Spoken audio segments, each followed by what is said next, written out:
interested to see. If you make him tighter, is it harder to get behind running that G? Probably. That's my question. Flatter track. I don't need big, I mean, my guess is you don't need to tighten it, you just need.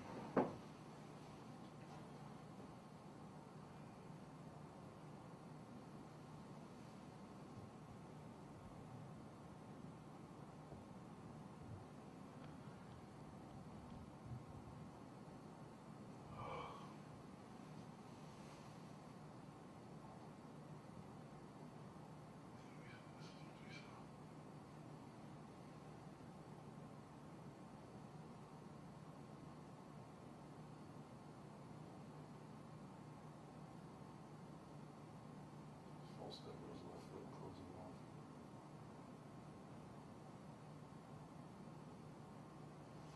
So you're talking about adding a naked component to that right there.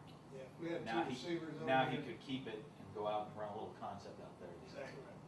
You would have him running with a route, Mm-hmm. and if you guessed wrong, He could, you'd have a place to unload the ball. I think that's big time idea. but see, for him, for Replace your guy, the I rushing. would think for your guy right there, he's not guessing wrong. He's gonna Oh, keep he's that, gonna keep and the he's ball. out. I mean, and it's, Yeah, he is, definitely.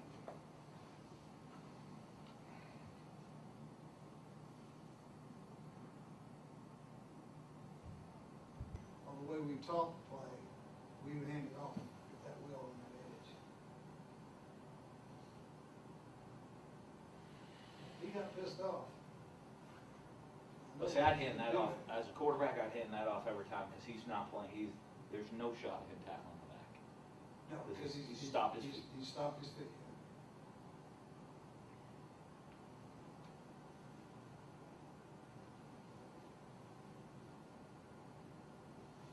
And the reason yours is two back is because of the variety of things you want to do with it. Plus, you're not basically a tight end football team in comparison to four wides and three wides, right? Correct. See, our second best football players are tight end. That fullback kid there, 42, Yeah. one of our better football players on the I got you. team. I got you. That makes sense. And we didn't know that until about this game. Well, we didn't know he was one of our better football players probably to the end of the season. But we never even utilized him. But we got two good tight ends now. I mean, we'll be able to utilize those guys. We actually do. We got two of them.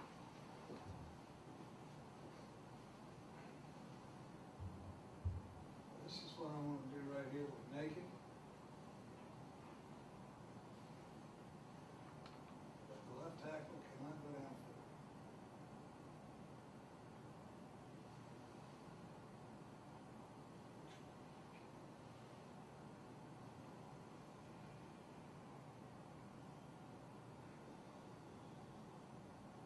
And you're doing that with a wide receiver, right? Yep. Fourth wide. Fourth wide coming over right now. But we could do the same thing with the fullback or with the tight end or any of those guys in that spot. This really is 394.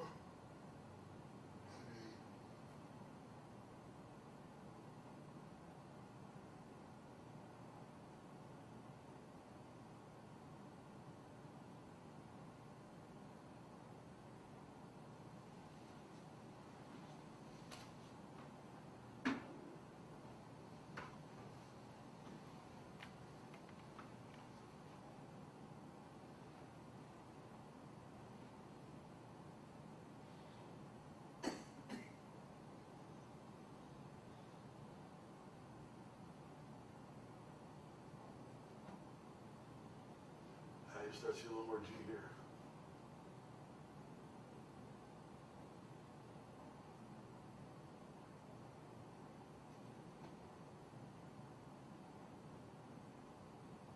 See, that'd be our main call.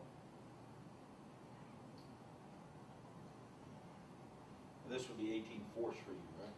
This would be 18 force for us, or 18 arc, or 18 release, Mhm. whichever concept it's called out of the formations.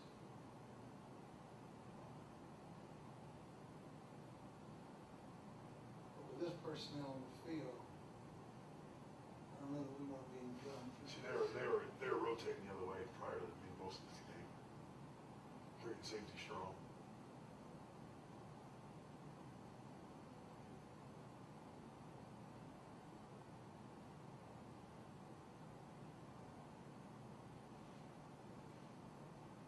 So that'd be club technique with the helmet of the right tackle outside, see what I'm saying? The read's clearly gonna go out when you do that. Now the read would go from number 1 to number 2. Number 2 played out, the ball's gonna go down the hill. We have not been able to get away with cutting a 2 technique. They read us and they push us, so we don't use that now very much. The only thing I'm interested in going back in this is just, when we did cut these 2s, that's where we had problems. Because we weren't getting that run down, maybe it's just the coaching part of it, but being able to run them down the line of scrimmage. Look how much stretch there is in the play. That's the beauty of what we do, is everybody has now moved 5-6 yards, Right. which opens up lanes, and you think that's a big time cutback, and it's not a fucking cutback. It's no different than what I was showing you guys, you know? If you have an imaginary tight end, he's 1 yard outside his tight end, and that's right where he made his cut. Well, why is that any different a path than what we just got through doing? It isn't. It isn't any different. Only here with that center is hang on with that right hand more, right? He's gonna hang on and keep folding back like this. See, I would have treated the front side guy as a down, and I would have brought it on. So I would have put the right tackle on 42, bring the right guard to the nose, and the center would have worked combination on the 42 in case they ran a stunt. Because you know how they go down and pick, linebackers with noses and pick Yeah. ends with, with linebackers, and I try to stop that with that concept. Good job, your right tackle. That's a good call. If you can't read that, you can't read. That is clear. He is not going to make a play on the back. I still don't know they'd get the quarterback here for me.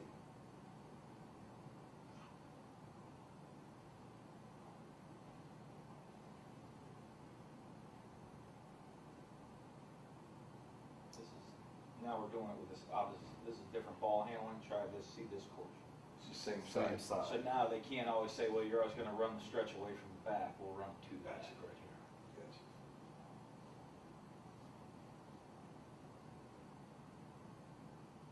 Was this a lateral drop to the quarterback, Quarterback's gotta bring lean it back over to on him. your landmark?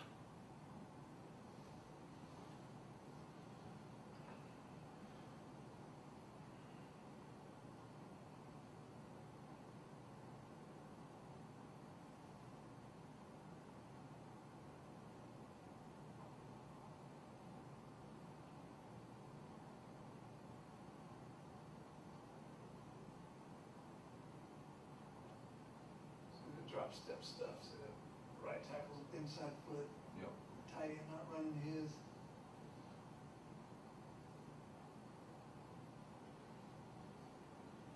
How about the backs course there, coach?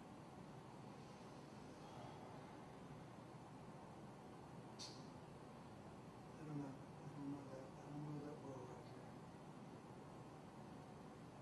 The Reed is the inside guy, right there. Goes to the inside guy now, second read right now, right? Mhm. It's taking it where it needs to go, but is it premature or is it? I don't know, at least he pressed before he read it and got it down the hill. It'd be one of those 5 and shut ups for me, boy. How many times have we seen this thing stretch? I don't know the numbers.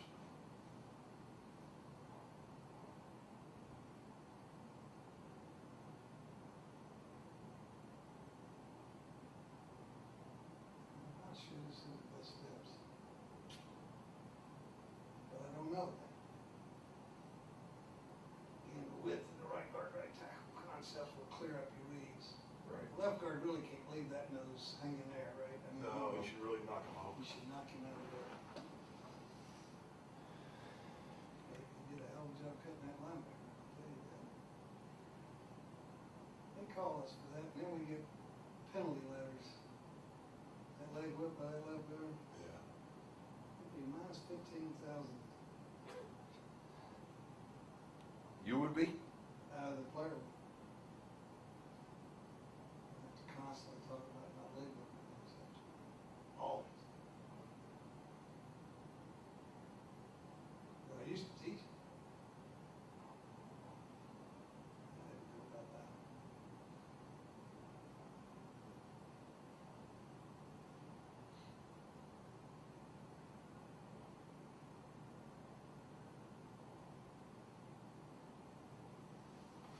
backside guard here, stiff arm, chop, right? Stiff arm or chop? Okay, well, what are the I mean, when you say you have both of them, use both of them, what are quick things you give a rookie that's coming in here, the difference between a lateral and a stiff arm? Or you, like you said, you see it and you tell them which one to do. Is there parameters when you say, these are the type of looks or the type of three techniques you want a stiff arm compared to chop? The grabbers I want to chop, the non-grabbers I want to stiff arm. Okay. And each week we'll pre-decide, today is stiff arm day, today is chop day, you know? And so I'll just hit that quickly in our meeting before we go out there so that they know we're gonna try everything. And then if somebody starts grabbing, then we say, hey, you know, because that's the way you want to get it, where they make the decision based on what happens.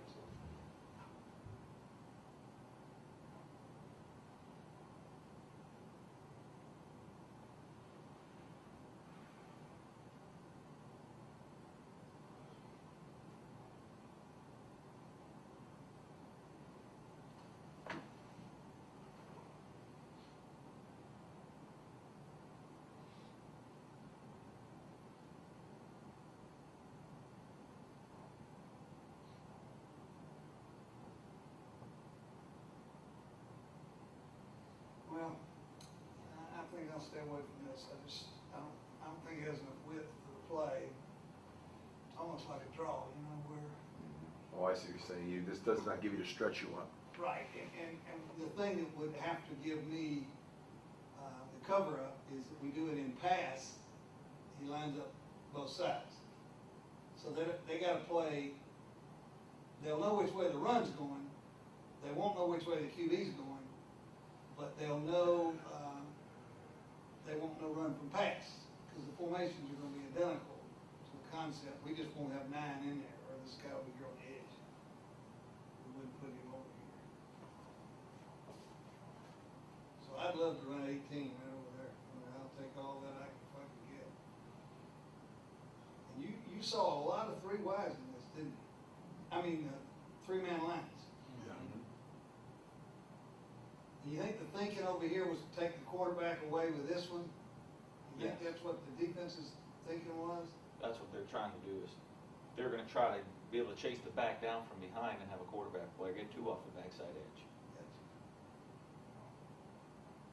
Or if we bring a guy over, have 3 off, like right there, to have 3 off the backside edge for the pitch player in case we bring somebody over the top of the pitch. I'll tell you one of the things we've done with gun, but it's all been pass. And a little bit of run, but all pass. We bring him out and then shift him late, you know, so that they can't set the blitz the way they want to. Because they like to bring 2 to the side of the back. Yeah.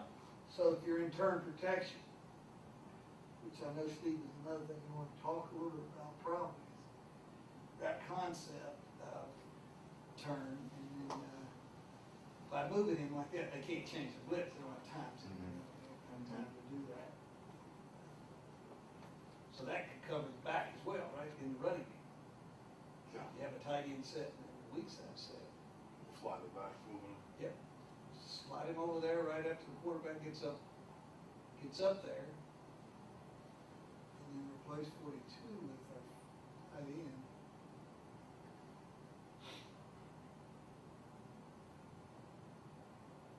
We teach pocket protection with our tight end so that they can't tell it's 1 back turn compared to 2 back pocket set. We teach our tight end to roll the 42. You see what I mean? So they can't tell from the personnel which one of these systems is going to come at them, which has helped us a bunch.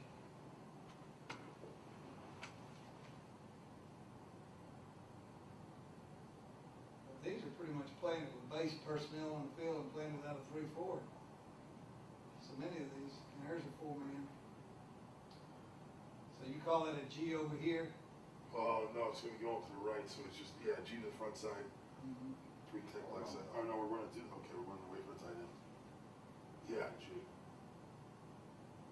And there's Cutter having a hard time with the backside shade. He messed up. There.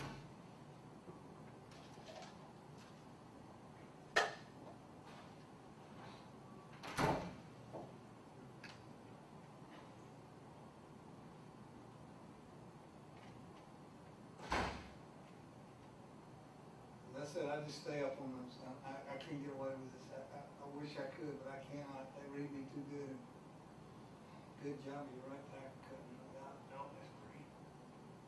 Left guard needs his hand outside right there. Yeah, shorted it.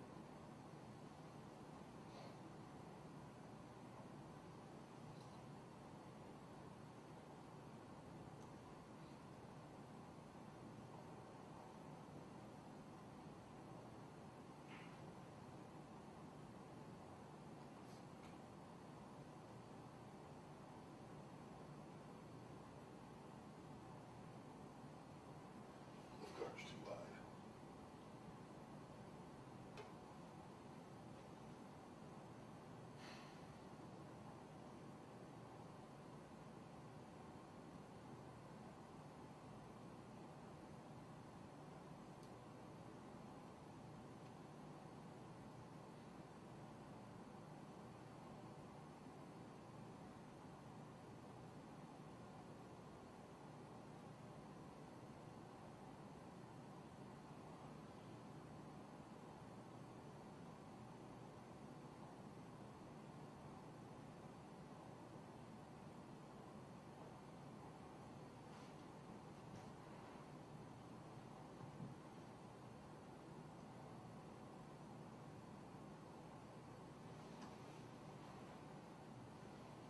What do you think here, Coach?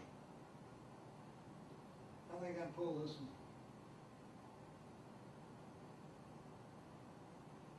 How about the left, How about left guard center center? combination? Left guard's just too I have you sides. spotted this. See, you're doing 9 as a release player. Mm-hmm. So you spotted 43 as the Mike player or the Yep. Mm-hmm. box side.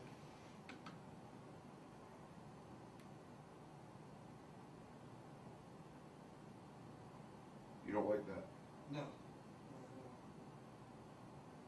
I would butt the two technique to the backside backer, but see, what I gotta get straight in my mind is how I'm gonna call this so that I don't fuck around with Sifton off the one he's reading. See, I'm gonna get in the way, so I see why you push it all front side. I just don't know what terminology is gonna get me to push that with my tight end over here where 9 is.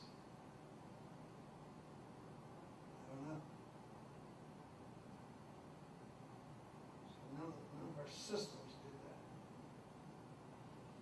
Shit.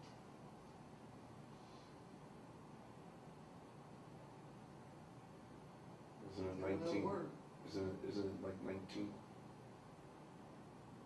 It's 19 release without a fullback, right? It is, but see, when you use that term, the tight end has the support, fullback has 43, I don't have 43. Right. So that term and that concept. It's like a nickel call for you here, isn't it? It's a nickel, except when I run nickel to the tight end, he's responsible for the first backer in the box, so he's got the backside, but now I'd be sifting the right tackle. And in sifting, I'm messing up the read, so I've gotta have another term that gains me a guy that way. So you That's can where read it. you are. When I run it to the tight end. Right.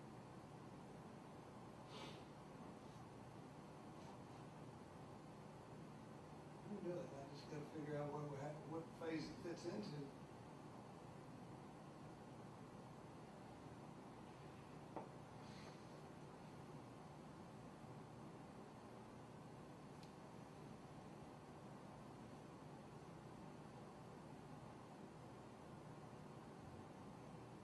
Seems like it's hard not to get a little penetration to the open side on these cocked ends.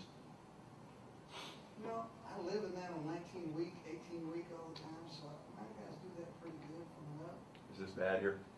I don't think so. You know, I think his helmet isn't quite in the right spot, but let's look at it when we get closer to it.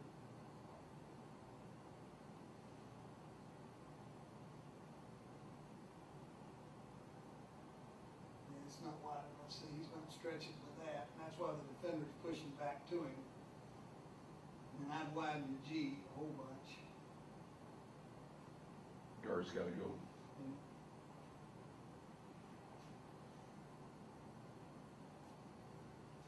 And this would clearly be an extended tight end because he's got support element.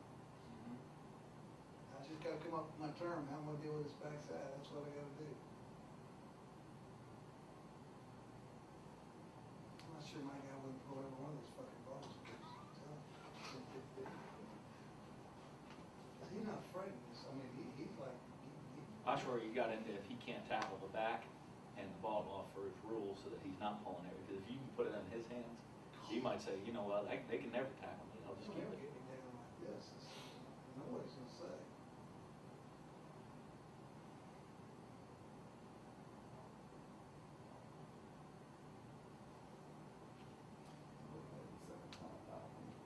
Same Southwest forces downhill a little quicker than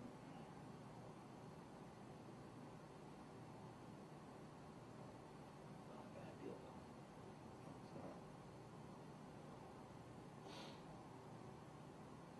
We're locking this backside. Yeah. That may be the way it's solid. Leave the declaration the same, lock the backside. Then you know the reed guy won't get fucked with. I'm not sure I would leave the center on the same fucking guy that the right tackle has. Here he wouldn't, because he's got shapes. They're working deep. 42 should extend his motion, right? By definition. You see what I'm saying? Well, I guess Yeah. if you look at it, if Billy looks at it as a safety's that deep, he can just keep going with width. Just can't. Yeah, we were worried about the support player inserting inside and him not being able to get to We it. told him to chip through. But you never would release him under 74, would you? Unless We have. he's- Unless it was If he screwed himself in the box. exactly.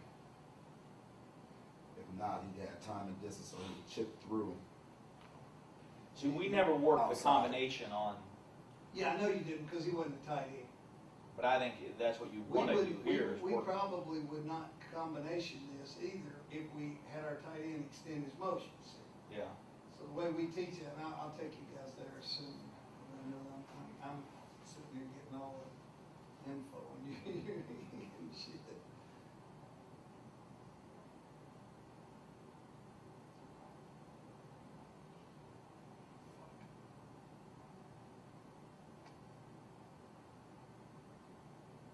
That's a linebacker, that's the way we would like that. Left guard's all wrong. Left guard should be on the back row to left tackle. Yeah, that's a tough read for him, because he doesn't understand that placement. Because the center does have the back gap. I can see how he screwed that up.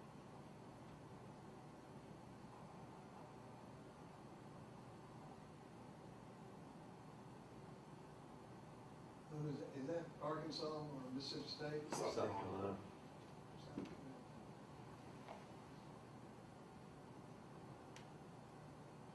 Oh, yeah, there's the Gamecock.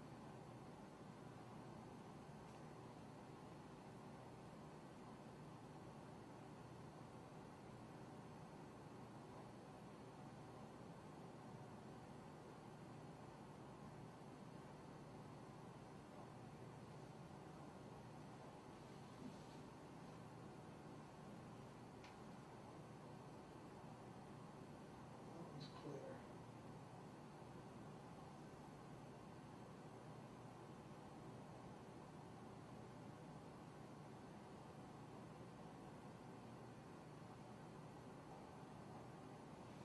And you're seeing a lot of two deep spoke. God, dog, he's nuts.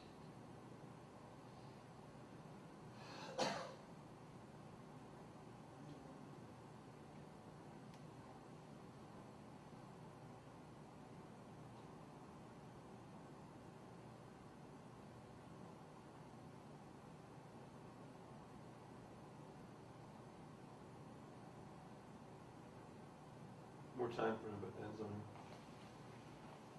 What do you like your steps here? You know, the right tackle's, is all fucked up as is. He is all fucked up there.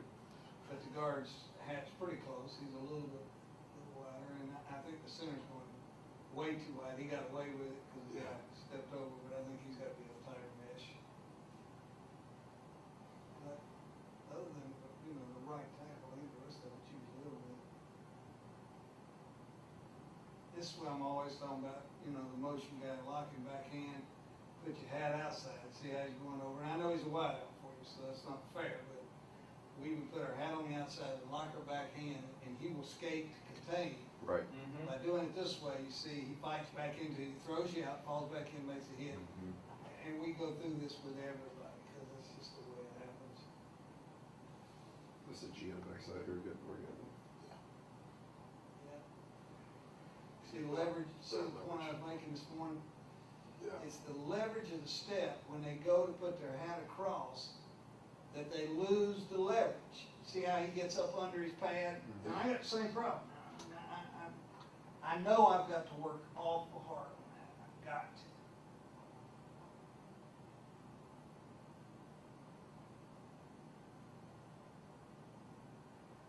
You have a slight oversplit here too, the same rule I had. Mhm.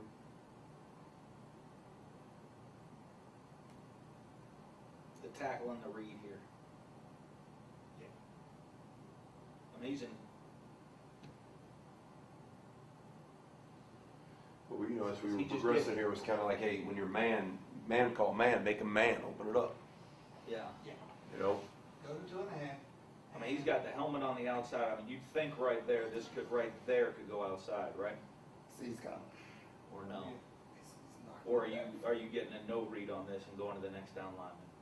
Yeah, this is a keeper for me. I'm saying on the right tackle, Okay. the back's read. Right tackle, I think at first his read is bounce, and then as the guy played out, he's jumping when I'm jumping, and it all gets fucked up. That's the problem. So what would you tell the back, your jump cut inside?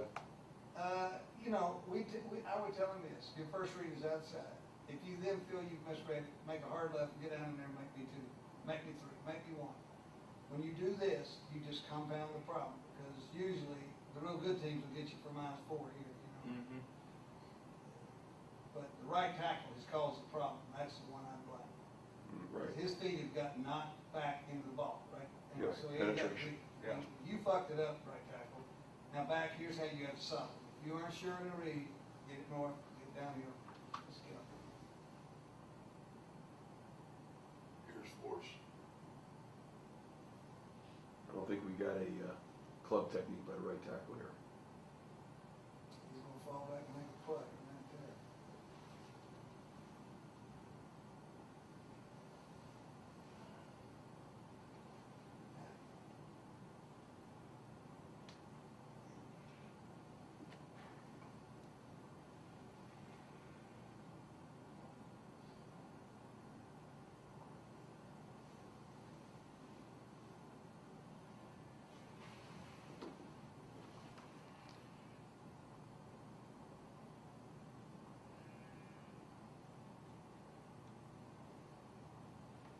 Let's talk about this play right now. Let's take this play and talk about it and fit it into your groove here real Mhm. quick, okay? And here's, I think, the way I do this.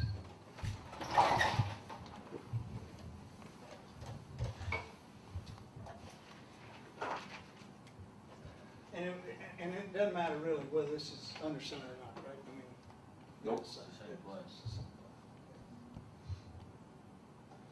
So I'm gonna draw him up this way. And I'm gonna call this I, right, 18, force. Here's the way I teach it.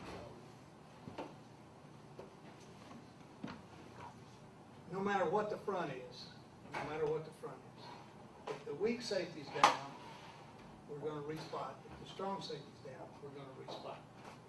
That's the way we teach you up front. So the rest of the court is not gonna matter. It just matters as to how we declare the players. So let's do it out of a 3-4 and under front, you know, whichever you want to say. He'll go to there if it's there. He'll stay there if it's there. Right? You see what I'm saying? One more time, go, one more time. Okay. If he's down, he'll be there. If he's down, he'll be there. So that's how we teach it. Now, this guy sometimes plays both ways. You gotta be careful with, because you can't always read him.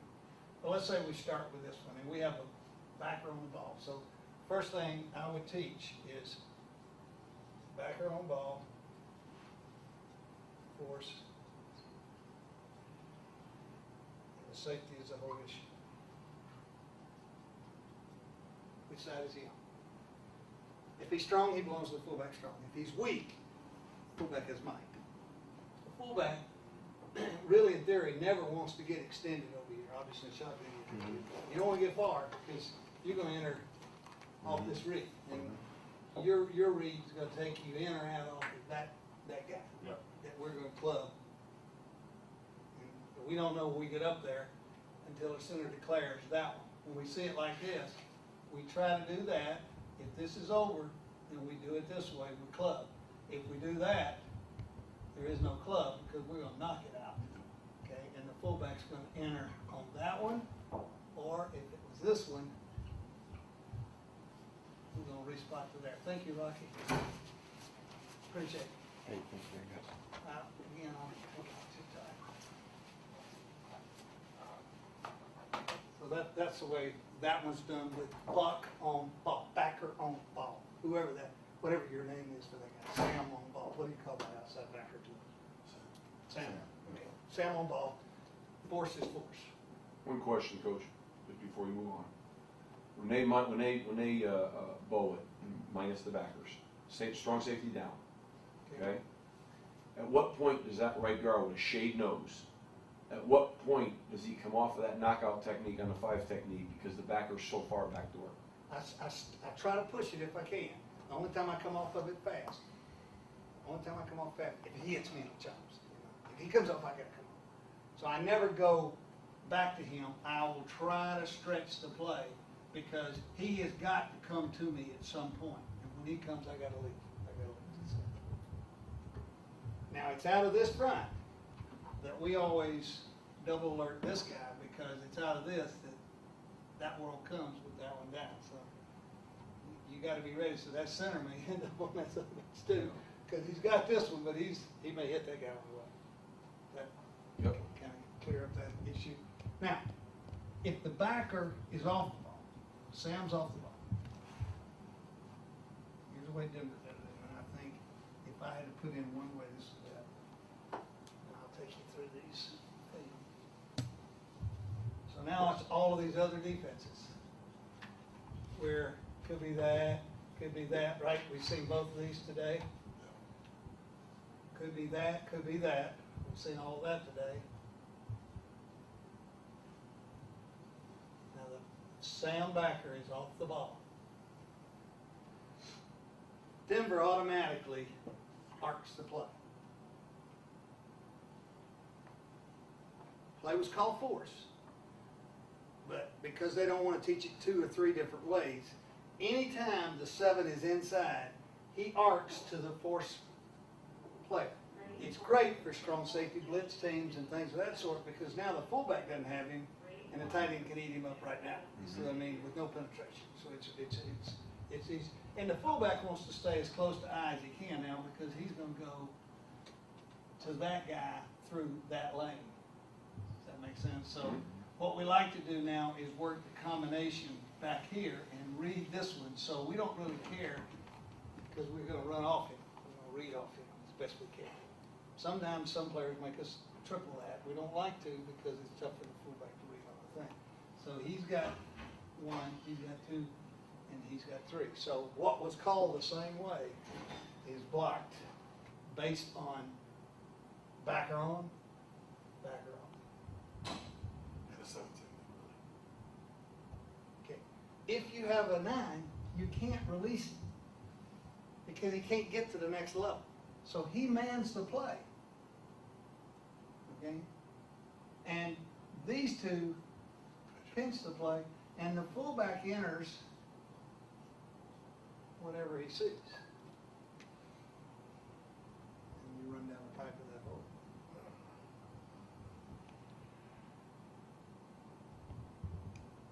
If you could get the strong safety outside or inside, weak side, strong safety, it wouldn't matter. Now the fullback's a clean up player off the 3. You go on either side there as a fullback.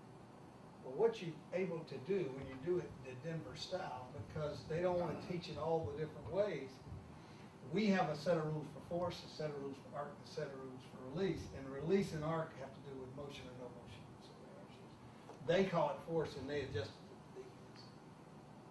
I think that's the way I would go about it. And I think I can flip you in right in this spot because this is kind of where we are in the sequence. And it's out of this that you're talking, 4 minute, short yardage, things of that sort. All-purpose play. Right. Now, one of the things we found is the best of those for us is also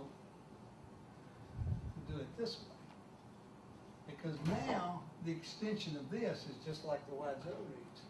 We get him out here, and he's got number one, could be from the secondary, it could be the linebacker on the line of scrimmage. And now he's got number two, and we have a buck on or buck off rope, right? This 3-4 defense would say he's his. If he were off, he's back here, then he's got either a secondary support or that guy when he gets over there, and you don't know what he's gonna do. So that gives us a tool that fits, all of those. And we just tell ours it's delayed, and that's why we call it release. But the release word you may or may not want, but this is the way I think I would start to play. Teach you all that. And I think I'll throw that cut up in and start right there, because I think we got enough of this other to get started on. And then we'll come back to that. That make sense? We okay? And that's how I remember you when you were at Denver, coach, teaching it. Exactly right. They got changed a little after I left, and then it'd be just a little bit overhead. Okay.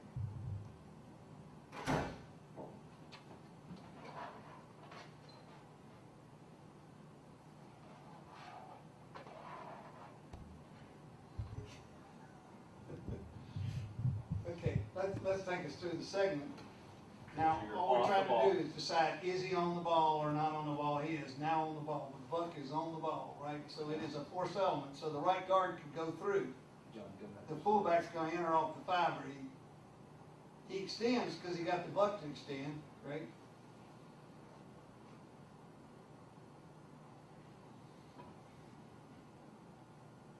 And 51 really belongs to fullback and them, right? The right guard and the fullback? Yep. Because they're running the blitz over here. Now, why were they blitzing over here in your mind? Because the tight end started there. Right. Because they're thinking we're trying to run force only to a stagnant side. Well, we don't let that happen because we don't see this as a field boundary issue. Now, you wouldn't matter here either because if they were into the boundary, they'd be running out to the field, wouldn't they? For you? Yeah, I think more so orientated for us, more field boundary than per se formation call. Okay, I'm just saying, because of the way we did this motion, it's the same for both of us. We're saying the same principles. 51 really doesn't belong to us, but we never let him run through. Now the fullback becomes a cleanup player. The back tackle knows with two people outside of him, he's going to get a pinch, so he's going to do a cut right now.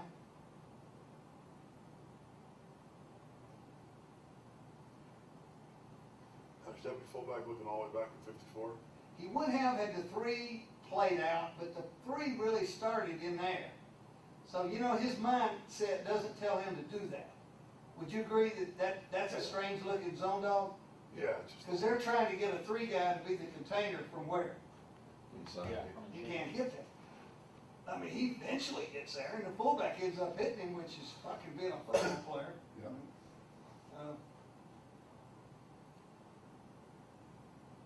Now he's got the secondary reporter, so he's one. So the fullback's gonna read number two. If this is a spike team, now it's not a spike team, so the fullback's gonna read the guy over the right guard. Right guard got stuffed, man. He got his ass stuffed right back into the seat of the thing.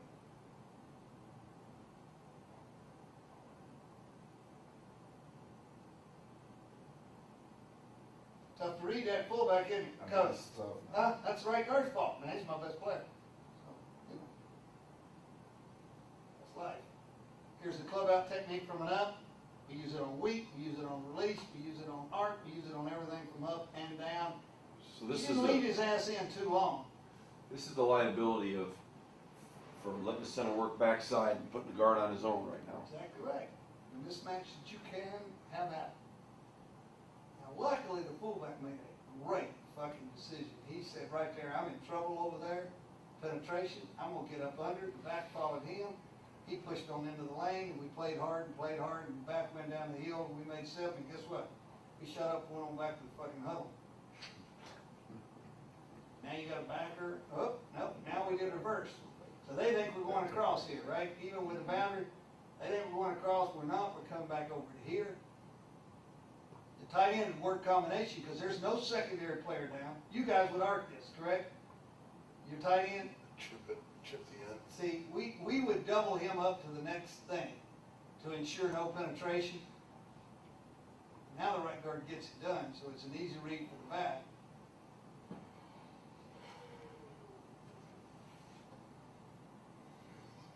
Much easier for the fullback here, coach? Much Huh? easier, much easier. Oh, much easier. Boom. So you're just letting your fullback right here be extra. Here's what we tell him. Back her off. Here's what we tell him. And we tell him this on 1918 week 2. And think about it. Because this is cutting edge now. This is nobody's doing this in football. We just learned how to do it. We have one guy that does pretty good, and then every now and then he'll fuck it up. If we were running any play, to a tight end or not to a tight end, and that 3 went out, and our fullback was tied to that. Because really the guy he has, when that goes out, he plays out. The ball ain't going there. Ain't going. So now when we make it a tight end play, it's no different. So here we come over, I'm reading to him, he's hanging, and I'm outside. He goes out, I'm searching. Now let's look at the theory of what happens. As you watch it, you can see that the defensive guy is blocking himself. And the fullback becomes the extra helmet. So what I'm saying, I don't know whether you can get this taught or not, but why does it help us to do it with a guy who is a tailback?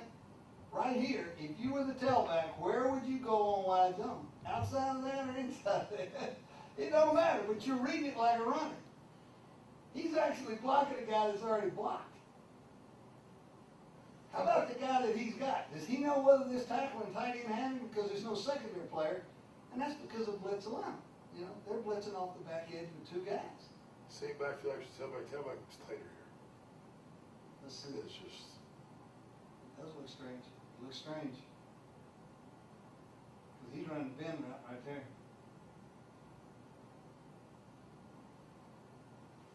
It does look different.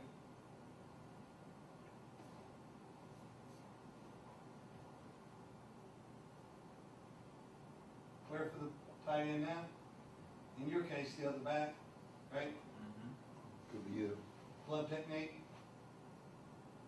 Go back on my club.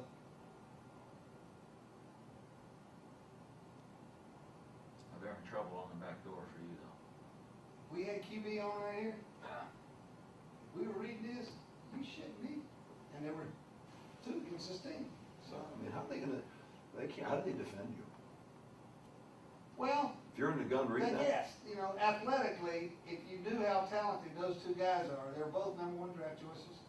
And they both are much better players than some of the guys over here except for 28 and 7.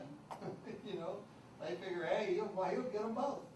But you can imagine why we came back in this game 2 times and ran for 35 yards down that sideline, right? Yeah. Now, you say we're guessing. Well, I don't really know whether that's a guess when they chase like this. Yeah. Somebody wasn't prepared.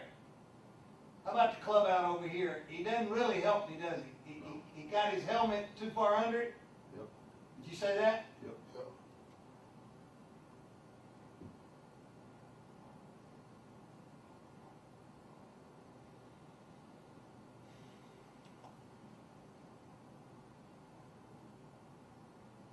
Back to the beginning, this coach Wyatt at the start of this.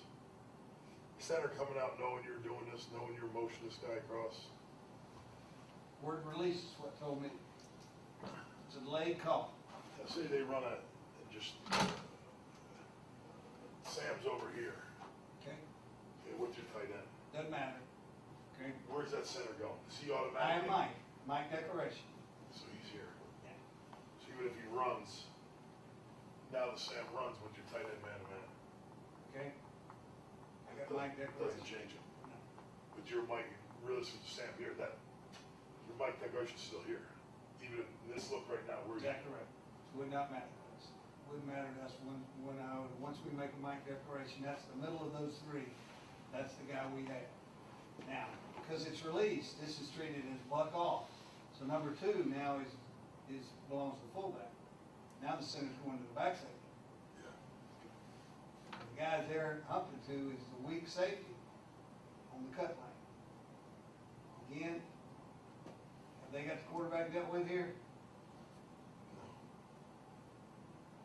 Well, the safety, yeah. They're saying the safety's got him, you know that. Yeah, that's what, he's the one that's. Now, you see how hard this is for the fullback, but he's clearly got to go outside. Mhm. He decided not to, in his mind, the guy was playing out. I'm not sure he's wrong. What he isn't right on is he never fit on one, right? Mhm. And trying to fit through there, he hasn't helped his runner. So this is part of what you face if you let him respot inside. Great cut lane by the left tackle Yeah, here, right there. That's it. Get up the field I love that. and get yourself high. Probably what, fourth Now, step what do you or think so? we tell this left guard after this play? Yes. Stiff arm or chop? Chop. Chop, because he's got me. See, he's gonna tackle me. Club technique, Yep.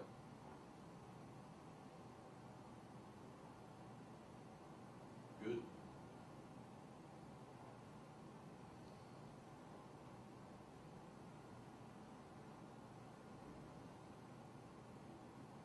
Now, Coach, you were here coaching this outfit right here? Number one belongs to the tight end, that's gonna be 37.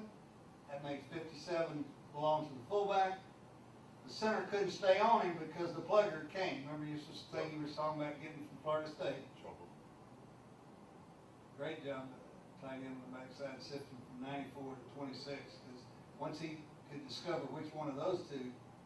Now the fullback has read it. The guy with the right guard's playing out. Oh, You gonna go block 57 out there? Oh, he said he's blocked himself. He blocked himself. Go fit up on something. Little baby seven probably, huh? Well, play football. Now, too many times they end up on nobody, and I don't like that shit.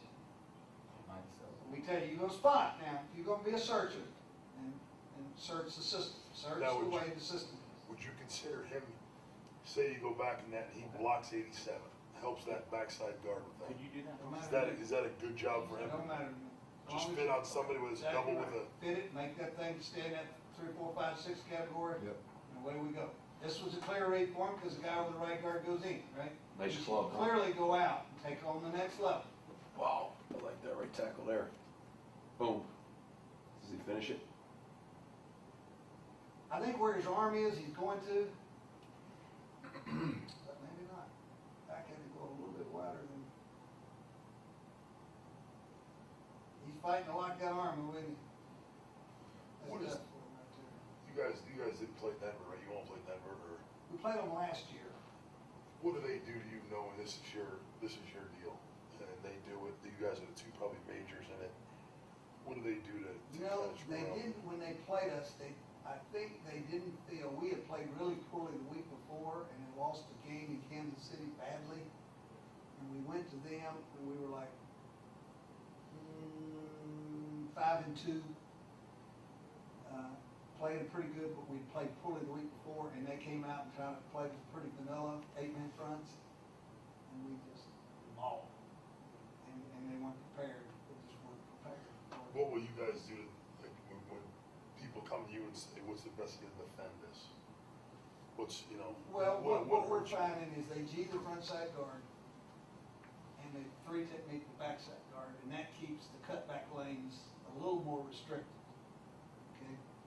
That is pretty vanilla, and then change up the fronts, and we see more bare front than anybody in football does. We see piles and piles of that. And as our passing game gets better, we're gonna see less and less of that. And that's why we like to show pass out of gun and run this wide zone, because they go together, they fit together. So that, we're trying to stay ahead of this as best we can. And it's hard for teams that don't see this to suddenly get it. It's like old wishbone football, you know. You know, suddenly it's on top of you, and you keep thinking you got an answer, and it ain't like that. It gets on you too fast. You know, we get, you know, Coach, our defense against us when we run this play, their answer to defend us is to take it, play GD, you know, under G, and then take that will back or put them in a freaking A gap and run everybody like a bunch of banshees. But they'll have no answer for us when we motion over or run force. They'll have no answer if we pull the ball on that end now. You know what I mean, Dan?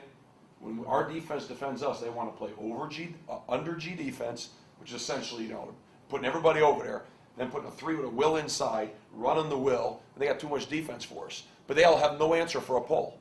Well, that's what I do. Exactly right. I mean, that. None. The ones I'm interested in seeing. If you make him tighter, is it harder to get behind running that G? Probably. That's my question. Flatter track. I don't need, I mean, my guess is you don't need to tighten it, you just need.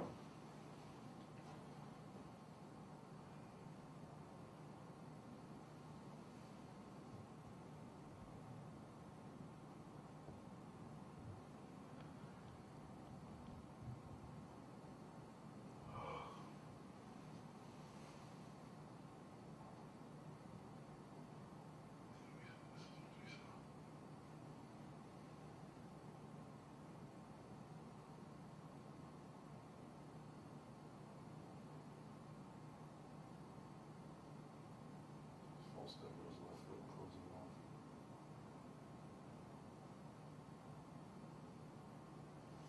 So you're talking about adding a naked component to that right there.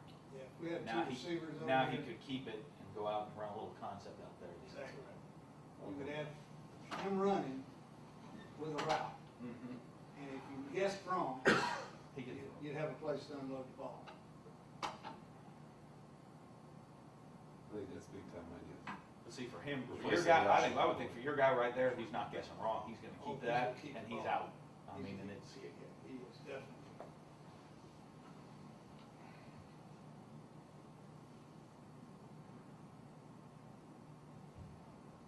Well, the way we taught the play, we would hand it off with that wheel on that edge.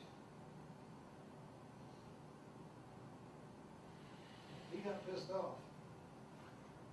but see, I'd hand that off, as a quarterback, I'd hand that off every time, because he's not playing, there's no shot of him tackling the back. No, because He he's stopped his feet. He stopped his feet.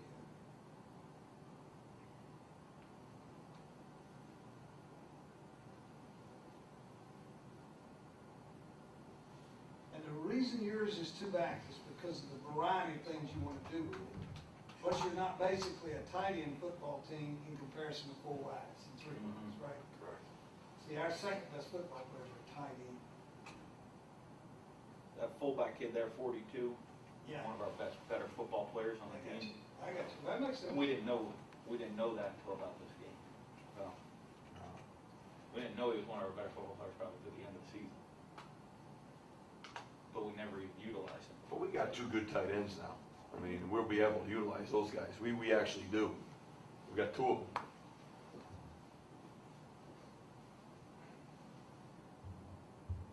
This is what I want to do right here with naked. The left tackle cannot go down.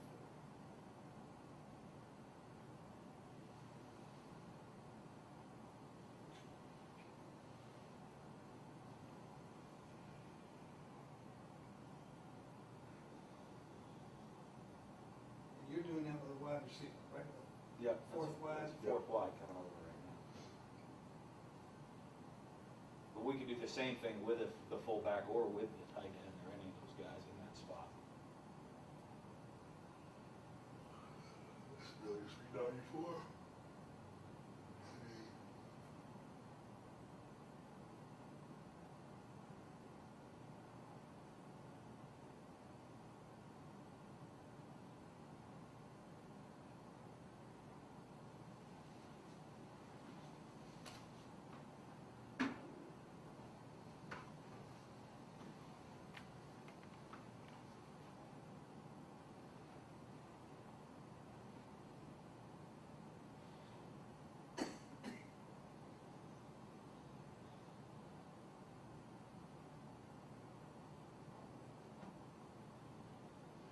you start seeing a little more G here.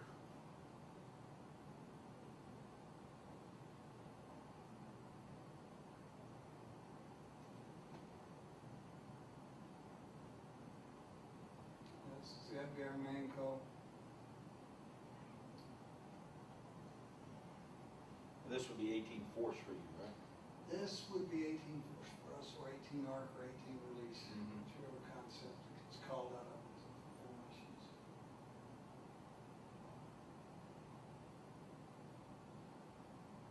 But with this personnel in the field, I don't know that we want to be in gun. See, they were rotating the other way prior to being most of this game. Bringing safety strong.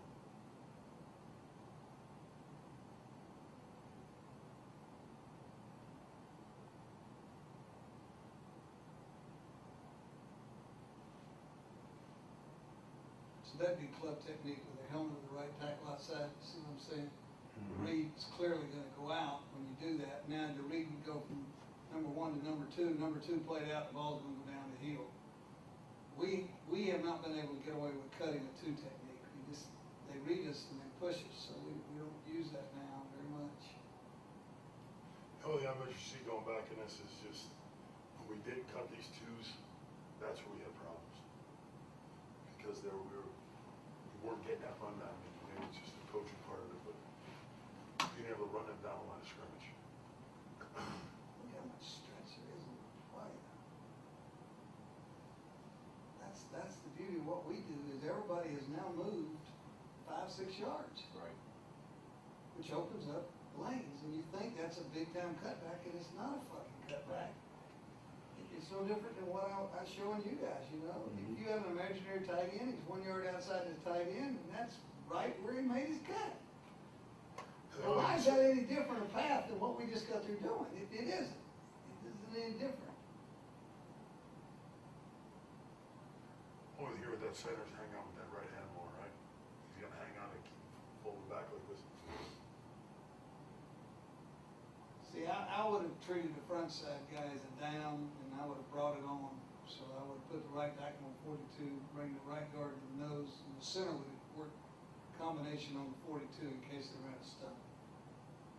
Because you know how they go down and pick, linebackers with noses and pick Yeah. Yeah. ends with, with linebackers, and I try to stop that with that concept. Good job, your right tackle. That's a good call. If you can't read that, you can't read. That is clear. He is not going to make a play on the back. I still don't know they get the quarterback here for me.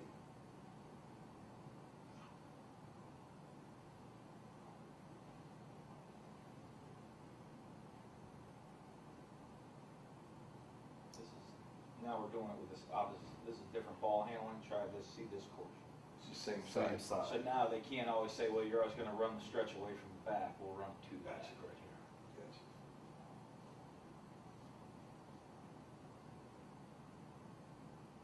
That was just a lateral drop to the quarterback, Quarterback's gotta bring lean it back over to on him. your landmark.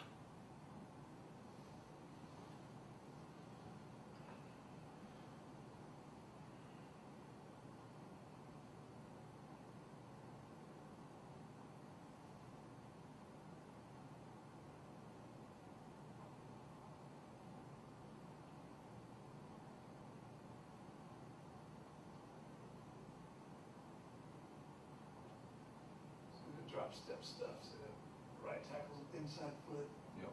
tight end not running his.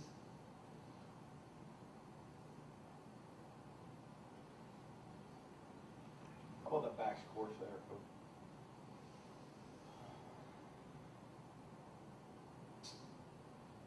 I don't know that well right there. The Reed is the inside guy, right there. Goes to the inside guy now, second read right now, right? Mhm. It's taking it where it needs to go, but is it premature or is it? I don't know, at least he pressed before he read it and then got it down the hill. It'd be one of those 5 and shut-ups for me, boy. How many times have we seen this thing stretch? I didn't read those numbers.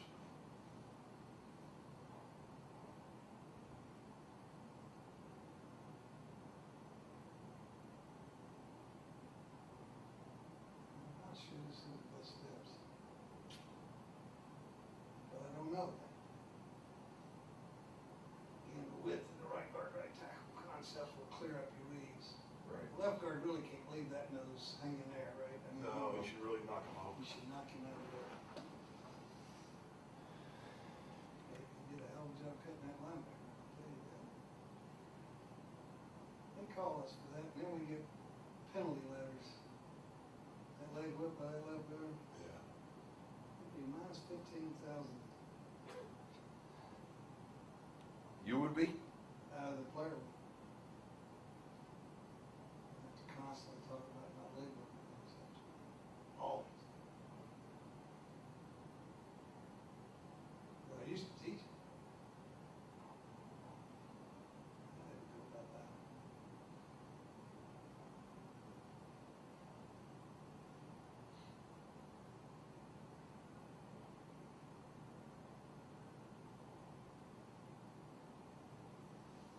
Backside guard here, stiff arm, chop, right? Stiff armor chop. What are the I mean, when you say you have both of them, use both of them, what are quick things you give a rookie that's coming in here, the difference between a lateral and a stiff arm?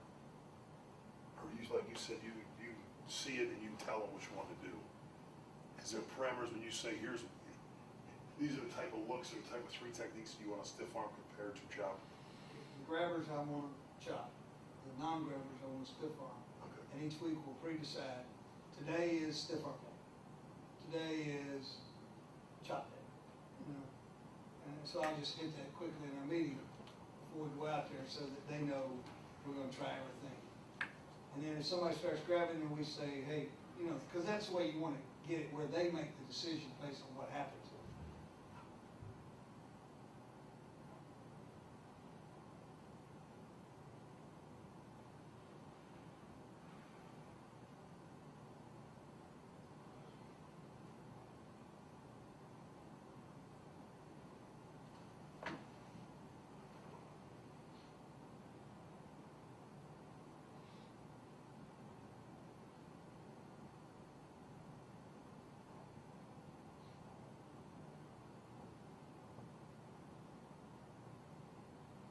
Well, I think I'll stay away from this.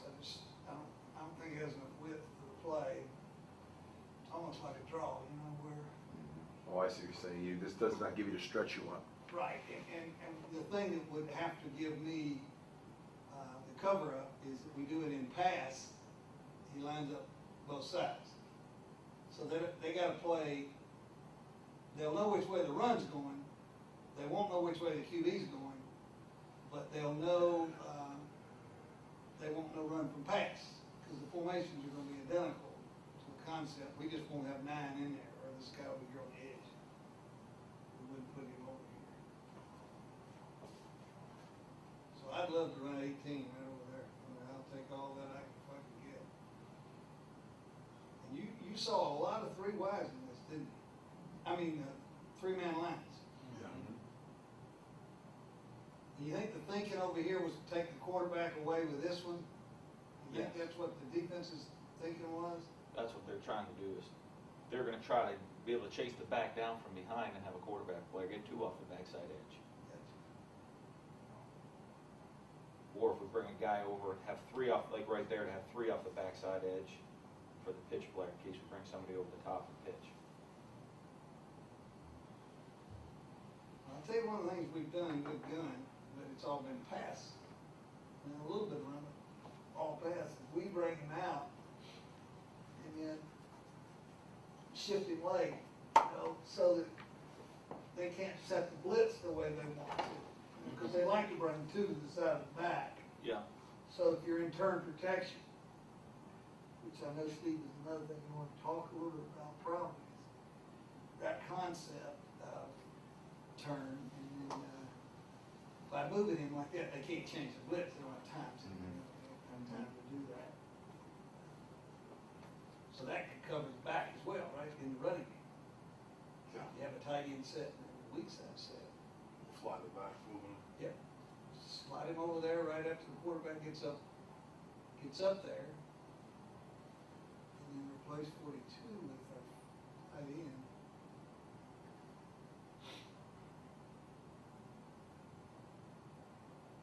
We teach pocket protection with our tight end so that they can't tell it's one back turn compared to two-back pocket set, and teach our tight end to roll the 42. You see what I mean? So Mhm. they can't tell from the personnel which one of these systems is going to come at them, which has helped us a bunch.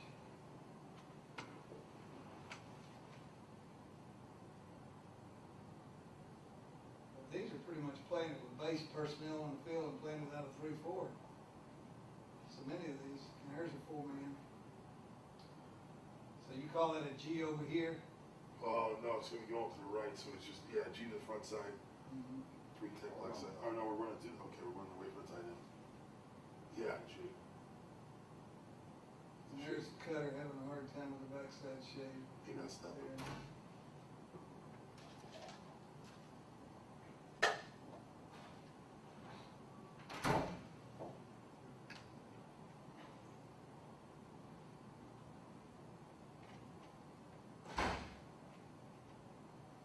As I said, I just stay up on those. I can't get away with this. I wish I could, but I cannot. They read me too good. Good job, you're right back cutting it out. No, that's pretty. Left guard, you just hand outside right there. Yeah, shorted it.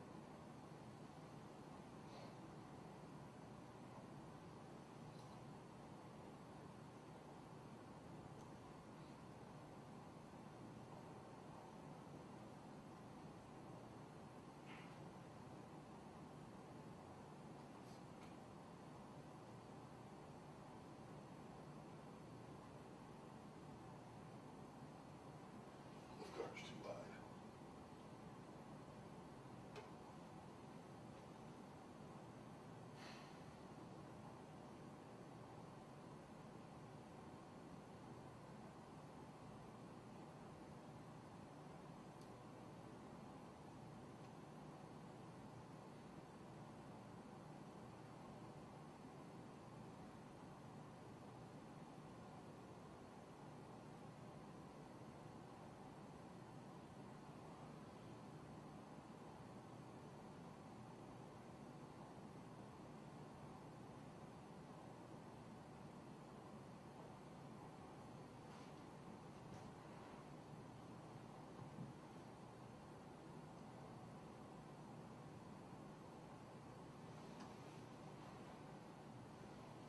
What do you think here, Coach?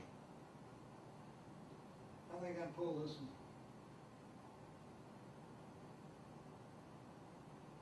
How about the left, How about left guard center center? combination? Left guard's just too I have sides. you spotted this. See, you're doing 9 as a release player. Mhm. So you spotted 43 as the Mike player or the Yep. Mhm. box side.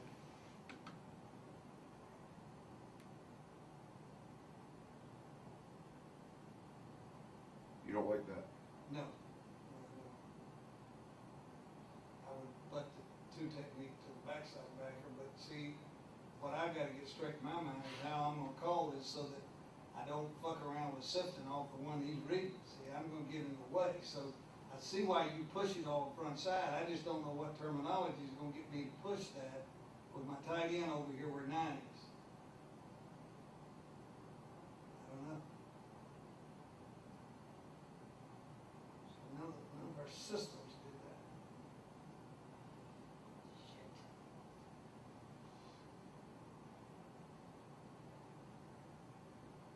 Isn't it Another 19? word. Isn't it like 19? It's 19 release without a fullback, right? It is, but see, when you use that term, the tight end has the support, fullback has 43, I don't have 43. Right. So that term and that concept. It's like a nickel call for you here, isn't it? It's a nickel, except when I run nickel to the tight end, he's responsible for the first backer in the box. So he's got the backside, but now I'd be sifting the right tackle. And in sifting, I'm messing up the read. So I've got to have another term that gains me a guy that way. So you That's can where read it. you are. When I run it to the tight end. Right.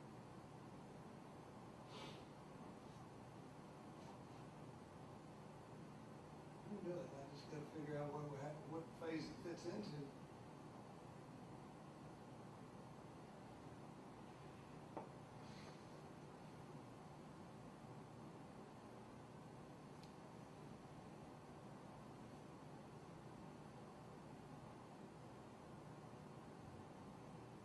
Seems like it's hard not to get a little penetration to the open side on these cocked ends. You know, I live in that on 19-week, 18-week all the time, so my guys do that pretty good coming up. Is this bad here? I don't think so. You know, I think his helmet isn't quite in the right spot, but let's look at it when we get closer to it.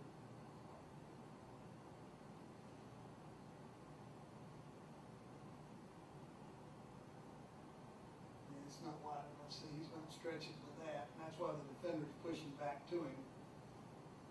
And I'd widen the G a whole bunch. Guard's gotta go.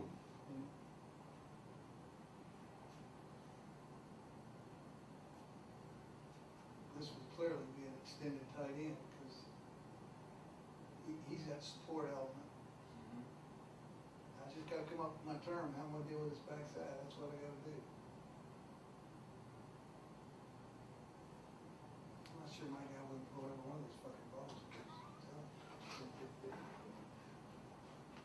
He's not afraid of this, I mean, he's like, That's where you got into if he can't tackle the back and the ball off for his rules so that he's not pulling it. Because if you can put it in his hands, he might say, you know what, they can never tackle me, I'll just "Don't keep ever it. get me down like this, nobody's gonna say.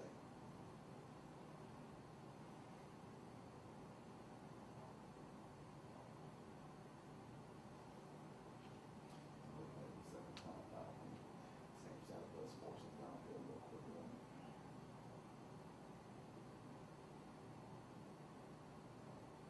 Not a bad deal though.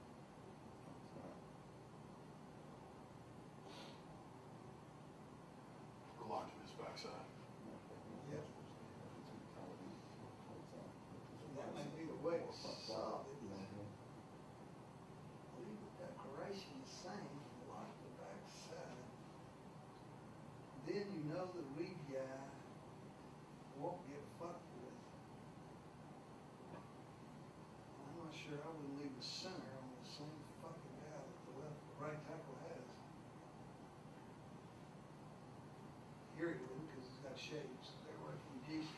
42 should extend his motion, right? By definition. You see what I'm saying? Well, I guess Yeah. if you look at it, if Billy looks at it as a safety's that deep, he can just keep going with width. Just can't. Yeah, we were worried about the support player inserting inside and him not being able to get to We it. told him to chip through. But you never would release him under 74, would you? Unless We have. he's- Unless it was a, If he screwed himself in the box. exactly. If not, he'd have time and distance, so he would chip through. See, we never worked the Outside. combination on, Yeah, I know you didn't, because he wasn't a tight end. but I think that's what you We want to do wouldn't, here is we work. probably would not combination this either if we had our tight end extend his motions. Yeah. So the way we teach it, and I'll take you guys there soon.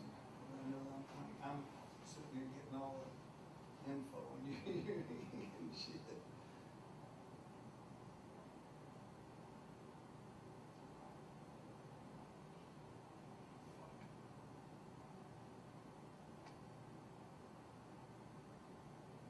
That's a linebacker, that's the way we would like that. Left guard's all wrong. Left guard should be on the back row or the left tackle. Yeah, that's a tough read for him because he doesn't understand that placement. Because the center does have the back gap. I can see how you screw that up.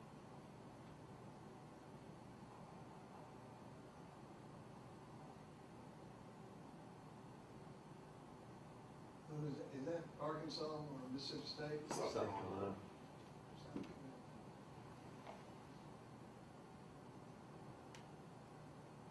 Oh, yeah, there's the Gamecock.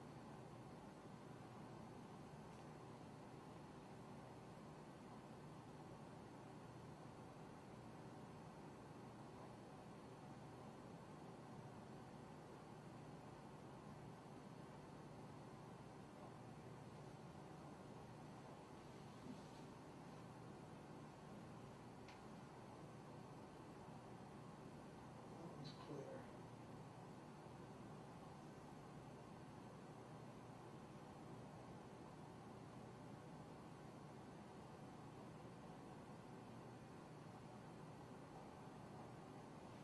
And you're seeing a lot of two deep spoke. God, dog, he's nuts.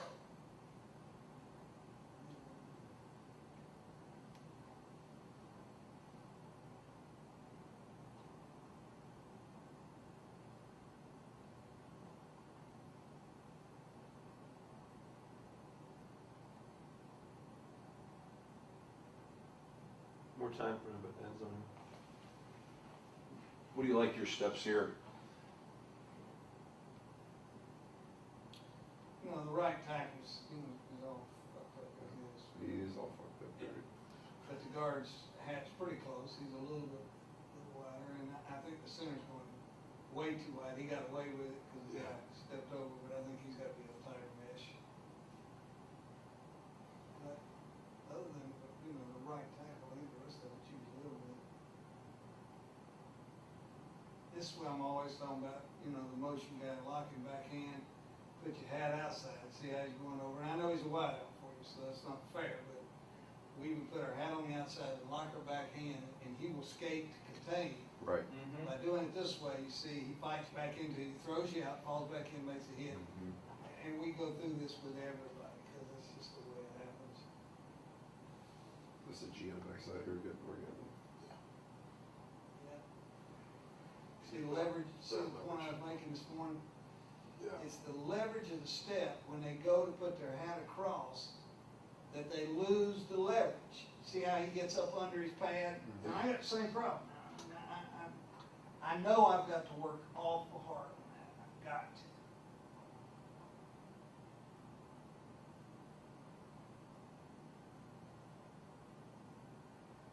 You have a slight oversplit here too, the same rule I had.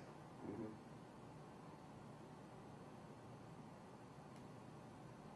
The tackle and the read here. Yeah. I mean, he's in, But we, you know, as we were He just progressing did. here, it was kind of like, hey, when you're man call man, make him man, open it up, yeah. Yeah. you know? Go to 2.5. I mean, he's got the helmet on the outside. I mean, you'd think right there, this could, right there could go outside, right? See, he's got, Or no? he's not. Or are you getting a no read on this and going to the next down lineman? Yeah, this is a keeper for me. I'm saying on the right tackle, Okay. the back's read. Right tackle. I think at first his read is bounce, and then as the guy played out, he's jumping when I'm jumping, and it all gets fucked up. That's the problem. So what would you tell the back here, jump cut inside? You know, I would tell him this: your first read is outside. If you then feel you've misread it, make a hard left, get down in there, make me 2, make me 3, make me 1. When you do this, you just compound the problem, because usually the real good teams will get you for -4 here, you know. Mm-hmm. But the right tackle has caused the problem. That's the one I blame. Right. His feet have got knocked back into the ball, right? And Yeah, so he ain't got- penetration. Yeah. You fucked it up, right tackle. Now back, here's how you have to solve it. If you aren't sure in the read, get it north, get it down here. Let's get up. Here's force. I don't think we got a club technique by the right tackle here. He's gonna fall back and make a play right there.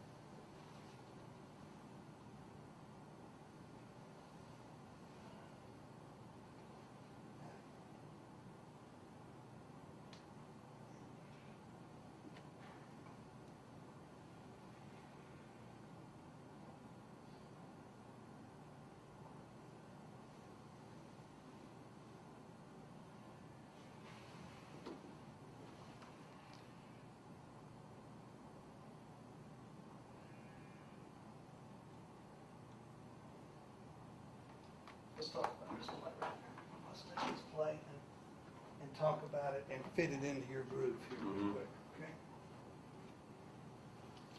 And here's, I think, the way I do this.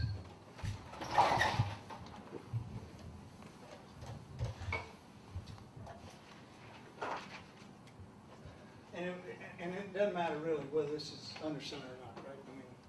Nope. it's the Same play. So I'm gonna draw him up this way. And I'm gonna call his eye, right, 18, force. Here's the way I teach you to go. No matter what the front is, no matter what the front is. If the weak safety's down, we're gonna respot. If the strong safety's down, we're gonna respot.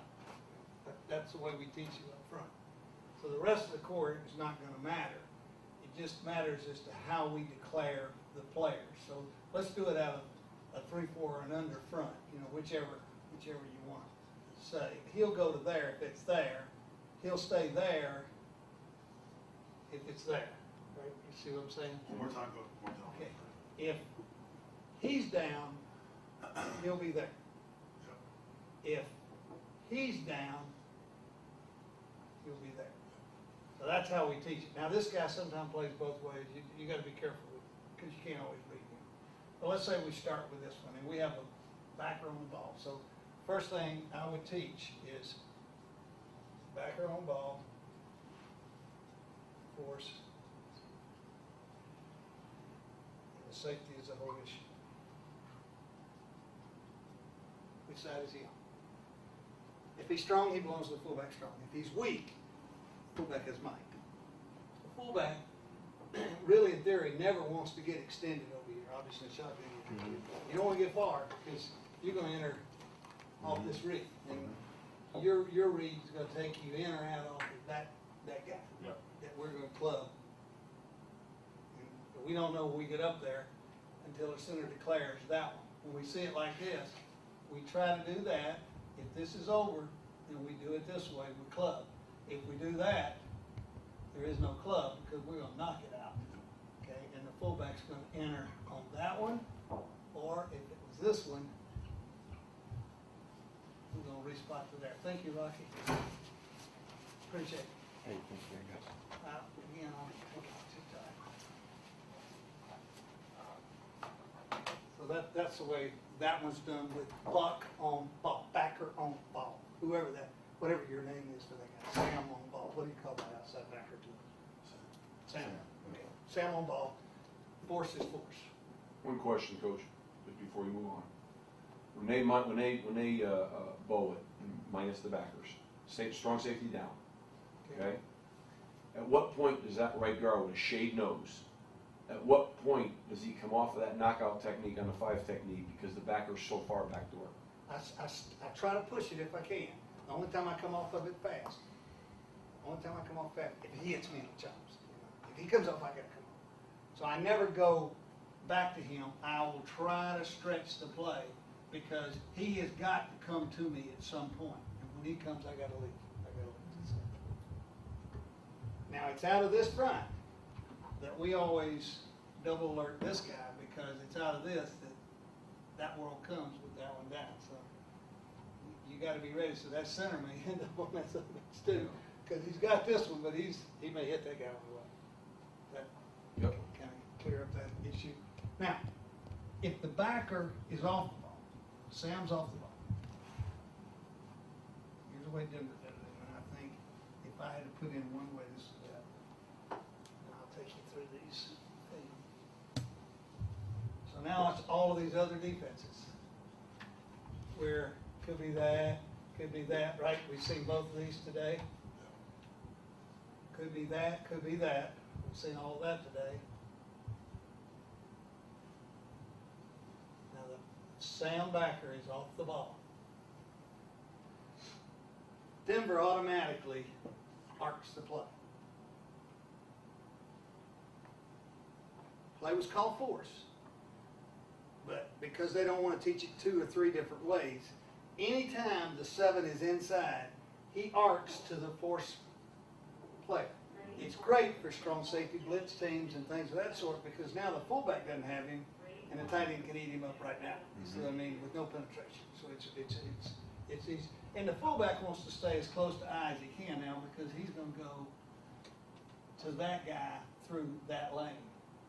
Does that make sense? So what we like to do now is work the combination back here and read this one. So we don't really care because we're going to run off him. We're going to read off him as best we can. Sometimes some players make us triple that. We don't like to because it's tough for the fullback to read on the thing. So he's got 1, he's got 2, and he's got 3. So what was called the same way is blocked based on backer on, backer on. And a 17. Okay. If you have a 9, you can't release him because he can't get to the next level. So he mans the play. Okay? And these 2 pinch the play, and the fullback enters whatever he sees. And you run down the pipe of that hole.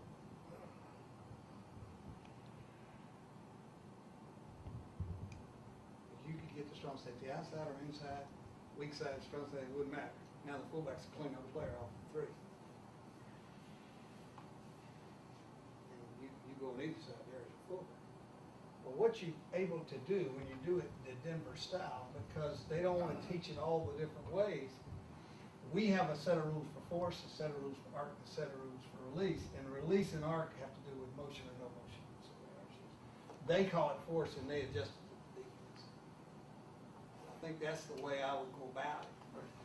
And I think I can flip you in right in this spot because this is kind of where we are in the sequence.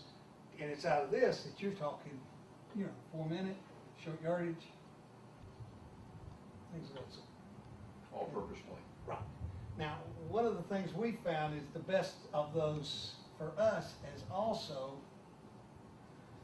to do it this way. Because now, the extension of this is just like the wide zone reads. We get him out here, and he's got number one, could be from the secondary, it could be the linebacker on the line of scrimmage. And now he's got number two, and we have a buck on or buck off rule, right? This 3-4 defense would say he's his. If he were off, he's back here, then he's got either a secondary support or that guy when he gets over there, and you don't know what he's gonna do. So that gives us a tool that fits, all of those. And we just tell ours it's delayed, and that's why we call it release. But the release word you may or may not want, but this is the way I think I would start to play. Teach you all that. And I think I'll throw that cut up in and start right there, because I think we got enough of this other to get started on. And then we'll come back to that. That make sense? We okay? Yeah, that's how I remember you when you were at Denver, coach teaching it. Exactly right. They got changed a little after I left, and then it'd be just a little bit overhead. Okay.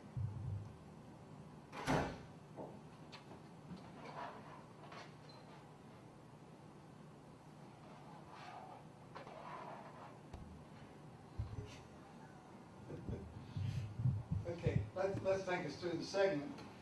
Now, So you're all we're off the trying ball. to do is decide, is he on the ball or not on the ball? He is now on the ball. The buck is on the ball, right? So it is a forced element. So the right guard could go through. The fullback's gonna enter off the fiber. He extends because he got the buck to extend, right?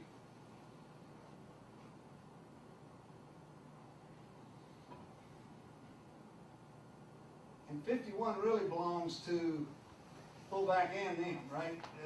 The right guard and the fullback? Yep. Because they're running the blitz over here. Now, why were they blitzing over here in your mind? Because the tight end started there. Right. Because they're thinking we're trying to run force only to a stagnant side. Well, we don't let that happen because we don't see this as a field boundary issue. Now, you wouldn't matter here either because if they were into the boundary, they'd be running out to the field, wouldn't they? For you?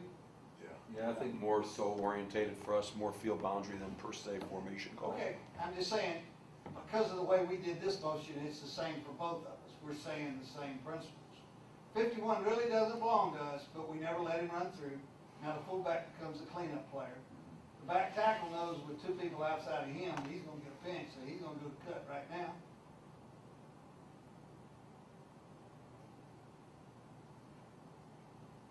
Is that fullback looking all the way back at 54?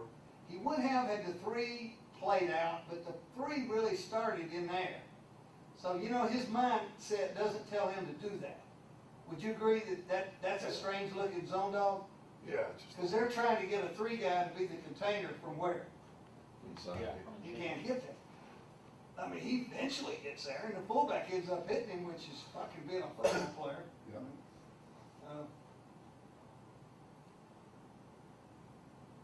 Now he's got the secondary reporter, so he's one. So the fullback's gonna read number two. If this is a spike team, now it's not a spike team, so the fullback's gonna read the guy over the right guard. Right guard got stuffed, man. He got his ass stuffed right back into the seat of the thing.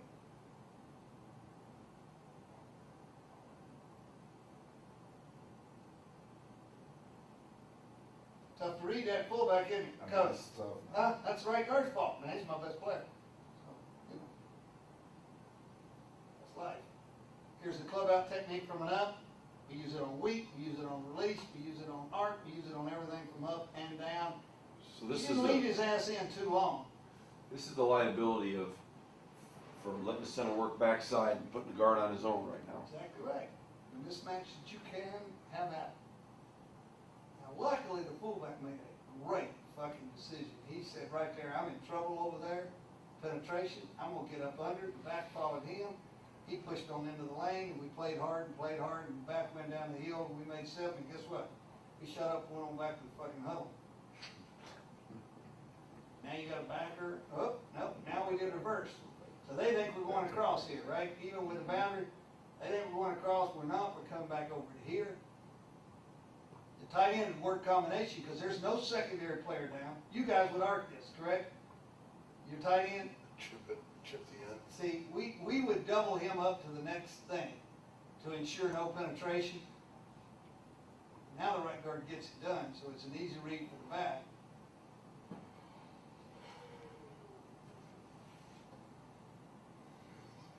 Much easier for the fullback here, coach? Much Huh? easier, much easier. Oh, much easier. Boom. So you're just letting your fullback right here be extra. Here's what we tell him. Back her off. Here's what we tell him. And we tell him this on 1918 week 2. And think about it. Because this is cutting edge now. This is nobody's doing this in football. We just learned how to do it. We have one guy that does pretty good, and then every now and then he'll fuck it up. If we were running any play, to a tight end or not to a tight end, and that 3 went out, and our fullback was tied to that. Because really the guy he has, when that goes out, he plays out. The ball ain't going there. He won't. So now when we make it a tight end play, it's no different. So here we come over. I'm reading to him, he's hanging, and I'm outside. He goes out, I'm searching. Now let's look at the theory of what happens. As you watch it, you can see that the defensive guy is blocking himself. And the fullback becomes the extra helmet. So what I'm saying, I don't know whether you can get this taught or not, but why does it help us to do it with a guy who is a tailback? Right here, if you were the tailback, where would you go on wide zone? Outside of that or inside of that? It don't matter, but you're reading it like a runner. He's actually blocking a guy that's already blocked. How about the guy that he's got? Does he know whether this tackle and tight end had him? Because there's no secondary player. And that's because of blitz alignment. You know, they're blitzing off the back edge with 2 guys. Same backfield, actually, tailback was tighter here. Let's see. It's just, It does look strange. It looks strange. Because he's running the bend route right there.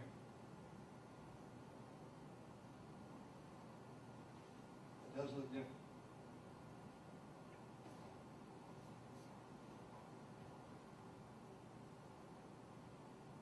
Clear for the tight end now? In your case, the other back, right? Could be you. Club technique.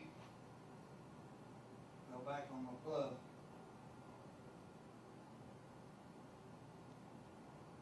They're in trouble on the back door for you though. We had QB on right here. If we were reading this, you shouldn't be. And there were 2 consistent. So, I mean, how are they gonna, how do they defend you? well, If you're in the gun, read that. yes, you know, athletically, if you knew how talented those 2 guys are, they're both #1 draft choices. And they both are much better players than some of the guys over here except for 28 and 7. You know, they figure, hey, he'll get them both. But you can imagine why we came back in this game 2 times and ran for 35 yards down that sideline, right? Yeah. Now, you say we're guessing. Well, I don't really know whether that's a guess when they chase like this. Yeah. Somebody wasn't prepared. How about the club out over here? He doesn't really help me, does he? He got his helmet too far under it? Yep. Did you say that? Yep. yep.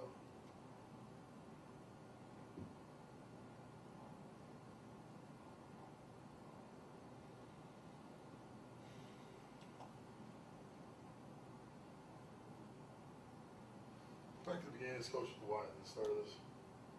Center coming out knowing you're doing this, knowing you're motioning this guy across. Word release is what told me. It's a delayed call. Now, say they run a, just, Sam's over here. Okay? Okay, what's your tight end? Doesn't matter.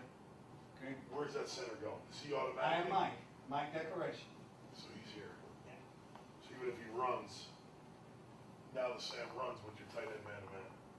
Okay? I got Mike Doesn't Declaration. change it. No. But your Mike, really, since Sam here, that, your Mike Declaration's still here. Even in this look right now, where Exactly right. Would not matter to us. Wouldn't matter to us once we make a Mike Declaration, that's the middle of those three. That's the guy we have. Now, because it's released, this is treated as buck off. So number two now is belongs to the fullback. Now the center's going to the backside. Yeah. The guy there humping to is the weak safety on the cut line. Again, have they got the quarterback dealt with here? No. Palace safety, yeah. They're saying the safety's got him, you know that. Yeah, that's what, he's the one that's Now, getting it. you see how hard this is for the fullback, but he's clearly got to go outside. Mm-hmm. He decided not to. In his mind, the guy was playing out. I'm not sure he's wrong. What he isn't right on is he never fit on one, right? Mm-hmm. And trying to fit through there, you know, he hasn't helped his runner. So this is part of what you face if you let him respot inside. Great cut lane by the left tackle here. Yeah, Right there. That's it. Get up the field I love that. and get yourself high. Probably what, fourth Now, step what do or you think so? we tell this left guard after this play? Stiff arm or chop? Chop. Chop, because he's got me. See, he's gonna tackle me. Club technique, Yep.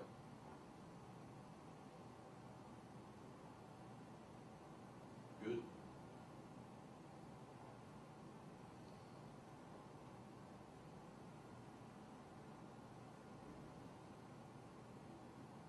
Now, Coach, you were here coaching this outfit right here? Number one belongs to the tight end, that's gonna be 37. That makes 57 belong to the fullback. The center couldn't stay on him because the plugger came. Remember you was thing you were talking about getting from Florida State? Jump him. Great job, tight end on the backside, sifting from 94 to 26, because once he could discover which one of those two. Now the fullback has read it. The guy with the right guard's playing out. Oh, You gonna go block 57 out there? oh, he said he's blocking himself. He blocked himself. Go fit up on something. Little baby seven probably, huh? Well, play football. Now, too many times they end up on nobody, and I don't like that shit. We tell you, you're gonna spot. Now, you're gonna be a searcher, and search the system. Search Now, the would way you- the system is. Would you consider him, say you go back in that and he blocks 87, helps that backside guard with Could that? you do that? Don't Is matter that, to me. is that a good job for him? Don't matter to me. As Just long fit as- on somebody with his Exactly double with right. a, Fit it, make that thing stay in that 3, 4, 5, 6 category, Yep. and away we go. This was a clear read for him, because the guy with the right guard goes in, right? Nice He club, should huh? clearly go out and take on the next level. Wow, I like that right tackle there. Boom. Does he finish it? I think where his arm is, he's going to. But maybe not. Back had to go a little bit wider than. He's fighting to lock that arm, with him. What That's is- tough for him right there. you guys didn't play Denver, right? You won't play Denver, or We played them last year. what do they do to you knowing this is your deal? And they do it, you guys are the two probably majors in it. What do they do to You know, kind of they screw up? didn't, when they played us, I think they didn't feel, we had played really poorly the week before and had lost the game in Kansas City badly. And we went to them and we were like, 5-2. Played pretty good, but we played poorly the week before, and they came out and tried to play with pretty vanilla 8-man fronts, and we just mauled. And they weren't prepared. They just weren't prepared. What will you guys do, like, when people come to you and say, what's the best way to defend this? What's, you know? Well, what we're hurts you? finding is they G the front side guard, and they 3 technique the backside guard, and that keeps the cutback lanes a little more restricted. Okay? That is pretty vanilla. And then change up the fronts, and we see more bare front than anybody in football does. We see piles and piles of that. And as our passing game gets better, we're gonna see less and less of that. And that's why we like to show pass out of gun and run this wide zone, because they go together, they fit together. So that, we're trying to stay ahead of this as best we can.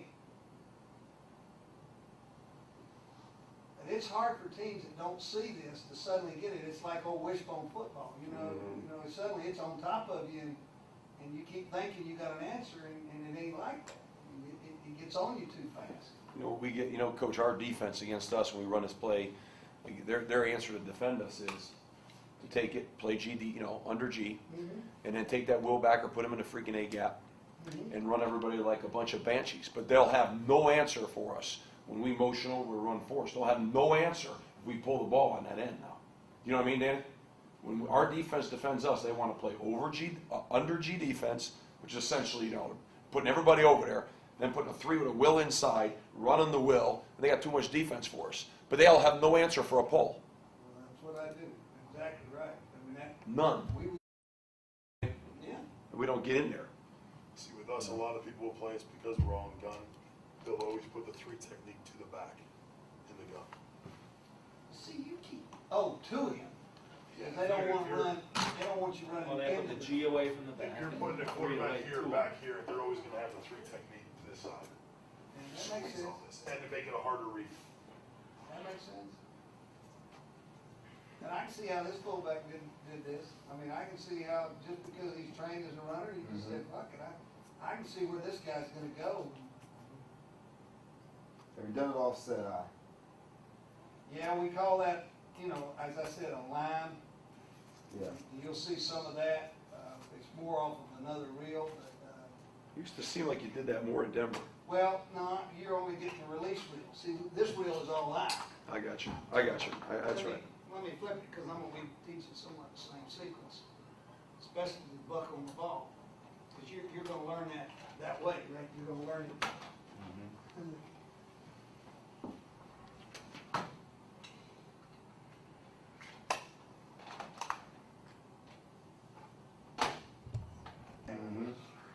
But the right tackle got skinny up through there and just played hard. I kind of almost use a pinch technique. Bounce himself back out. There's offset eye. So he should enter, the guard should go on back door. Nope. Yeah, see the weak safety come down? Should have gotten respotted. The right guard should have gone nose to the will A.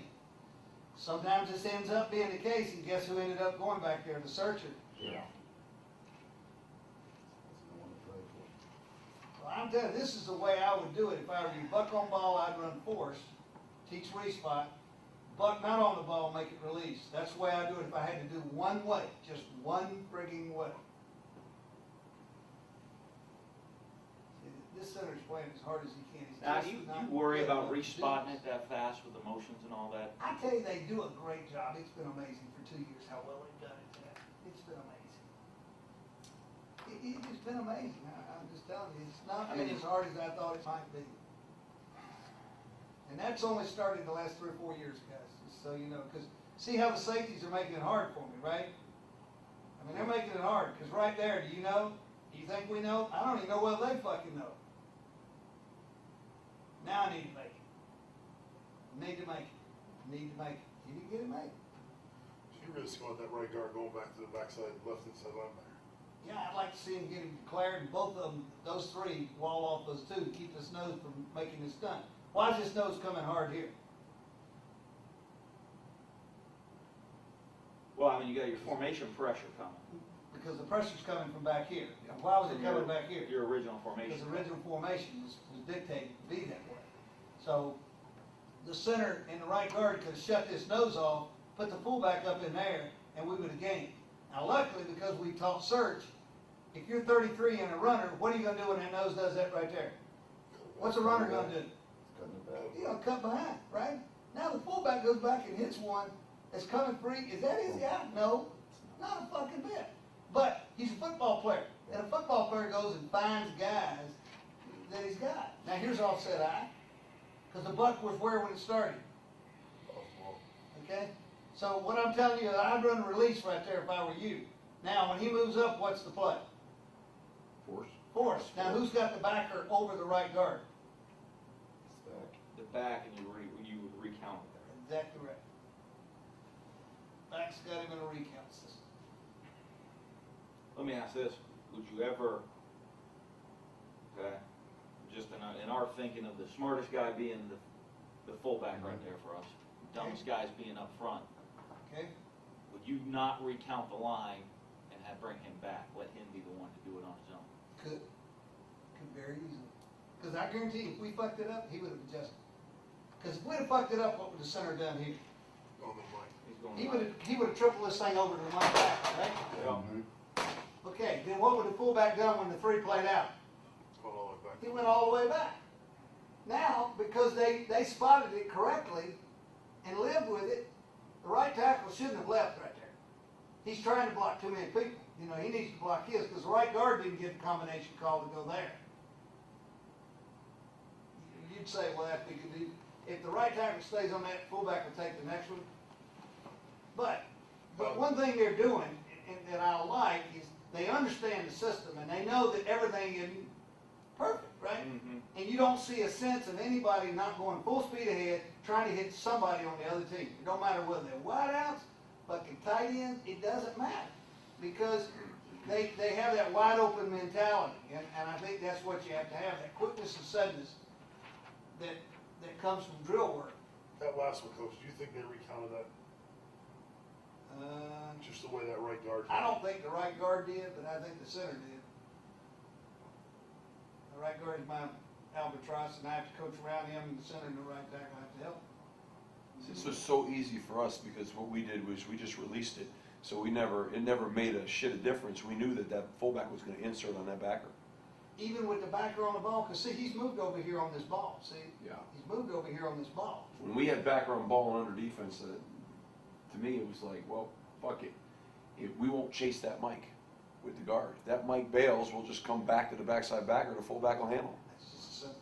It was easy. We taught it off Will A, and that's how Yeah. we made the call way faster Yeah. than everybody realized. But you've already seen we've missed one, so that's not saying we don't have some.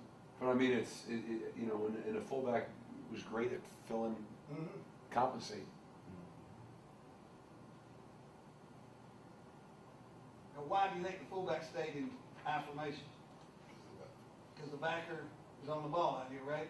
And he's reading the five. Now, why should that five go in there? He's probably fucked up, right? So the fullback can easily read him from there. Right. And that's why he stays with that backer on the ball. That's just the way we've trained him. And to me, you see, every one of these that we're running out of gun are no different than this. This is the same world. Now, 33, who is our fullback, is at tailback. So we're going to read the five. Fullback decided to read outside. 33 decided to read inside. What am I going to be yelling at 74 about? Well, Back in, right? Back in, back in, lock your back in. If you don't have guard help, you gotta lock your back in. Easier to say than do, but buck on ball, fullback stays in green, high formation. Look who he ends up hitting here.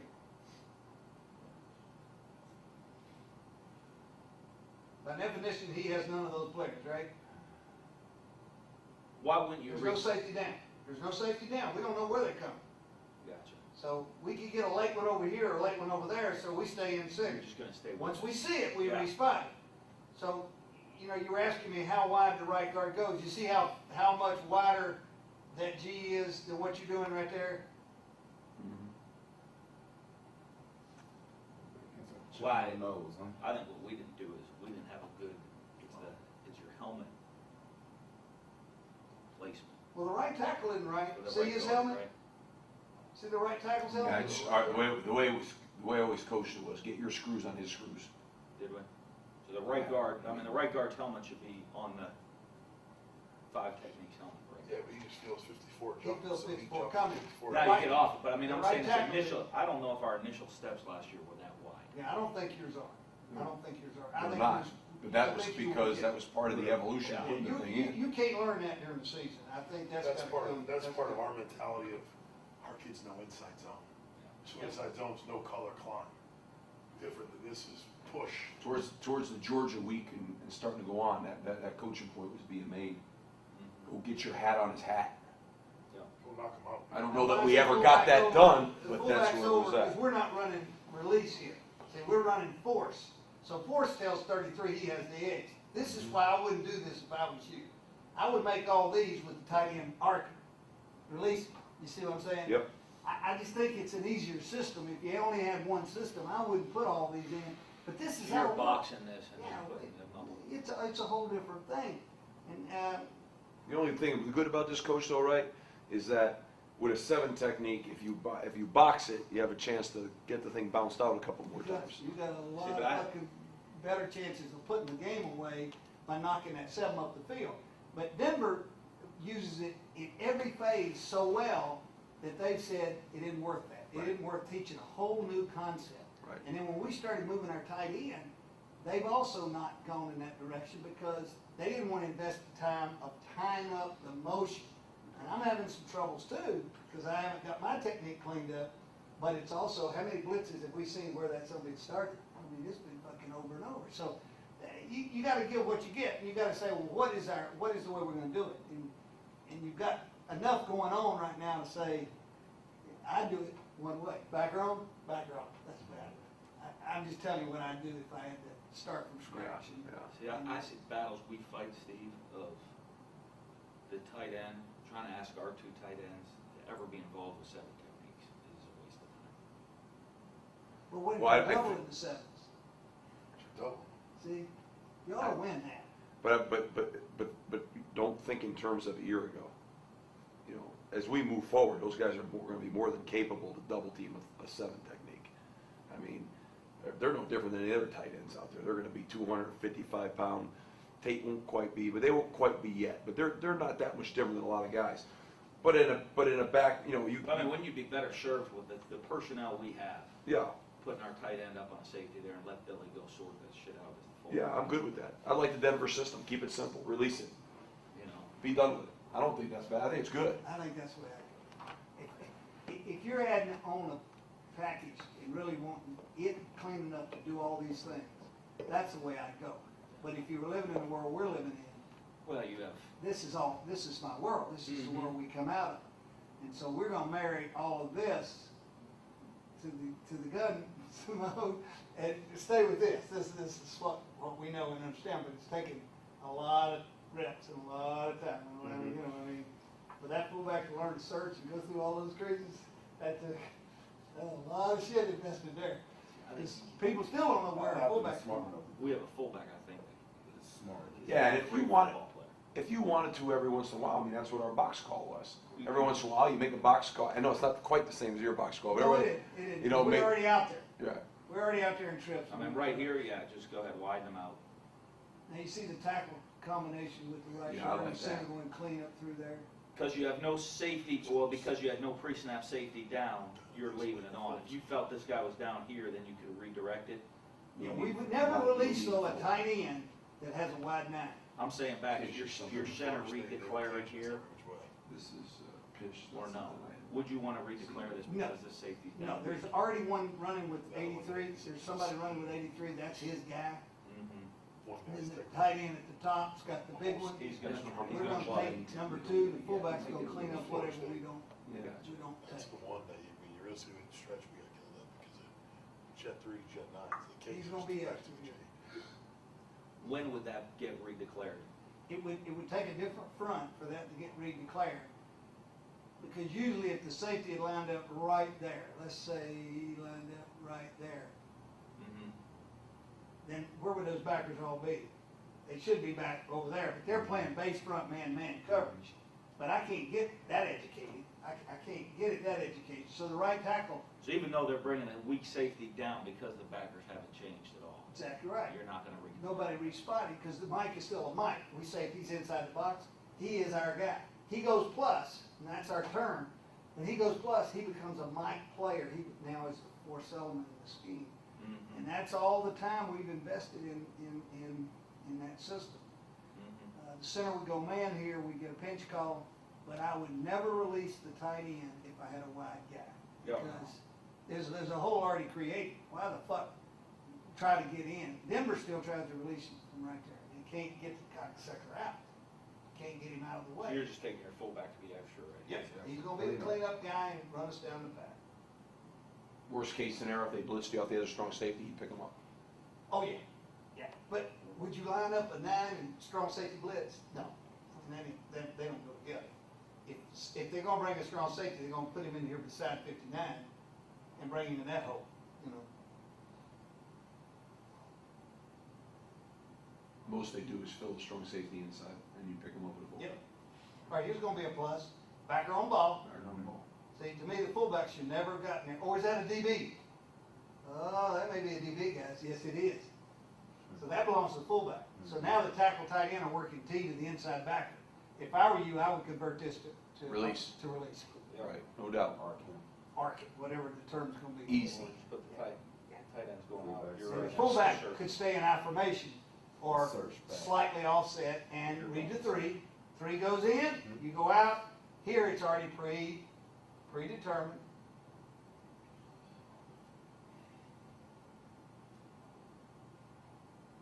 Right guard's helmet needs to be wider.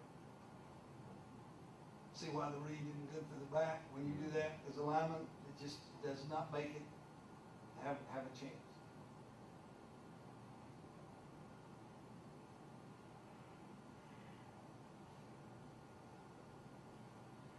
How big is that tight end there, 83? 60, but he's all pro. He's our second best player next to quarterback. What's his name? Crumpler. Because he can get 70 balls and block the line of scrimmage. This sucker's good on 28. He's just become a very consistent player, and he's not very big now. I mean, he is not. See, right there, big. you're gonna, go back to this one. I just wanna make sure that you're gonna let the tight ends going out. If I were you, I Have would the have. tight end go out, have the back insert on 55. Right. Fullback and read insert on 97. 55. He's Read gonna 97. read 97. He's actually, we're not gonna end up even blocking 55. A lot to do with the fact that Right now, is anybody happy with the left guard's helmet here? See, this is running early, you know. How about the left guard's helmet? Is that fair to the fullback right there? But we said, no. No. Can the fullback now get back under that? He's all fucked up, isn't he? He's all fucked up, and it's tough for him. That's the left guard, in my opinion. That's just the left guard. 30 yards.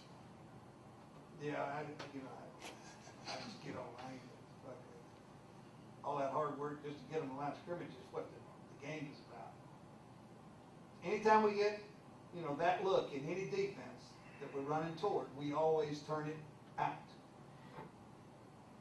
So in system, this should be plus. And the center should work O behind it, and not work triple, and let the fullback take that other player. He made the fullback search here. Right. So you want to put the fullback on the mic right here. You I would consider like the him mic to, plus. because to me, it's a plus defense. It's a release. You So, release. the release is gone, with this thing, goes to T.O., the back knows it's never going outside. He's running off the 3. The fullback, when he saw the center enter up on that lane, he went back and searched and gave us a chance for a breakup play. That backer walks up like that, he might have called a pinch if that Sam was off the ball, but Could've if Sam's been. on the ball, just go. Exactly right.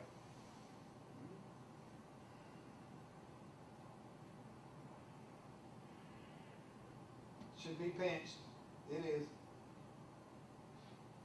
Who are they saying 26? Is 26 going to be Now coming? the fullback is wrong, because his man is out in this thing. He should never search this. Because he can keep coming out here to Exactly 21, right. We've already 26. created the hole. Run in the hole we've created. Don't do that to the back. Now the back has to run behind you, and he does okay, but it isn't where you really want the ball. Now our fullback Fullback makes, moved over because Buck is off the ball. Now Buck's up. Now he's in a bad spot. So he's got the Mike player. 61 shouldn't have gone to him. But they said safety down, coach. We had to go to him. Now the fullback's got to go to him. I mean, there's all kinds of shit going to happen.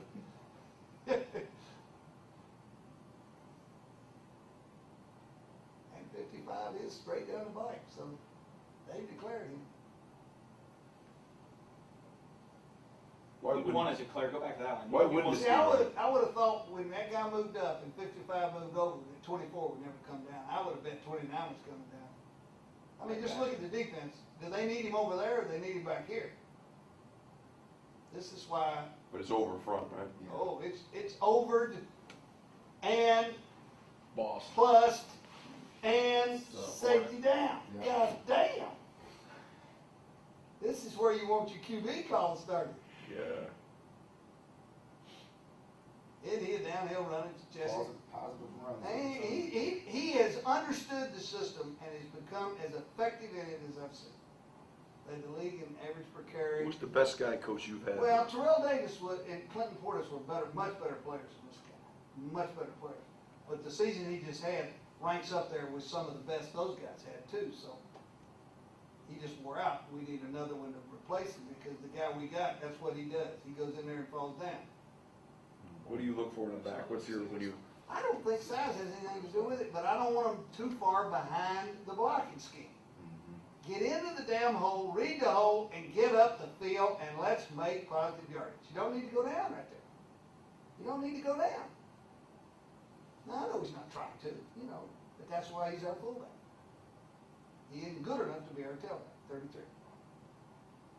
Good player. Glad he's here. what's the lightest you can play with a fullback, do you think?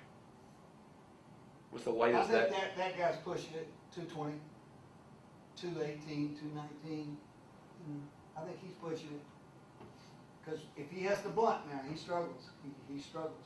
But we do so much searching, don't you think it helps him being athletic? And of course, he's a great receiver. Of course. Because he's got burst. He can catch a ball in the flat and make 19, where a guy that's 255, 260, he ain't going to make 19 yards in this league. He can't get him. You said something now the back, okay? He's gotta follow the fullback. When the fullback If makes the a fullback cut, bends, the tailback is sucked over there like he's a. he's gotta go with him. He's a pimp, he just pulls us right over there. That chick walking down the street, and we all. He has to, but Fuck, he's He doesn't have to. he doesn't have to, but That's he can't help it. Yeah. He can't help it. He just can't. Which is a conflict. It makes perfect sense, but when we run a play like, for example, zombie, that thought process doesn't marry. Well, I'm sure you do some cross. Which is fine. I wanted to just ask to see if you were coaching him to follow him, but you're not. No. You're saying that just happens naturally. But But I'll I'm tell saying- you, I'll yeah. tell you something, we're getting ready That's to what have, happens sometimes in zombie. because I think we beat Well, that. we naturally follow him back. Right, and we don't get some of these done, we're not gonna get all this shit. Because we think this is a direction, give me just a hair light here, that we need to think about. Because there's a pull here that we think may be another door, and we're always looking for doors.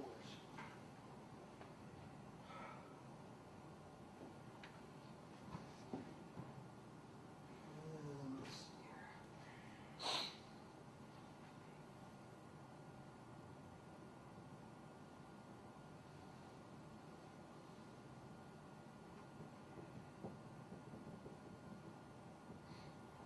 Let me hit that one more time there. Sure. Still, no, I meant this. See this tight end, how much easier it is for him to go down and check to see, do I have the 5 technique, then I have the buck, then I have the strong safety if he's off? Yeah. You see how much easier that is for him to do? Don't you agree? Yes. Now, I don't think the right guard stretched enough, but I think he missed cadence. I think that's why he's so fucking bad right there.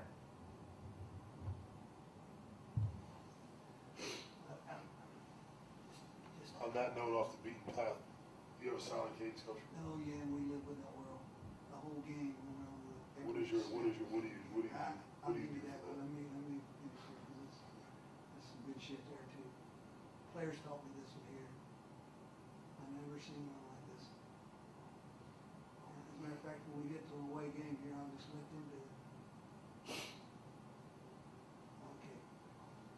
All right, watch the head of the center, okay? Looks left. Okay, here's what happens. Go to the line of scrimmage, quarterback says ready. Okay, the center says ready and the guards repeat it. And when he says ready, he turns his head, that's 1. go. So, I'm the center. Okay. Steve's the guard. I go up, I start my declarations, I'm doing the stuff. Quarterback, ready, because he's got motions and shifts that he's doing Yep. with his heels, okay? I'm the center. So he tells him, I'm ready. And then the center says, ready, go. Two things have happened. The tackles start with his head, okay? So they're looking right there, up and down stances, depending on what they're in. The minute they see that helmet start, they time it up on one. They time it up and they take their eyes from him back to theirs, and they're looking at the defense. Because they know how long it takes his head to go, okay, if it's on two, ready, go. Two head bobbs. Now it's on two head. Guards don't say anything? No. Right, okay, that's No, what it is. because they look in there. They look in there, and the minute that head starts, and they come back and they know how long it's going to be before it occurs. And we practice the entire week, and every snap, gun and under center on the road, every snap of every game, it's done that way. And we do gun at home that way. So you come up that We're way. so convinced it's the right way to do it. I'm going, Mike. And they came up with this. It's amazing. Where they got it, I do not fucking know. Because I've been with every one of those holding hands. I've been with that goddamn jiggle them, give them the foot. I mean, I've been through that shit. I mean, we all have, you know. And they've learned to time up the system. And they do every drill the whole week that way. So the center still says go. He says, ready, go. Okay, and the go comes when his head will be back to the spot. Do the tackles hear it? No. No. The So they're guards hear all him? off head. The guards do. They feel and hear, you know. I think the quarterback is the one that feels it. So I think he's a lot more prepared, and he's so confident in it. When you're under center. Yeah, he's like, hey, this is better than what I'm doing. Because he's not a real vocal guy. He's not a loud guy, you know. And what are we going to do? We going to make that fucker do practice yelling down here? We're paying that cocksucker $15 million a year, and we going to practice yelling shit? No, we're going to let him play. My center, Practice yelling. he's Still lucky, don't fucking he's work. lucky to have a goddamn job. He's lucky to have a job. He can learn to cadence shit. Oh, it is amazing. And there he is. I mean, you see it. Every time we're on the road, you'll see his helmet, and it ain't a big one. Oh, I noticed. Now, I'll tell you who bitches These big me. calls. Yeah, because you can see they might be. Because they think there's suddenness there. But You're there rocking. isn't suddenness. He's doing that. See? And all we have to do to the officials, make sure before every game, you know, it's the same old deal. You know we're using it. Okay, we know. We're not jerking it. We just move it over. Go. Okay. But the defensive rush guys, they get leery. You know? If they jump, we pull. Now, it's coming up. Coming up. They jump, we're pulling. Ball's coming. We learn to play around him. If those defensive ends jump, center's not. Let's go. What about if it's Don't matter. Don't matter. ever? Don't matter. There ain't no exception. No brainer. When you're in the guns, quarterback give ready, or does he give a foot or like a hand sign? He gets a foot there, but says ready. It says ready. One of the problems we have is when we get into overs, what is the cadence going to do, things of that sort, you know?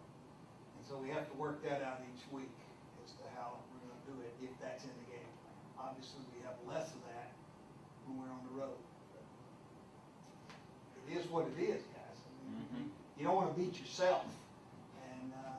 And I know y'all's colleges are just the same thing. The noise in those damn stadiums right now is just amazing. Well, every time we go, it's impossible because they're trained and they pipe in the shit.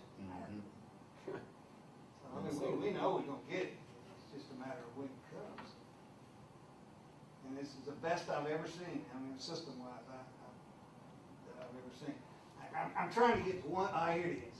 Here it is. And this is a direction that we're looking at very strongly because of the pull of what I heard one of y'all say that they hang behind if certain things happen. Now watch. This is 83. Is a guy's our release guy, right? He's been motion across. We run behind him. Motion across. We run to him. And watch what he does to linebackers. Because we run so many slides and keepers. When he goes back that way, just to seal, what happens to all three of the linebackers for just a little bit right there? Huh? Okay, now, to me, we've opened up something here. And we gotta be smart enough to know that anytime we can run a weak side concept and slide a guy that's a primary, like our search fullback or the tight ends, what are the rest of the defenders gonna do right there? So, See, we see a lot, this is what we see, because of our option, because Because of the of us. shotgun, because of the quarterback You see, pulling. it is the same concept, but this fits into so much of what we do because 83 is always running keepers out the backside. You know, he's one of our best players that works in the creases. So what we've got to do is find ways to create this action without affecting who we declare. Because those linebackers clearly are not near as big a threat as they have been on all this film, right? When they're attacking right at them. Same side does this a little bit for us. I know you don't like it, but I mean, it does freeze them a little bit. Well, I have a feeling keeper is. I mean, the QB. Oh, no concept. question. I mean, I think we're on to somewhat the same vicinity. And I just wanted to put that one in there to mention it and talk about it. it's just, that's a game All right, let's jump our ass right back. Now, do we want to read option triple? Stretch is all stretch. Let's look at read just a bit. Can we look at that again? Read just Yeah, our you- inside zone. Read is Yeah. tight zone. I Read know We're it gonna is. be, you can see it with the read in the backfield mesh and all that That's stuff. what That's I'd gonna like be to all do without the coordinators. option. When I get to the options, I'll move off, because I just want to see what I think, you know.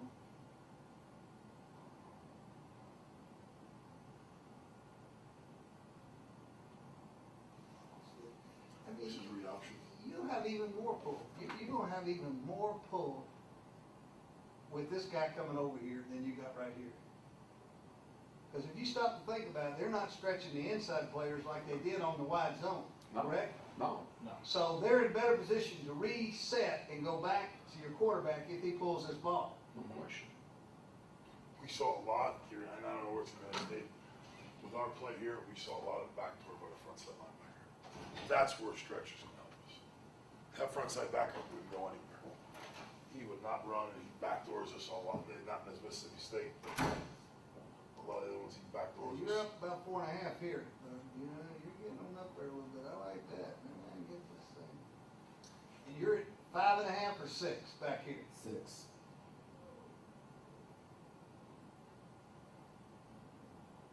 Different steps for the back. He's a little tighter than, I mean, I'm telling you. Square 6. shoulder. Oh, yeah. You know, All it's I'm tight doing is here. trying to be the quarterback right here. Right.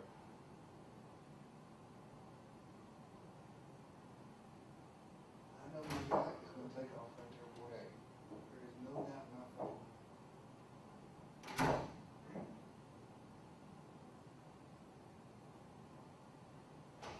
Because they can't slow play him. We can't do that. Well, that's what we see so much of, and that's where we think the stretch will help.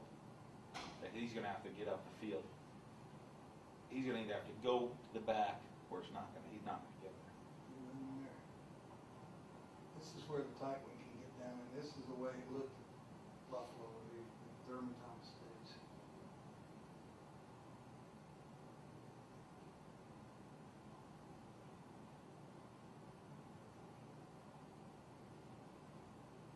How am I gonna get this fucking thing over to that side? If I got a tight end, how am I gonna do that? Tight end backside? Well, no, Tight end to the left. he's gonna be on the front side most of mine. So I've gotta get him somehow where he's a Parker. Without using arc, without using release. Because the more you do with this with the right guard and right tackle, or that man scheme and pull the tackle around, the better the thing is gonna be, because it makes the read easier, correct? I mean, that's the world you're in.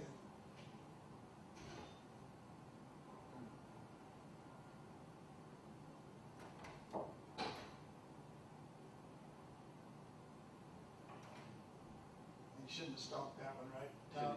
Should have given it. Oh, but I'm saying, you wouldn't want him on that guy, wouldn't you want him on the inverter? Who, the number 2 receiver? Yeah. Yeah. Well, see, for us right there, the number 2, the guy coming down over number 3, he's the pitch key. We're running option on this one. You think you're pitching off of him. We're pitching off him because we're reading the defensive end. You can't pitch off, defensive ends are read key. Quarterback's gonna get that receiver killed.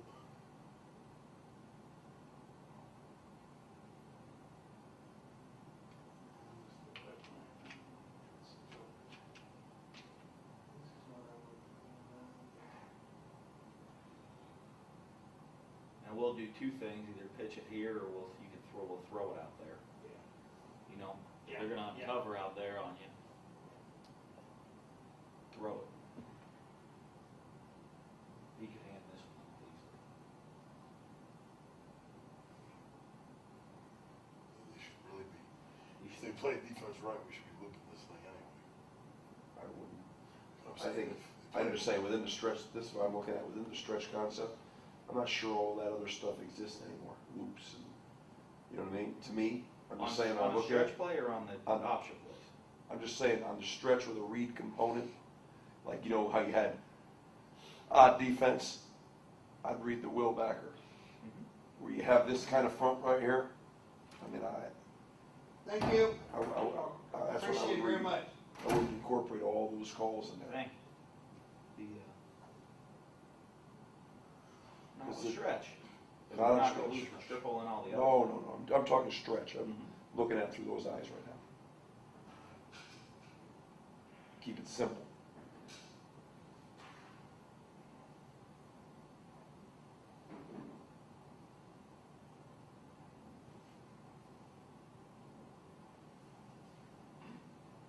So see, if you're running stretch here, and I know we're not, they know it, but you see how slow everybody plays this coach. So how, in the backside end, look at the backside backer, everybody's just slowed down. That's why the stretch helped us, as I thought. as the Oh, year it's went on. going to. I can see it right now. What I was trying to do is get enough of the reads. So many of them are options. What do you think about the quarterback's footwork as compared to stretch and read, and how do you tie them together and all that other nonsense? I think he's clearly going further over on stretch than he is on all this other stuff. What do you think it should be? I kind of like the further over, but I don't know that yet. So we have so many options because we don't want our quarterback to run the ball. What about your footwork in the back? Too slow? A Uh, little slow to you? Well, I just think you restrict yourself with the tight zone play. I think you're always going to end up doing just exactly what I've done through all these years. I say to myself, why in the fuck am I worried about running that thing down in that front patch when I got width? I got still got cutback lanes. Right. I'm stretching and doing what I'm doing. I mean, why don't I, we are pulling them all right into this hole, right here, the whole team, right? Yep. And when we saw those others, they were bored out of there at some Mhm. better angles. Yeah. And the linebackers were giving better reads. But I don't know that. I'm trying to learn. And I think it's good stuff.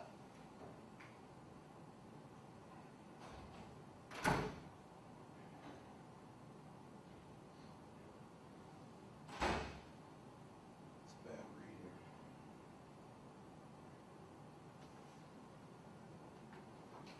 I will stop there. That's what we'll do it. I'm gonna give y'all one run upstairs real quick. Sure. Got some things down here. I want you to look at this wide zone. Somebody run this big boy. And let me teach you real quick what we know of this. This might have to use. Yeah. Think of the one and stop it. One of the things we get a lot of miles out of because we teach the same play is we come up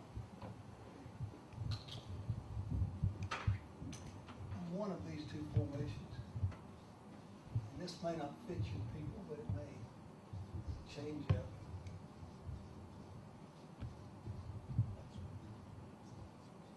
Right. And we come up and we run, we run wide zone or stretch, whichever you want to call it. And we run it to the reduction side. And bend it back and wall it down and get it all the way back into that crease. Or we line up in this formation and motion and either run it there or there, depending on what we think they're gonna do to this alignment. And then we'd like to head it. So you're gonna see a whole reel of these concepts right here. Mm-hmm. And see if you think the read of the back and the handoff of the back and the mesh of the back is the way you're seeing it, Okay. saying it. And that'll give me a chance to run up and check with Jimmy Moore, because I'm not gonna see him tomorrow. And I'll be right back down. So you run this wider stretch to the wider or the tighter? We, to this, we run it away from that one, which is to the reduction side, and the safety. This one we guess. Because we don't know when we come out this way how they're gonna set it. And then we either move this one and go behind him, or move this one and go to here, but it has every front, because you, whatever you called, you called. Here, we don't over. Here we over. So you- Stand down, you up see. there. Oh, yeah, come on.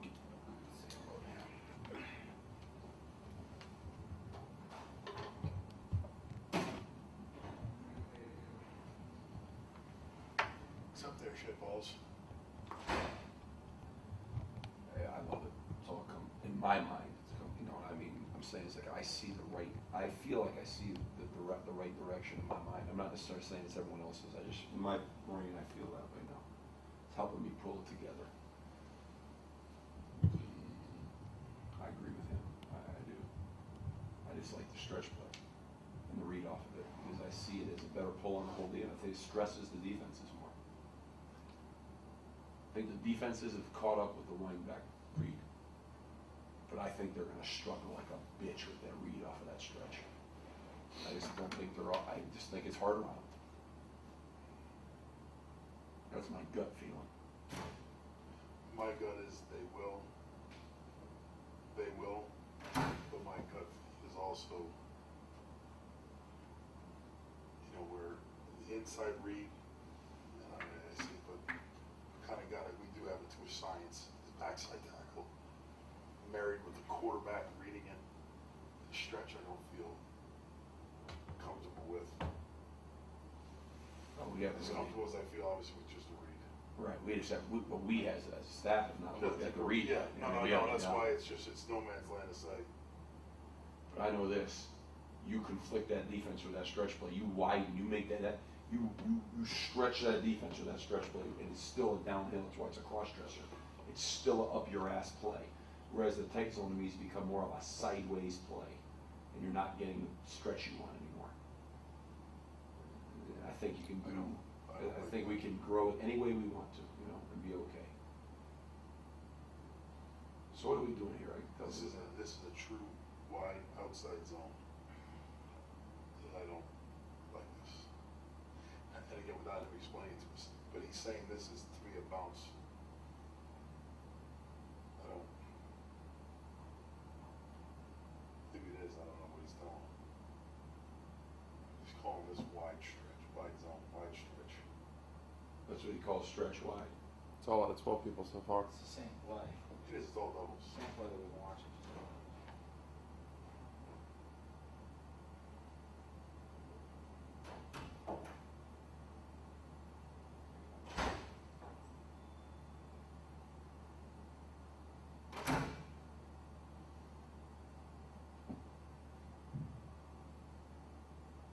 Where's the clicker? Let me see the clicker. Does it reach me?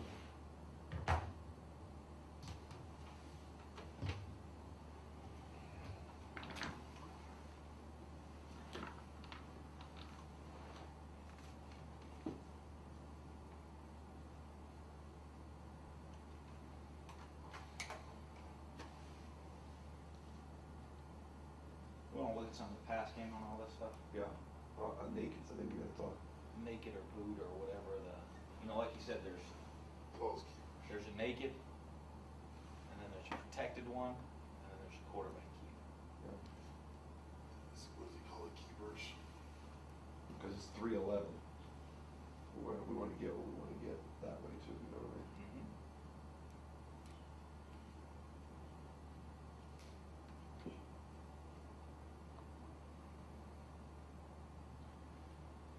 This is all kind of box mentality, I think, isn't it? It's just away from safety. Yeah, box. It's all That's why you're getting some spills, because you're blocking 7 techniques.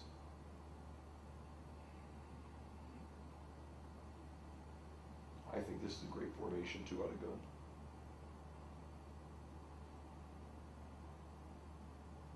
And I agree with him. I think he said it. I really like tight zone out of this formation. I think that's where they become a gap short. I think this is where tight zone's at its best. Maybe as maybe as Reed, you know what I mean?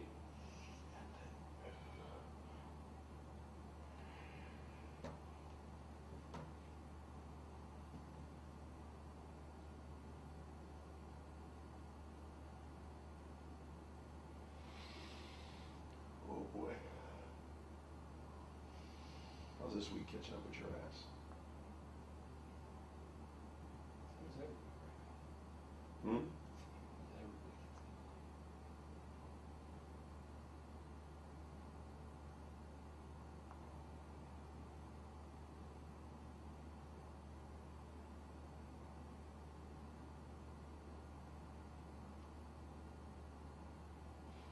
It's amazing, huh?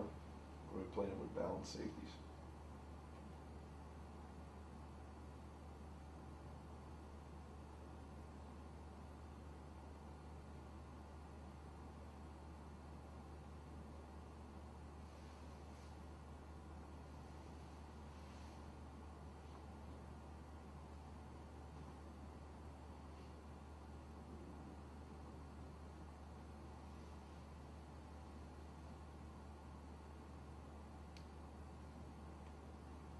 Backfield dance was a shit though, that's not what you see.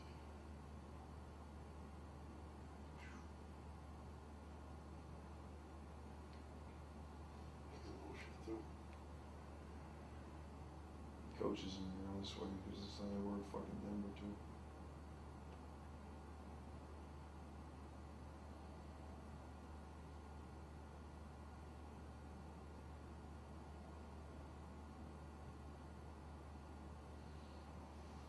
Pinch.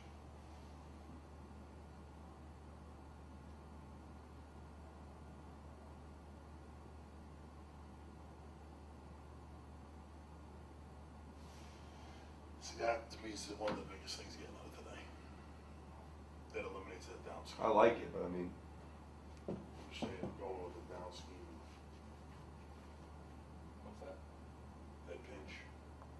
We worry about, we say jet threes to help ourselves with jet threes is get a fold scheme. yeah, that's only They're basically pinching. that's only with a 9 technique. No, I know. Say Florida The State. jet threes are an issue out of a lot of fronts, right? Any over fronts, it's 9 technique. So how much I'm just curious how much we'll really get in 9 technique.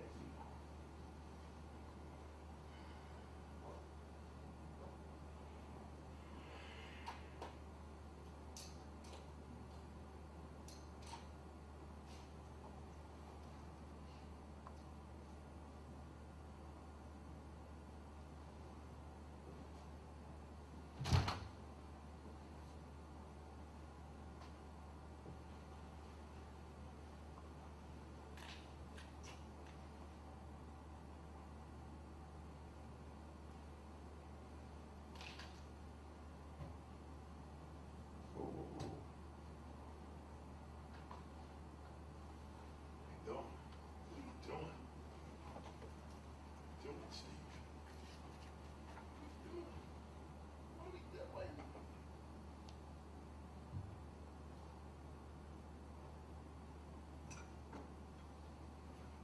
You gotta try to find out about tomorrow too. What's that? Tomorrow. Yeah. What do you think? Let's say, Danny, we can't get in here tomorrow. That we meet in a hotel in the morning and kind of try to work through some of our deals, you know what I mean? Maybe work for a couple hours in the morning or something, just try to, let's freshen our mind, try to solidify some of our deals and, what we're talking about, team series, and see maybe we can create a working environment mornings and then, because I'm not gonna drive home, but we wouldn't meet when we got home anyway, so meet a little bit in the morning and then go home. You follow me? Thank you, Mom. Huh? We still got some shit that we can clean up. The the tight end is gonna release if the backer on his outside comes. Man on man outside Okay. ball. So Okay. if he's got one-on-one outside, he's gotta throw and get the hell off because he is primary to that side, because the quarterback, we don't have anybody left to keep. Okay, what if he doesn't? It stays on until the ball is outside of that guy before he throws. The quarterback must be clearly outside. We do not throw and go fast. We throw, protect, and we work the comeback to the crosser before we work that guy. He does not want to leave early, and it is by far the best thing we do to protect our guy. And this one is the hardest one of all because ain't nothing else he can do. Shit, he's stuck. And this is out of every formation there is, God knows it's a name. So see how he's peeping at this backside backer? We call that a protected system, so we're working overs, the comebacks. If there's anything you want to see more than once, just scream. Remember, these fit in the run here. They fit in. Your mentality here, coach, up front. Okay, we have a way of teaching it which is a little bit screwy. Our linemen are responsible on wide zone keepers for 1 and 2 on the line of scrimmage, and we use drop step to the side of the play because you don't know how high they're going to rush. Right? You don't know. So we drop step to a play, which is totally backwards of the way we do the running play because we're always gaining 2. But we are responsible for 1 and 2. The running back has any safety blitzer, edge blitzer. The center is responsible for going through the nose to the front side Mike because with wide zone, the back can't block that guy.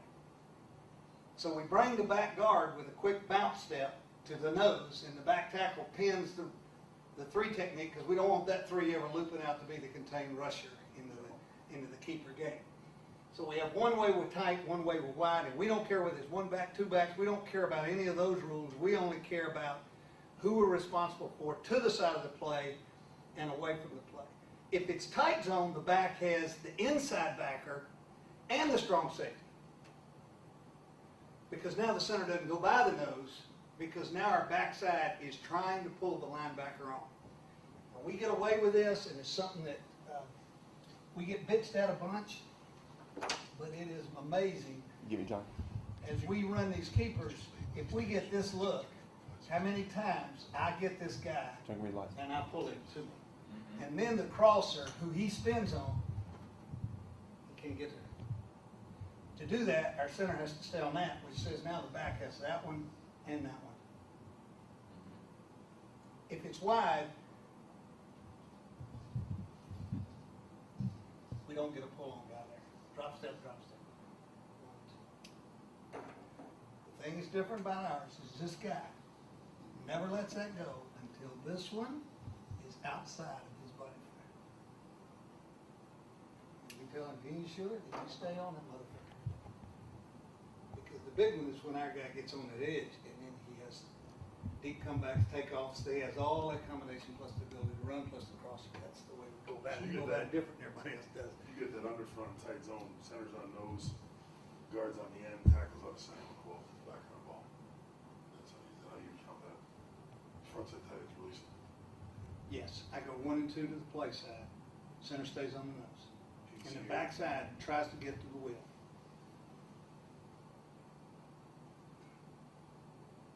Yes, So tackles going up there to the sand because he's releasing. correct. Wide, same thing. And it doesn't matter to me whether it's 2 back, 1 back, because we run them out of every concept. We also have to be able to add them on game day, because if this play's going, then we gotta have a keeper made, so we have to make them up on sidelines. I'm sorry, I don't want to act like a dumbass here, just make sure I heard you right. So, off a wide zone, the back is responsible for any edge pressure. To the side of his Side. fake. And he can only take a wide one because he's running a wide pack. You see, he can't get it. And the same, as in under defense, what is the Sam considered in wide zone? He belongs to the tackle. Okay. He's number 1 on the ball. Okay, 1-2 LOS. Okay. If And there's any strong safety blitz, inside or outside of that side, it's his. Wherever he can. tight zone, the differential is the back now has the inside play side backer. And Is strong Yeah, so he's a dual reader. Exactly. And we just tell him to abort if it comes outside, because you've got to go get it. Just abort the fake. You want to take a tight fake, so you're on the tight backer. But if one came outside, I can't get all mine converted because I can't get the call back, I can't get it back there. So we never have the DBs. The center has the mic in wide zone. Center has the nose backside in tight zone. Nose front side and tight zone. Nose front side, but what if it's a black side? What if it's a 3 technique? We Well, yeah, would probably play hard into the shade nose and then bounce up and try to pull on the linebacker. You run these, coach, open up side and close side? Will you run it away from the tight end to the We run it backside? every way there is. So sometimes the back is replaces the tight end, don't matter to us. It doesn't matter. Because it's going to come out of every formation. If there's nobody to help over there, it's called a naked. If there is somebody to help, it's called a keeper. And when he has keeper, he has protection, unless he has a slide player. Player going back across, and that has its own term, which tells him kind of how to do it. So let's Saw just a take bunch it. of Cubs on that of Denver, I think it was. Yep, they do them good, no doubt about it. They do them really good. They know what they're doing. I think their quarterback's too deep. I don't think he threatens the line of scrimmage, and they don't protect it as long as we can. There's a lot of little things there that I think they're good at, but not as good as, but is close. Now, these are all wide. These are all wide. You can tell by the path of the back. Path doesn't change that much. Huh? Line's footwork doesn't change at Does all. not change that much. We just go tighter on tight zone, wider on wide zone to the front side of the play. Right. The wide zone, you're dropping front side. Yes, and you can see we are clearly drop stepping and attacking, and we try to hold on. So you see this tight end back here, he ain't leaving like a lot of people's, right there. He's going to stay and make sure this edge is protected long enough for all that to occur. And then the big ones are the crossers. We run that one more time, Coach. Okay, you want it from this angle or Yes, the sir. other? Yes, sir, just from the back.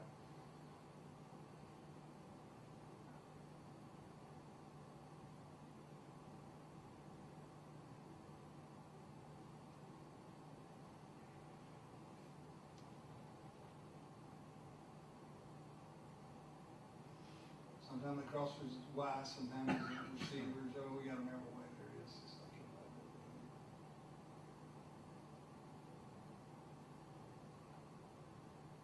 now we're going back to the fullback side because this is a very common formation for us. This is where our starting spot is. That fullback, he can't believe that they're going in there like that. I mean, he can't believe that. But they did. Now, I mean, maybe it's a stupid question. How does that fullback right now know when that quarterback's broke out outside? He knows there's a certain amount of time it takes him to get there every day in practice. If that motherfucker's early, I'm going out there and I'm gonna chew his dick off, boy. Because I don't want this guy hit on a keeper that has protection. Is For there- you to catch a goddamn 7-yard pass in the flat, 6-yard, fuck that play. We don't need that play. You protect his edge and then you go. If you ain't sure, you stay. You stay. Is there a And if that mental guy clock? rushes up the field, we stay on him full time inside out. It's 1,000, it's 1,001, 1,002. Whatever that time it is, baby, it is whatever it is. Better know how long it And takes I'm gonna for tell that you what, quarterback to get out there. he knows my ass is coming after him right there. I am not gonna put up with that concept getting where we catch a 6-yarder and got the shit knocked out of our quarterback. It just don't make no sense. It just doesn't make sense. Because I would like him to get bigger plays off this thing, and we do as a result of it, because of the attitude we take. I know it's the way you coach it. Is he too fast here in your mind, or he's saying, you know what? Oh, watch him. He's buying He's a little that nervous. clock. I know he's buying that clock about as long as he can get it. But what he's got to understand is, bud, you ain't number one in this system. This system is run, comebacks, crossers, then the fullback. That's where the big plays are. I think. I mean, that's just the way I look at it. Greg and I don't always agree on this one, so we have some words on this too. I mean, that's part of it. See, he's got a defender here that won't cross his face a lick, right? Yeah. He won't go out, guys. He will not go out here. So for the technique of that block right there for the fullback, I mean, That's full time, inside out. 'Cause he don't go if that guy doesn't bite. They got us. The guy that fucked this up is the right guard, right? He's got to go on through the blocking scheme. He got to get on through the fucking blocking scheme with wide zone. He's the one who got my quarterback hit right here. But it's still the big plays. It's still the big plays.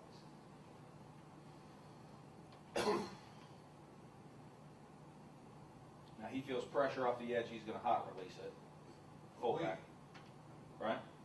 Which one? He's gotta go. Fullback right now feels this safety coming off his edge, then he's gonna hot He release. do the same thing there than he would on the other side. That's why he's catching an eye on him right now. Yep. If not, stay on, stay on, stay on, stay on. Not gonna get out now. Right? That's correct. Don't go, bub.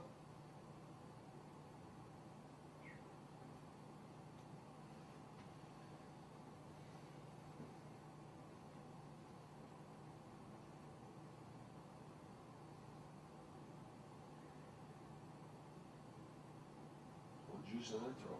I don't like these, I hate to say, except in red zone and goal line, the slides don't work right today. They've been taken away. Down in here, they fuck up coverage. You all agree? Well, with the fullback, You know, with anybody. It could be a tight end, it could be the wide receiver, it could be anybody. They'll fuck Now, up. is this a wide one? Why is that tight end leaving right now? Yes, it is. Why is he leaving right now, the tight end? Is that part of it? Right guard's just going center's just going too wide. What about the tight end backside here? This is a non-protected one? This one is wrong. He is dead ass wrong. He must give this, well, in slide he doesn't stay, but he's still got to blunt it. He's got to blunt it long enough into that look to give our quarterback a chance to throw that ball. But slides generally are like nakeds to the quarterback. But with that look right there, with the guy lined up outside, he ought to stab him, let the slider go under the lane, and then release on the clear. No, he's got us in hot water right there. But I'm not a big believer in that. Now these are by far the best ones. We don't even run the toss anymore, and these are the best ones because he can run outside so fast. You see the, Look at that. see how long they protected his edge up there now? I mean, they gonna get him to this edge.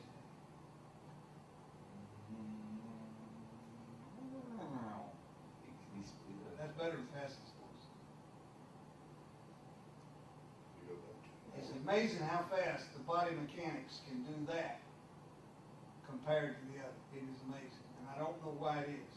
Now, this is toss scheme for you up front. We run toss with a crack, pull, and we also run toss with a downhill Nebraska system. But we don't run the downhill Nebraska system now because we don't have a guy that can catch it and run. They just can't. They take their eyes off the ball. So this has become primary for us.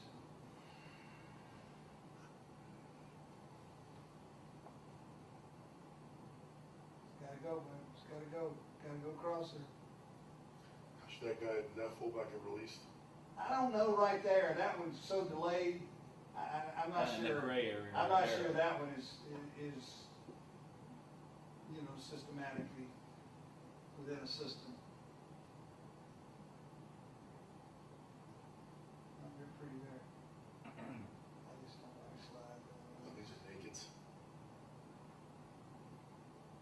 go back, let me see the center real quick. On the snap.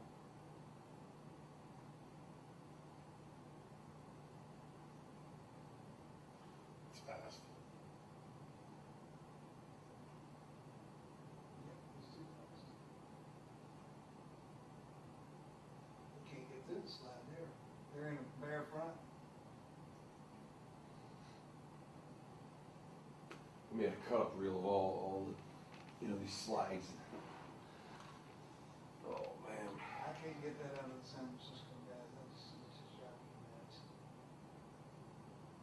But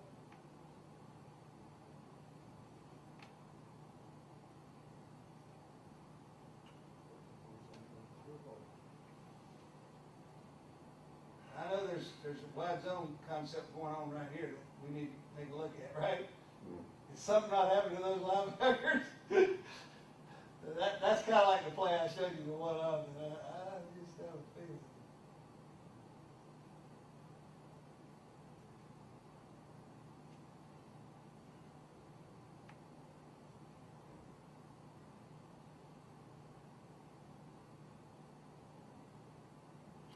Backside tackle, This is man on man naked. outside. This is naked, one-on-one outside, you gotta pull her down.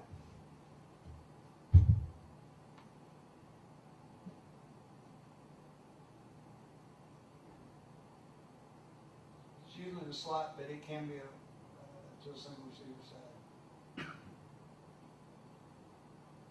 This is naked, there is no helper there unless we can pull one down. Here we get him pulled down.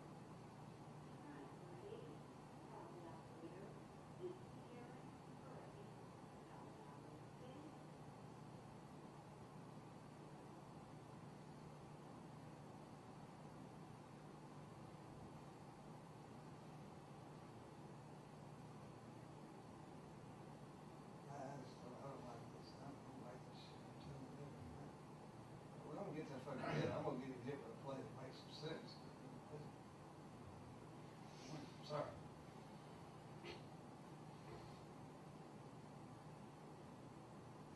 Backside 3 TD, the tackle's gotta stay on. Yeah, we do our damnedest to take an angle where even if he loses, we got a chance.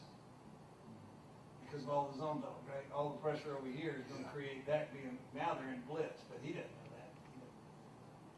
I just don't like that hit right there. This is where, you know, fullback being a guy helps you, right? I mean, where he's an athlete. But now these are called handoffs with the built-in part of pulling. So my back tackle can't go downfield. Does that make sense? See the back tackle, see how much flatter he is? Because normally he'd be releasing up there on that linebacker. What cued him to know this? Possible naked. naked. Called that way. Yes. So the receivers are running around. How many times do you think on a season that you called possible naked that he handed the ball off? Only when there's man-on-man outside. Same rule as QB. Same rule as Okay. Reed. Same rule. So it's a naked unless there's two outside. Correct.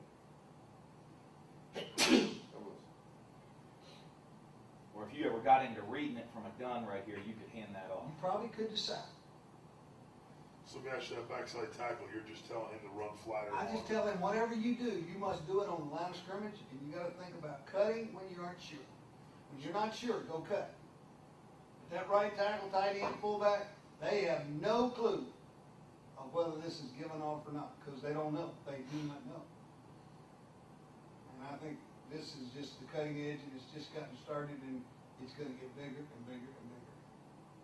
Because you got more options. So he guessed here, he guessed wrong. Tackle. Oh, the quarterback. No, the quarterback.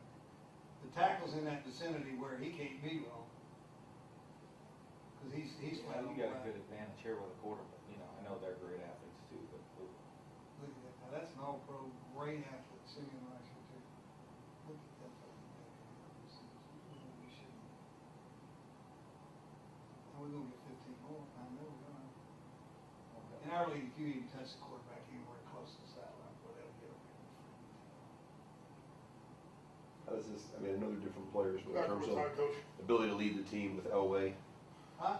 I mean, in comparison of his ability to win and lead the team with Elway, is there any or none? No, always best I did. Let me Well, ask I was you- with Montana for 2 years at Kansas City, and he's in that moment. He and Elway are a step above this guy in all the things you have to do to win a game. But this guy's a young guy too. I mean, this guy's got shit, like 5 years. So. When you call this thing, whatever it is, 18 force, possible naked, this left guard just doesn't seem to be grinding I to think really cover him up. He's my robot now. He's my robot. Is trying to do everything we tell him to do, and in doing it, he don't know what the hell he's doing. Okay, it just looks as though he's blocking naked. I agree. They have no idea they're nakeds. They block. They should they not have block known them. right there. They should not have known right there. Now, am I gonna say that they didn't call naked in the line? You know, I can't swear that, but I know that wasn't what we had in mind.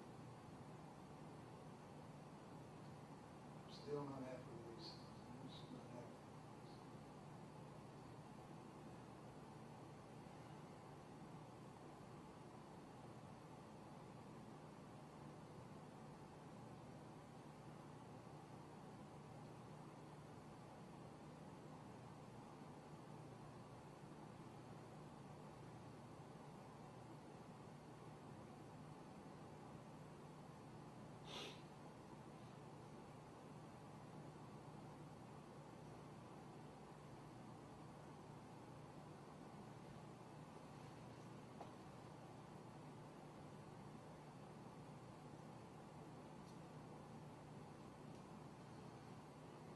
go silent with motions like this. Tight end here, motions over across. then That's the why you quarterback- see him a lot of times just sitting, because we're on the road, and the quarterback's waiting till he gets to a certain place to tell me ready, and then I go ready, go, you know. Yep. So they gotta just sit down, and you know, I can't see. You know, it's just, but it's better than jumping on sides and getting second. Once the quarterback says ready, the center go really whatever he wants, if he's got to recount anything or do See his anything. helmet right there, that's pretty much it, right there. It's amazing they'll call you for rocking into the play. Yeah, it gives him help, it does give him a little help.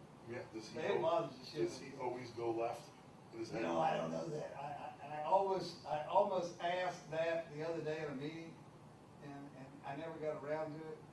Every time he's gone left, he's gone right. His head's gone left, his body's gone right, so I want to see if Okay. he's helping himself.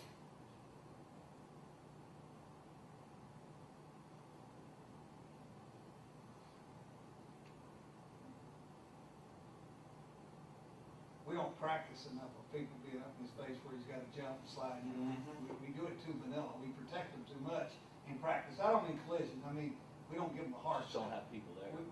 You know, it's always been amazing to me in pro ball, the quarterback coaches coach for perfection. Like, confidence is perfection. Where in the running game, we practice everything as if it's, Yeah. what's the hardest thing I can get lined up here? Because that's exactly what I want. Isn't that amazing how the difference in the two? It's like, they come out of here and say, God damn, boy, we're ready to throw the ball this way. I'm like, you fucking didn't do nothing. Jesus Christ. How'd you get ready that way? Fuck. You gotta get the jump around and move now. Now, fake 18-19, is that telling you to make it, that word fake in front of 18-19? Yes. So that's- Fake tells me it's fake with keeper, or fake with naked, or fake with slide, and each one of those means something to different people. Like, not my guys. It doesn't mean anything to my guys. They just need the digit, which way we're faking. Yeah, this is what you don't want here. Right? I'm sorry? That is what you don't want here. I don't want the center doing that right there. I mean, No. I got a big ass problem. Your quarterback getting hit like this. I don't on make purpose. sense to me. That makes no friggin' sense to me.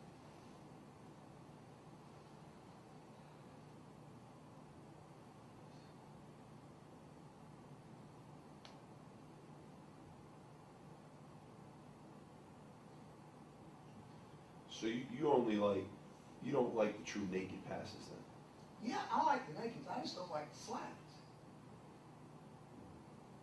Because it takes the slide guy so long to get back there. If there's anybody up the field, he has no protection, right? Now, these are slide keepers.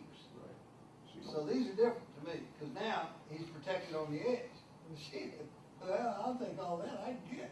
You put him out there like that, now how can he be wrong, right? He can go to that one, he can throw to this one, or he can run the ball. That to me makes sense. That's. Now, I know that's a line coach looking at a world that he don't know, okay? And I don't mean to sound like I know, but I know I've run more fucking keepers than all these coaches upstairs all added up together in 23 years. Fuck. I don't know. I guess I just look at it differently.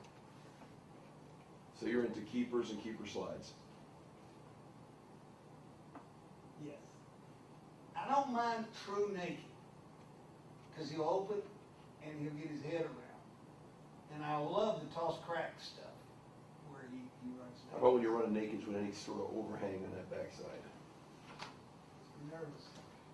Just be nervous. You don't check out of those? No.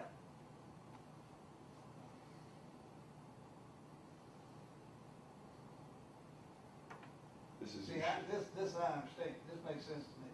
Because I'm sliding and getting a deep one, and the quarterback on the edge, boys, if I lose here, shit, we're bad if I lose right there. That's like Steve.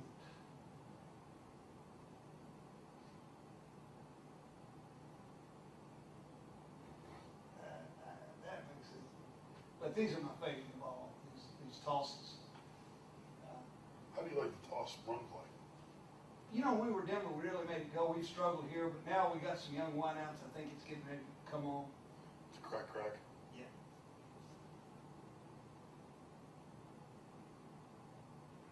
Oh boy.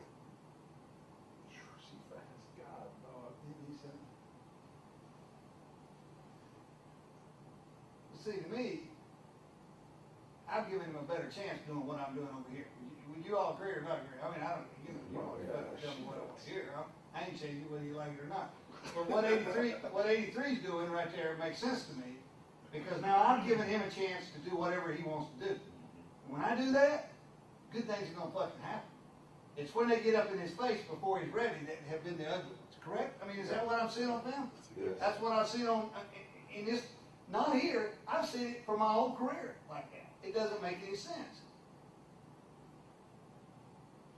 So then what's the rationale you get back for doing it the other way then? Guys, put it on the fucking film and let's look at it. And you tell me that these are as good as these. Just tell me. And when you get them together, let's sit down and let's decide what we're doing. Then You why- tell me that other shit is working, Right. where we're letting guys up in his face, that don't make no sense. Then All why, I see are play after play the other way. Is that what I'm saying? Right. Or am I making that up, right? Right. So that's something I was just wondering, what is the justification for the other thing? justification to run naked? Well, I don't know. I mean, we all got opinions and we all think things, you know. It's just, you know, I did this with Shanahan all the time. You know, he had to have 4 different slides in every fucking week. And I'm like, God damn. Show me where they work. I know one thing. If I keep those guys off that guy right there and I give him space and crossers and people that come back and whatnot, something good is going to happen.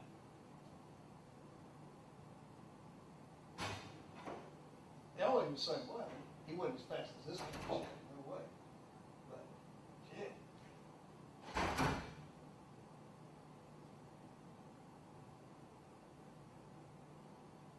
He made a good right there. Look at this old puppy right there.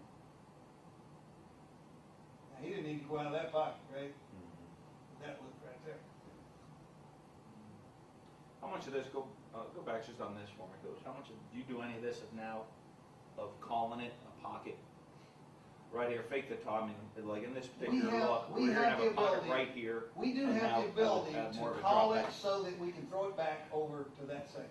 where it's a pocket. And there's a term then that, Would you block that any differently than you I would this? don't, I just tell them to soften up a little bit and hold on because it's gonna be a while. So when I drop step and attack, I'm a little more under control when we use that term. Square the line, just square the line, Just take scrimmage, your not time, as just much. take your time, just take your time. Don't be in a big hurry and let's don't sell the run quite as much because at some point they're gonna realize something's up and then you better have some body control left. And we've had some success with that. Like that, I just dropped out of everything up there.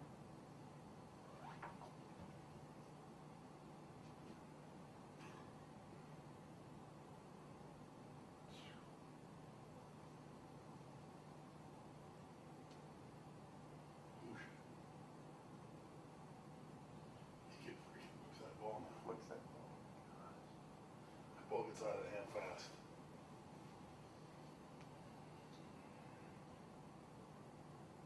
How about on one of these edges when he runs his toss keep? Look at that. God, man. Now you're talking what you're saying. See, he's got potential throwback ability, covers.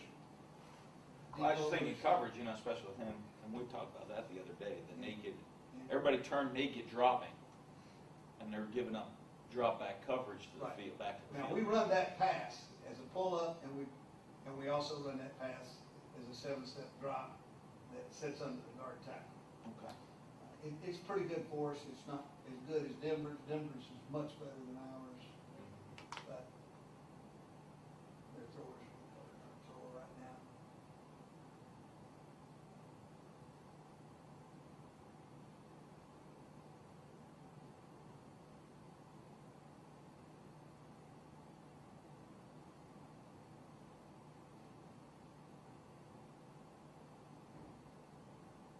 So back there. Touch that Should he fullback get out? get released.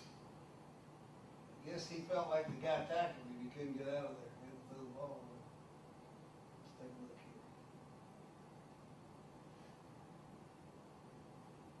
A little problem there, doesn't he?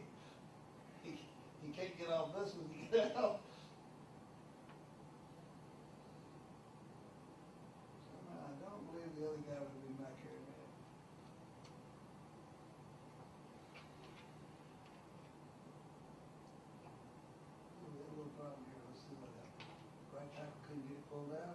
Oh, he wouldn't bite. You'd think that would bite with that backer coming, wouldn't you? Yeah. Mmm, We got this LSU on one of our nakeds, that's exactly what we got. same thing. Man on man outside, tackle step down, 2 outside was, if you run it, hindsight, if you're running the ball, you get nobody got defender. Pretty there.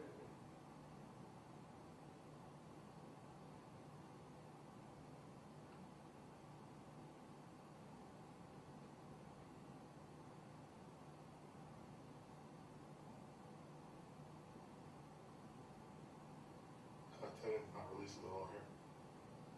He may have a full-time call there. Here's a wheel, so this will be a throwback guy. So this tight end would not leave. Now we're trying to catch up man to man on that. Don't get it, so we have to keep it.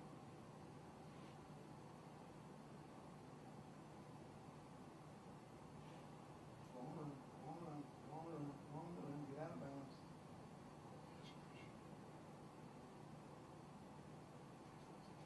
These would be tighter. These are tight zones.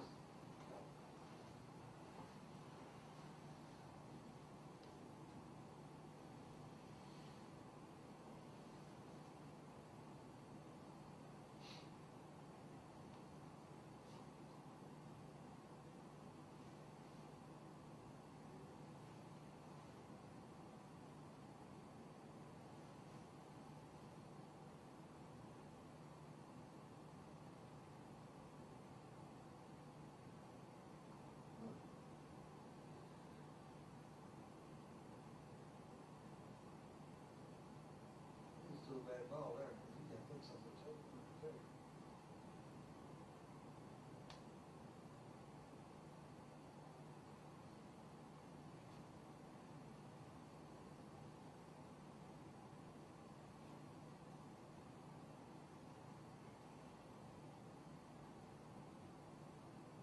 Who's this kid, a quarterback? Schwab, a kid out of Virginia, he'll be a good player. He's in year, going into year 3, and then we'll have to trade him, because we can't get paid too, this league is so fucked up with this salary caps.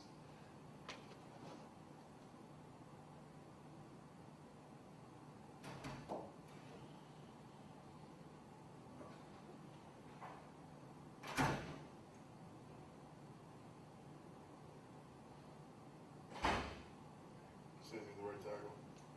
Same thing. That son of a bitch wouldn't bite. That's twice that guy's gotten.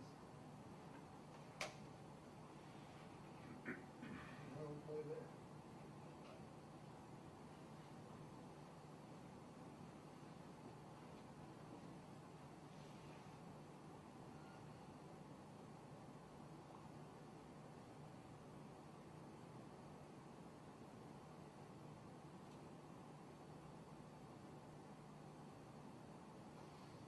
Looked like he had something there.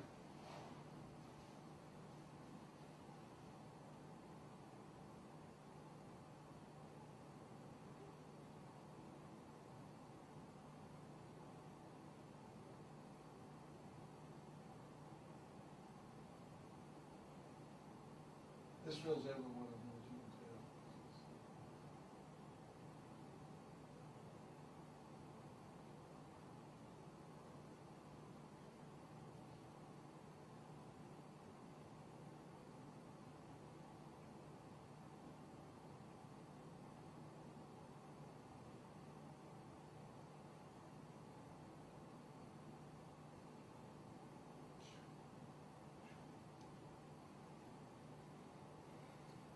Baker can run. Yeah, he moved pretty good.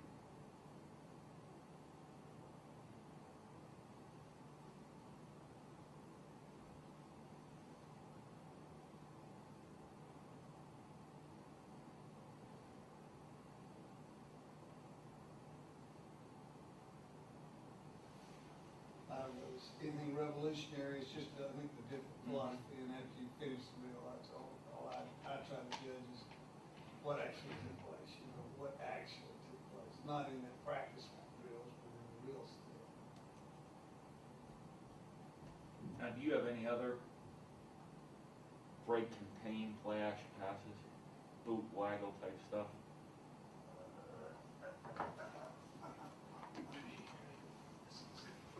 Greg is a big believer in that. He taught me a lot about what you're, but this has become a big system of how to deal with four either way. Where gun or regular, I mean, it could be any way, it could be any way. It could be that guy there, him not there, him over here. Where these stay and they go by, so that you have four picked up here and four picked up over on that side. True slide, yeah. And it is different than normal turn. Because normal turn, the back has to come back over here for number 3, because we go number 4. It's your back's responsibility as a big man principal at the tight end. Gap, back filling off of him. Right. The inside, outside, penny So out 9. if the tight end's in the route, then he's got to help one side or the other, because I can't go by this one. So you'd have to come, so we can't do this, so we got to go over here. So, Dual read principal for the back in that case. yeah, now the problem comes with 2 over here. You know, when 2 come over here, the tight end's in the route, you got no way to convert it. It's got to come up. That's pretty standard stuff. The thing that we're doing that I like is that pocket scheme, where he's motion and then he sits down like that. So now you're in pocket where you declare this one, and they have this one and this one, or forward by calling each other over, so they can handle it like that. That's been very good for us. Where are you at now, Coach? Starting with a Mike principal. Play action? It's usually nickeled, so I take the backer to the side of declaration, so I know what the digit is and tell And them. then they're 2 off, they're basically backer off of him. And then they can adjust to get They 4. adjust. One brings the other one over what we call safety call. So if there's a guy down here, okay, and they know this one's coming, and they want him to come over here, because we're going over there, and then they'll safety it over this way. Or if they think this one's coming, then he'll safety over to that one, and we're going to the other one. So You start a true 4-3 box, centers on the middle. in pocket, right. And then basically if they get 4 weak, backs will adjust centers. Right. not Now, changing. we do this, and this is cutting edge stuff, which is changing in our league because of all the 3-4 principles. You know, we are responsible anytime for that edge in pocket protection. So that is our side, and he has this check to a route. So, because we never put that guy on there. So if you had no tight end, you had one of the edge, you turn. Okay. Put it on one head. Now, can you flip that with the edge, depending on who that rusher is? You can do that too, but generally speaking, if they have 2 of them and we have 2 edges, we do it over here too. He didn't center being one-on-one. Well, we don't like it, but we don't want the back on the outside guy if there's no tight end over. If there's a tight end over and we don't fan it. So we'd sit it in here like this and he'd take that because we don't think that guy will get there fast to that side. And that's been pretty standard system.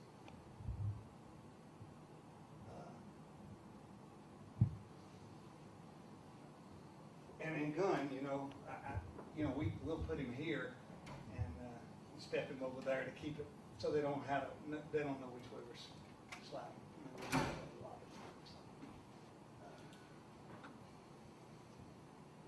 But the young guys can't learn all these protections. They just surprise them. Look back, it's just not fair to them because they come out and very few of them have switching sides and they want to read one guy and go. You can't do that anymore. Not with all these other guys. You just can't do it. And we can't. It's hard. You in any empty stuff? Not near as much as we did at Denver. It's 2 minute. It's catch up. It's everything at Denver. So I was 8 or 10 snaps a game. What was your protection in that? We keyed the protection to a rule for that week. Sometimes it'd be the bubble, because that's where most of the problems come. Sometimes it'd be a particular linebacker. And when we key one side, we declare which way we're going. The quarterback knows that we picked up that one, but anything over here, we don't have it picked up. And I I like that when you extend motion and create.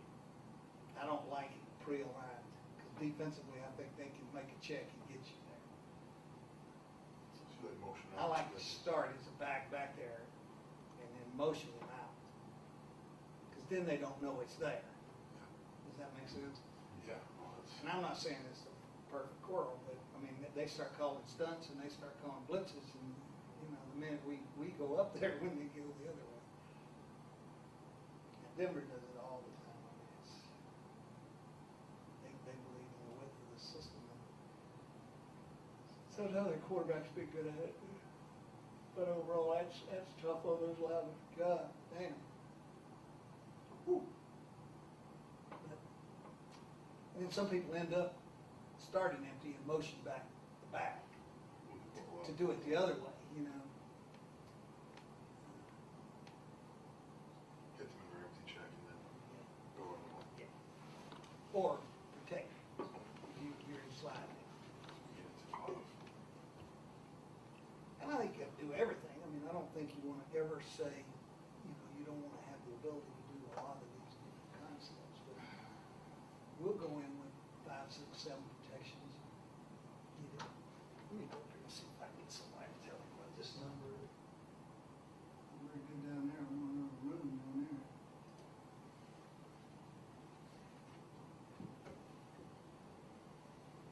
On the force, It's off arc, right, because the tight end's moving all the time. And it was pretty good out on the field.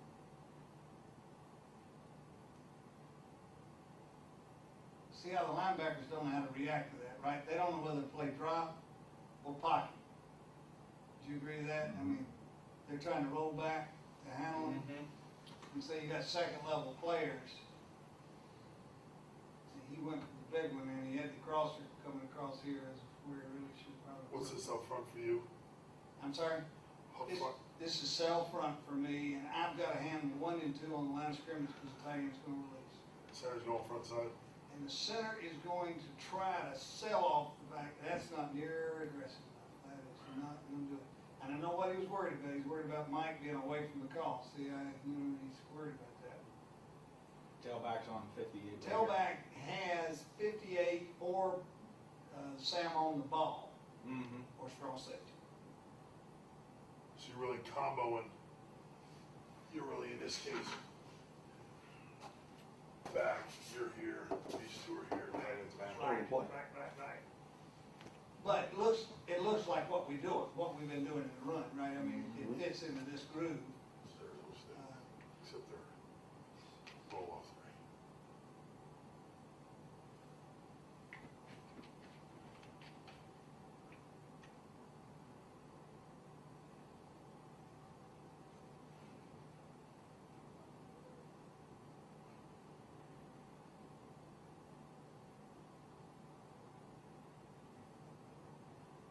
If you want one side or the other, you know, the screen.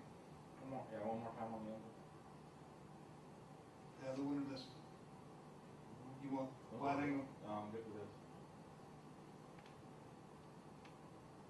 Left guard needs to sell more. You hot off a 4-week here? We'd be hot off 4 week, but we tell 28.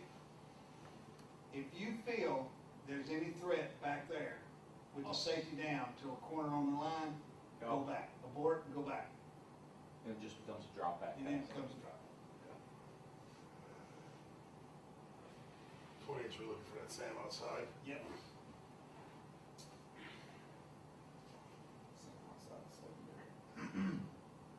Okay, now these are the half rollbacks that everybody's doing in the league. We do them out of every formation. I like them all except the nickels. I don't like the nickels. See, the linebackers struggle here too. They don't know for sure They if this should is be running keeper naked. or, this is what you were talking about, Yeah, right? if they're running to naked or if they're Yeah. playing drop back Yeah, pass. Exactly right. So there's some cracks in here. That tight end is wide open out here, my friends. Oh, my goodness, get it in there, get it in there. Oh! this is Arizona State's deal here. This is Arizona State. Tackle's he's got the zone principle, right? He's looking at 55. Left tackle left tackle and the fullback have the end to 55, whichever comes I'd rather inside and John do outside. it. When you, I'm sorry? for us, who'd I'd rather? Put the tackle on the end and put Tackle the on back the on. end, because we'll run the, Put the we'll back run the inside. inside zone play that way with the That's back the way inside. we did in Denver. We call that man. Yeah, And Pass 16 does not tell us that. It tells us we're in combination back there. That's the way they teach it, because they teach it out of a tight end off, two tight ends, an open formation. I mean, they teach it out of everything. So they got a route for everything. Arizona State's tight ends on his backside. Where this is great, are these teams that want to play, like you're talking about Florida State, because they get no drop levels, right? They get no drop levels with the linebackers because of the fakes. So, you know, you should have some big plays in this. The only thing this this, is a pick the here. only thing this is really screwy at is to try to, how this really incorporates to the young.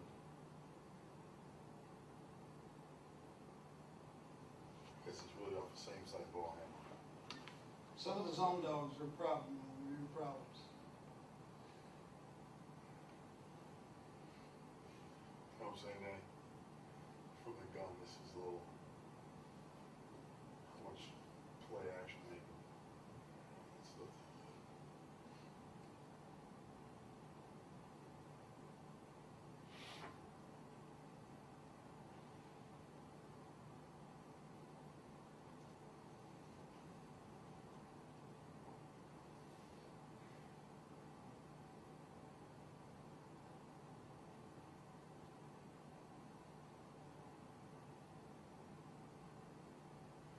now, under front like this with back around ball, this is something that you're not fond of putting that tailback on him right now.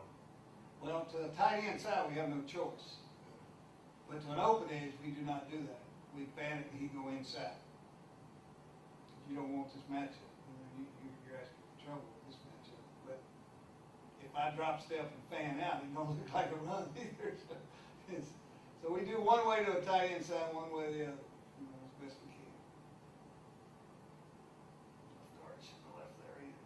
You like this concept here, though? I like it. I think it gets too watered down when we get into pass rush situations. I don't like it then. I like it mixing first and second down. Right. He likes to put three wides on and run this stuff, and now that they're in a pass rush mode, and the fake to me is irrelevant. But we've had some success with it, so I mean, I'm learning as I go too.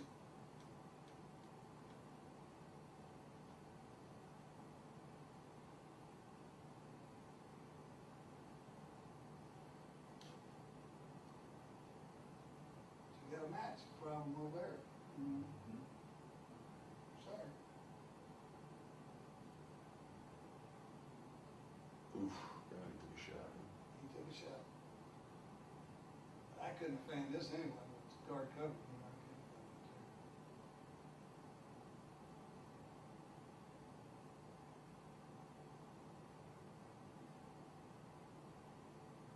He's a tough one, I will tell you that. He ain't afraid of nothing. Not a very big guy. He's very tall. He's a We recruited him when we were at Syracuse. short 6 footer.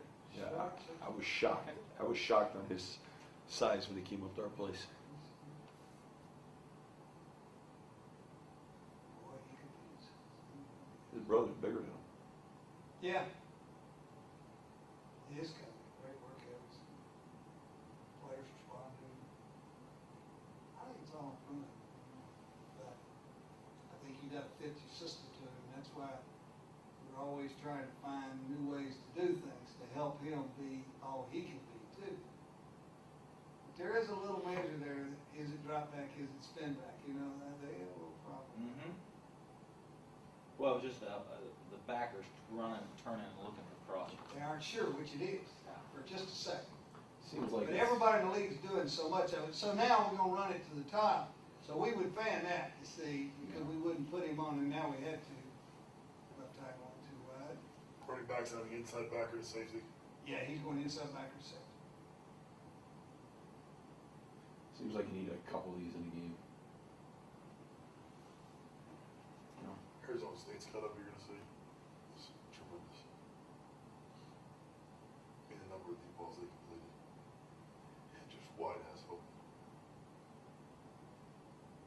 fast already? Yeah, I just buzzed through quick the other day. Yesterday.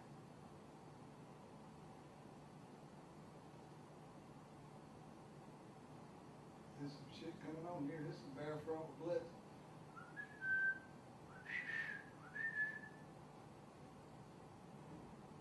See, the thing I just watched him, like we said, is that tight end blocking him.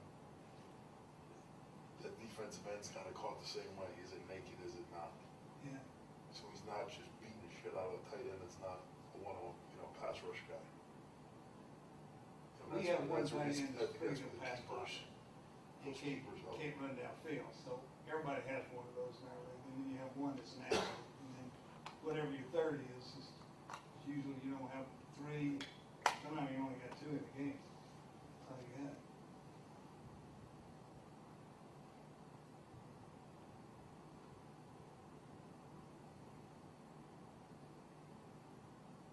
You got a whole bunch of one-on-ones going on right here.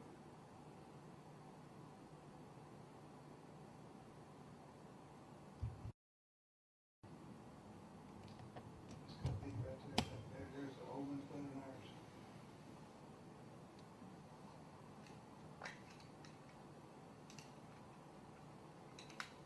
It's just hard to hold out all these pressures, because, you don't know whether you got time, because these all end up being 7-step drops, I Yeah. mean, Yeah. no matter how you cut it, by the time you get set and get turned like that, you're gonna be back at 8.5, 9, and you gotta wait a little bit with hitches to let it all clear, and, can you hold up? That's the hard part. Well, do you think it helps more than just being in a regular drop back protection of giving you more Yeah. time? Yeah. I think it's a marriage between the two, between the keeper and the drop back.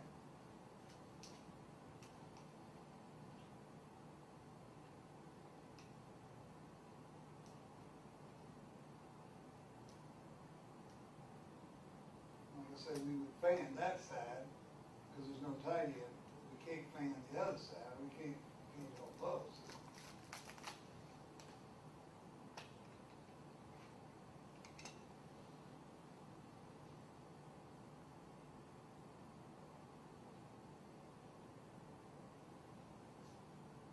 And now we're doing it with the back staying in, so now you're really getting itchy here. You got a back on both sides here with the tight end and all three wides going out. This is stuff that makes me nervous. He's waiting on deep things there.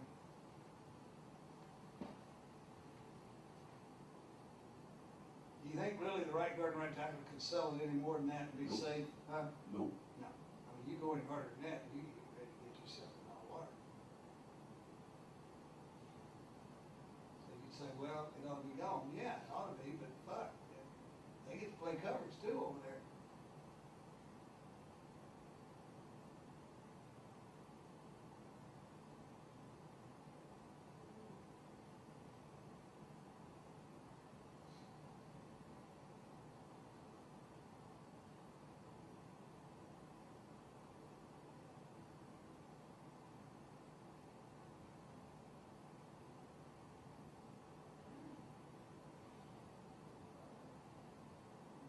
Backbreaker, backbreaker.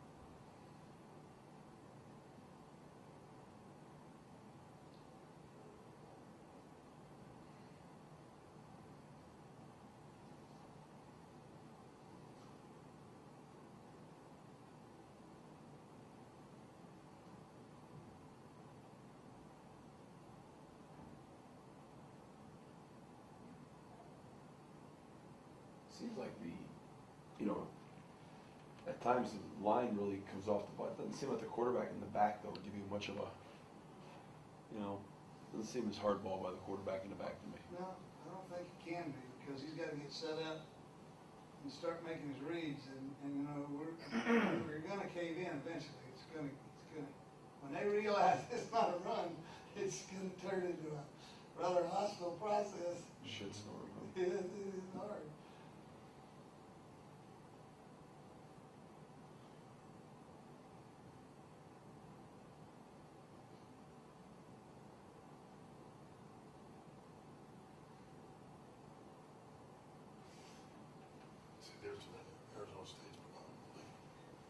on the ball backside all the time. We try to, but we can't do a one tight end system and do that because we're keeping in our best player, you know? So we tried to find what other ways to do it, and this is the way we've done it with both backs, you know, and that isn't always fair, you know? We just gotta cut them and they're more of a two receiver wing over here, so they'll take care of that. Backs off, we're strong. Just the way they did it.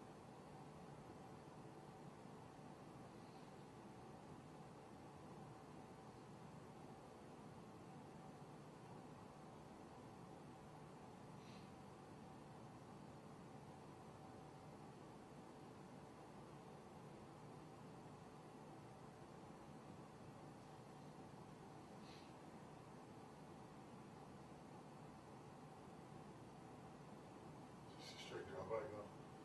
Let me see. I think the back is This aborted. is gap. I think the back is aborted here.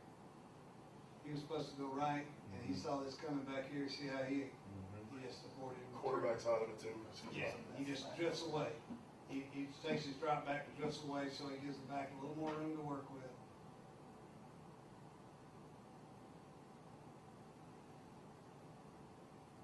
I just don't know how long this is gonna be where we can do this at a consistent enough rate to say, you know.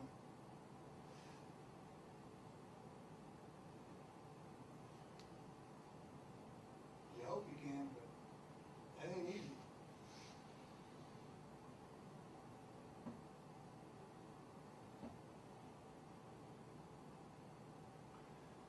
So you got as many plays out of the naked keepers, or the keepers rather. I think you may be right, but, you know, I think he will only get better in this phase as the two young wideouts really come on. But I think we've been better when we got a tight end in there. Did everybody agree what they've seen? Yeah. And then, you know, his decision making is gonna have to speed up, of course. You know, his clock's not going fast enough for all this shit right now. Right. That ain't my area, so I try to bite my tongue, but you're gonna run out of time here. Now, it's gotta go right in here sometime, right in here, it's gotta go somewhere. Or it ain't gonna be good.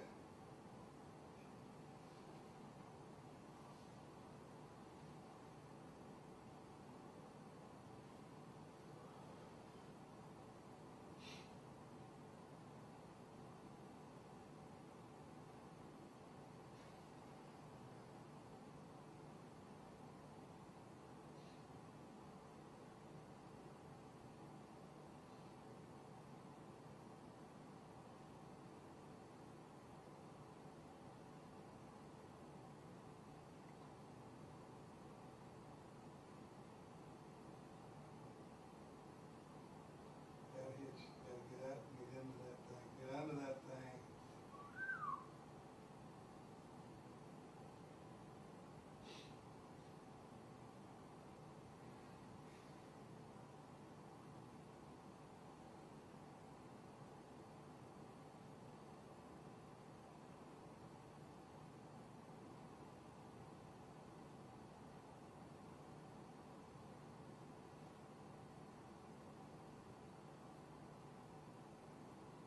All right.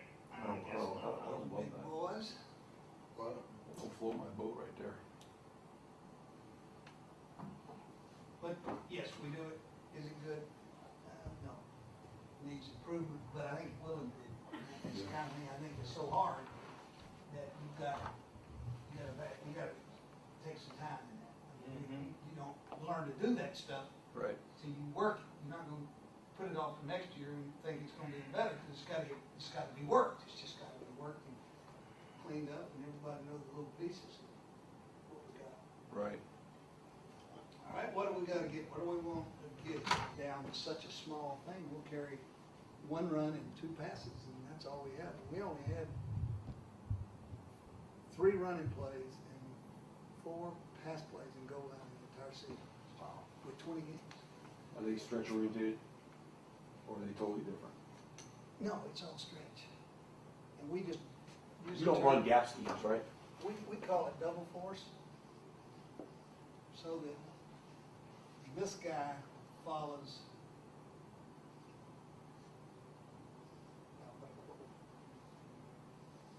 He has that force element, he has that force element, we take the back off, 60 foot.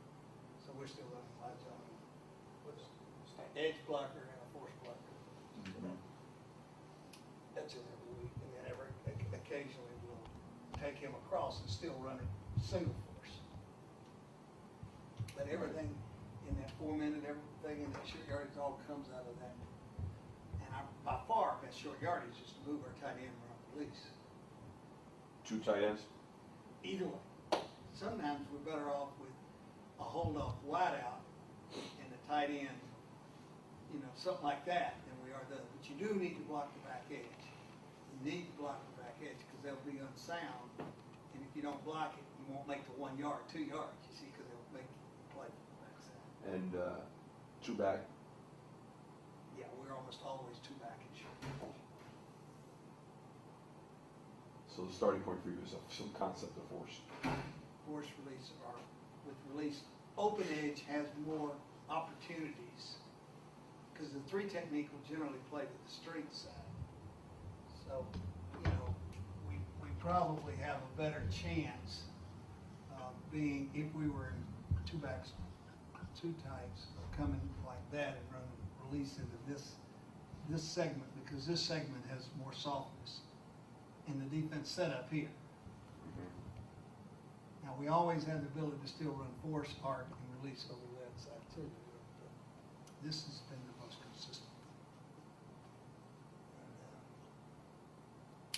Do you run much tight zone down there at all, or is? We do tight force zone, but Yeah. that's all. That's all. Because we need the 8 pad, so we can't do it out of 1 back. Always good for tight force wrong. I don't think we're running enough keepers with short yardage. Because I think the more he's on the edge, the more he's going to convert those things. And we don't match up as well when the bodies are coming this way, because we can't stretch them, because they pinch on us on short yardage. So I like to find edges as best I can. Hold off the wide. Can we go through, not to beat it up to death here, but can we go through like just the different fronts, tight end side trips? Okay. You know what I mean? Mm-hmm. Just kind of making sure we're sound our approach to blocking those. So we're talking, Yeah. Yeah. our base concept here would be box and safety with over systems. So any player off the ball belongs to that guy because he is outside the box. Now, if he's up on the ball, then he's a part of the box. Out here, he's out of the box. So a lot of times this is a third, our fullback or our tight end, and not our wideout, because that's the overload. Now the way we read it is this: if it's double high, then we'll leave it on over here, because we don't think that'll ever blitz with double high. But the minute we start seeing that at all from either one of them, not just both of them, either one of them, then we go that way. So basically, this could come out of this front, right? It could come out of those concepts, Right. or it could come out of over front with that backer out there. Or they could leave the backer out there with the strong safety. Well, that's safety down, so we're coming this way, right? And if we ever get a bear, we always run weak. You could have 7-man box over here. Yeah, I got too many over here, no matter which way. we So set if you have it. 7-man box, 4 down, 3 birds, and you're gonna go the other way, how are you gonna go the other way in 1 back? 4 down, 3 birds. We always have that person.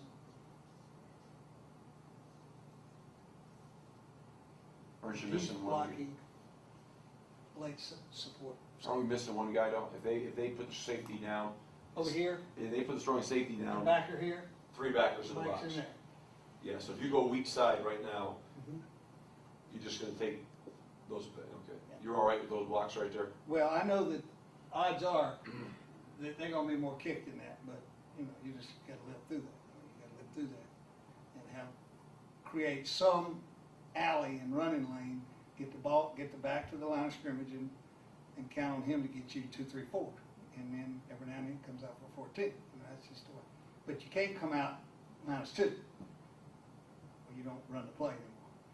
And you consider that backer, his parameters are what, within a tight end framework? What point is he ours? Yeah, Well, if he's there and that one's down, yeah, then I don't wanna come over here, cause, right, you know. that's done. Yeah. But what if he's kind of, what if it's a too high shell and he's kind of in the hip? Okay, where is he? Yeah, in the hip, This outside guy hip comes again. up, he comes up and declares, and we basically tell him if he's outside your body frame, off the ball, he's not yours. Because this is an easy pin block, when we're playing outside leverages, that's a perfect set for us. Yep. That's the way we do it. We start with some width here, but he motions on his own if he has a problem. We bring him down. So 2 high shell, we're gonna take it over there. And any single shell, wherever the single is, we're going away from that one. Fair We defense. throw a lot of trips drop back, and it's been very good for us, because there's so many good things you can do. You can have the 8-man front pickup, you can have, I mean, you got them all, because you got all the, You like the throw game out of trips? they do. I mean, I don't, that in my world, so I don't get in that. I know that every week it's in, so I'm going, well, I better carry a trips run, you know? Because I don't want this thing to turn into, when we're in this, it's always fast. Will Bear come back to that side? Bear always goes weak to us. We've been very good at that. It's just, generally speaking, it's because in the middle, in trips, if they lined up this way, it doesn't matter which way they played it. We think that the Mike plays more strong to trips, even in a balanced backfield set. So we think we have a chance to get him going that way where we don't going that way. It's just our gut feeling. I think he probably is right. You know, but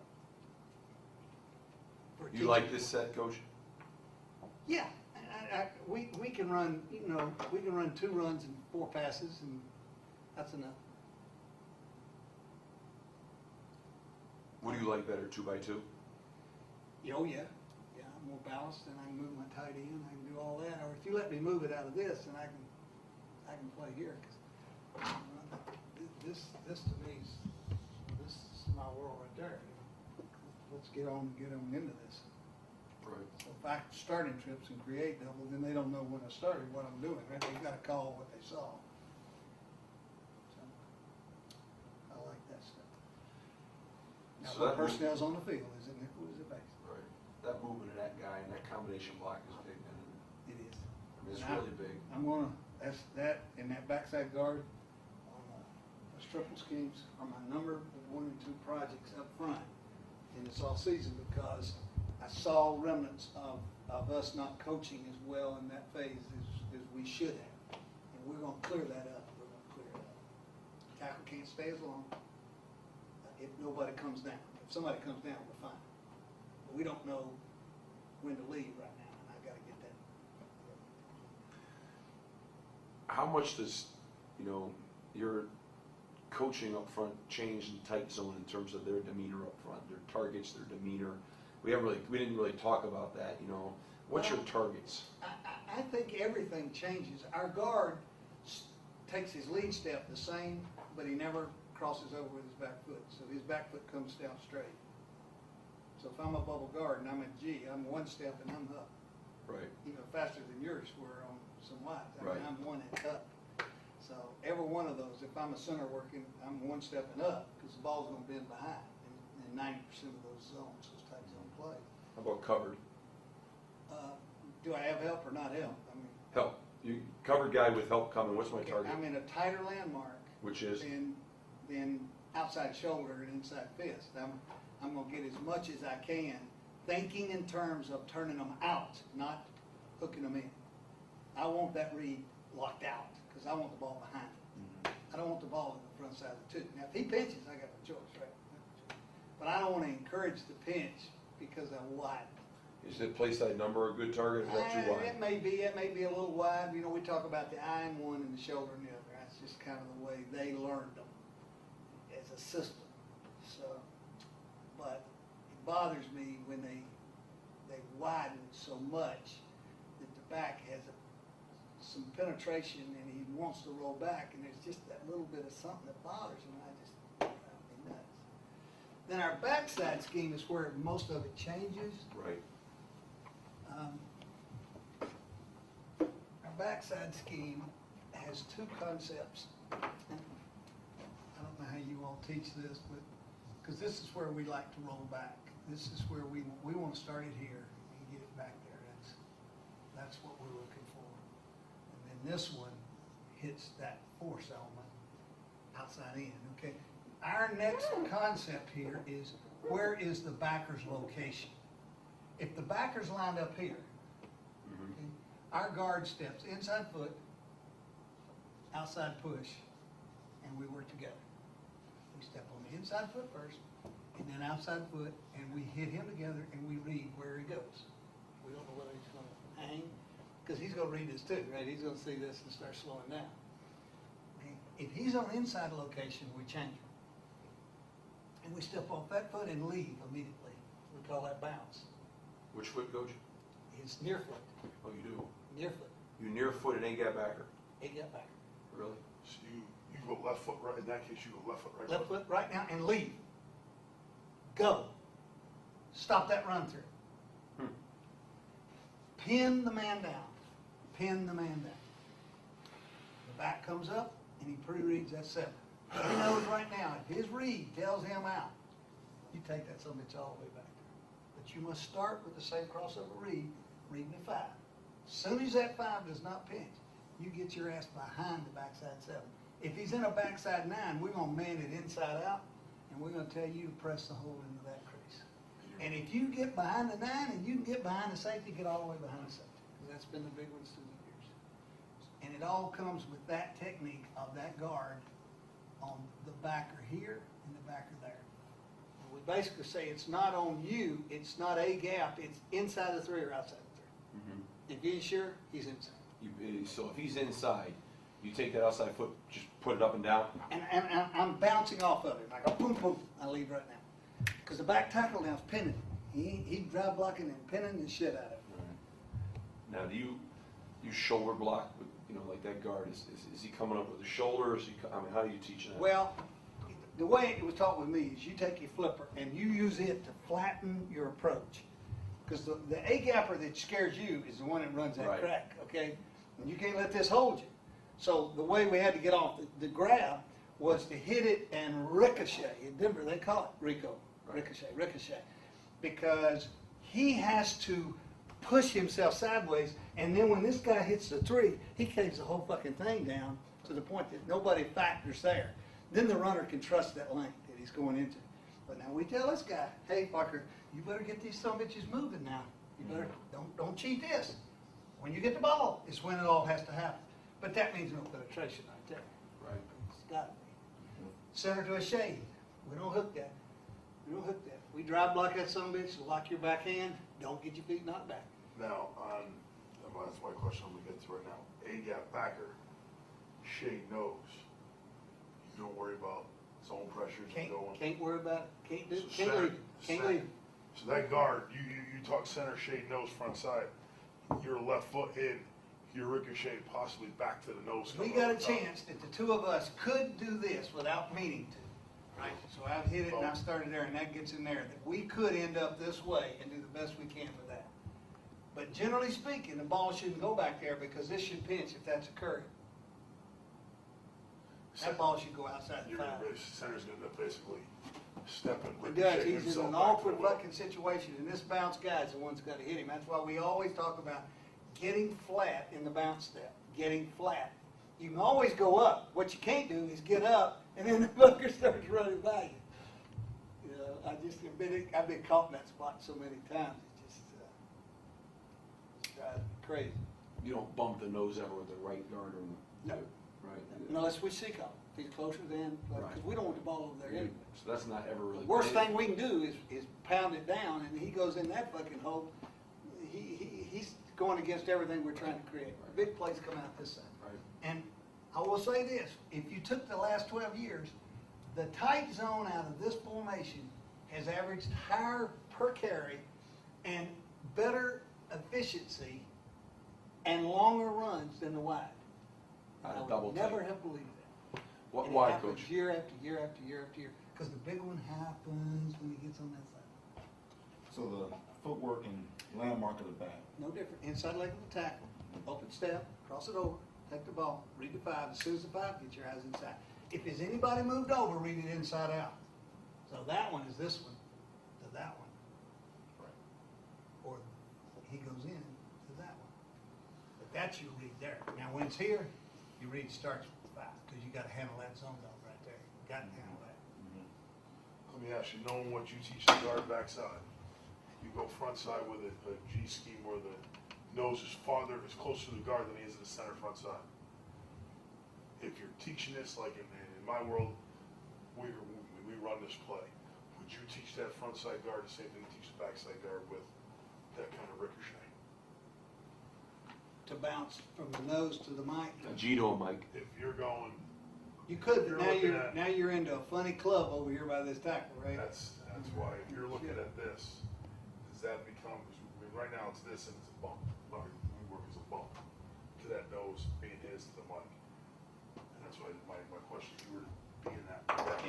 If I'm ever Because- stepping, which is what that is, I try my damnedest never to cross that nose's face as a guard.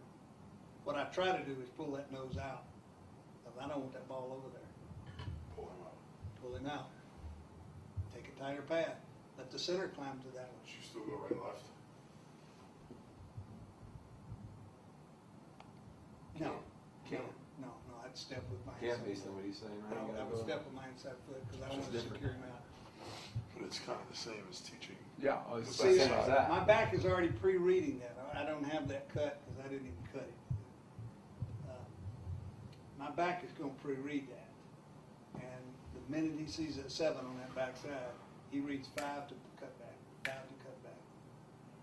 And we don't run it enough. I mean, we make a mistake not running the play more. And we say that every freaking year. Coach, how does it, when you get in two tights and they play with a hard 7 technique backside, Mhm. I mean, you gotta have a bitch of a tight end then, right? Well, I don't think, y'all are more concerned about that than I am. What I tell the guy to do is you put your hat across his face and lock your back hand and hang on. Don't get knocked back. You don't have to knock him anywhere. Just don't get knocked back. Because if your feet come back, that's when the back gets fucked up, because the time he gets back there, he's getting pretty close to your butt. And so I just say lock it and drive it and watch the play backwards the way it's called. So you wanna start it to the white, to the one technique side and let it Exactly bend right. back, even if, what if there's an overhang player outside that 7 right there? You know, The strong safety will be there all the time. He belongs to wide receiver. Yeah, He he goes will. down and pins the shit out of it. yeah. Because with flow away, he doesn't force. Flow away, he sits with his feet. Because that don't make sense for him to force on play one. It's like you're just spilled to a corner. and So you're he like, jumps all the way to the top. yeah. You think good validity to that? Yeah, I think I got enough years with that play to feel very secure at teaching it and knowing that I still wished when it was over, probably 10 out of the 12, I should have run it 10 more times. And you don't run that much here, or you do? We do, not enough though. We don't run it.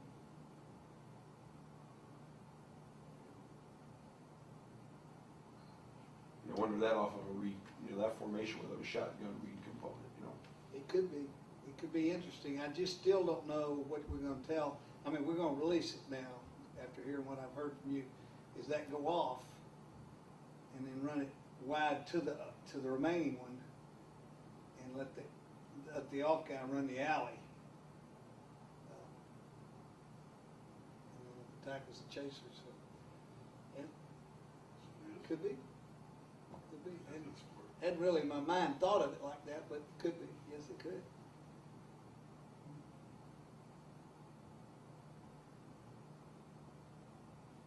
$60 million question is how many plays you can run, you know?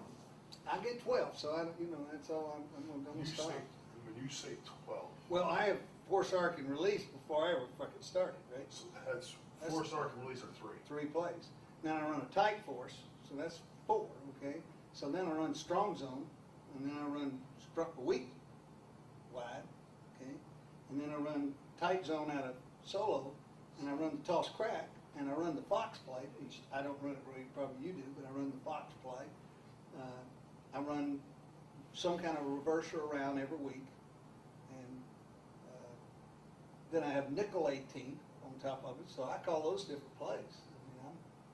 When you finish, I'm just zone, and so that's why I got to have the keepers, I got to have the Dakins, I got to have something to hold the edge, because I'm not, that other stuff we're not doing.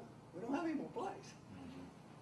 We don't, and that covers everything we got. Now, we might stick one new nickel play in a week that we put in. We throw the throw and go zone, week, where the tackle tries to throw the end and go to the next level. Yeah. We try that about every 2-3 weeks. So we run a little sprint one way, draw back the other way. We carry that every couple of weeks, and run it once when it's in. So Sprint draw. That's sprint draw. that is unbelievable. Both to a tight end and to the backside. Its numbers have been fantastic here for 2 seasons, but it's been fantastic because we don't beat it up.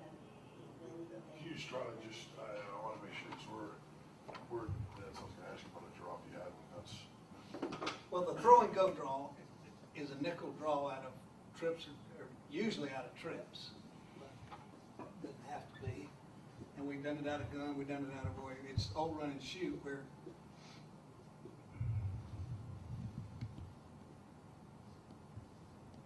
we try to throw that one, you bring it to him, bend it back into that crease. You have no recollection of that stuff? No, yeah, I've run that. Indianapolis runs this shit out of there. And then if we get this, we go like that. It's been good for us. Really good. This last year was one. And the sprint, Term, but, well, this may be here. the sprint is, where we come here, and he comes back over here, and it can be a tight end or it can be an open edge. What's that one? This sprint. How's that? He's got one here, we'll fucking take a sprint.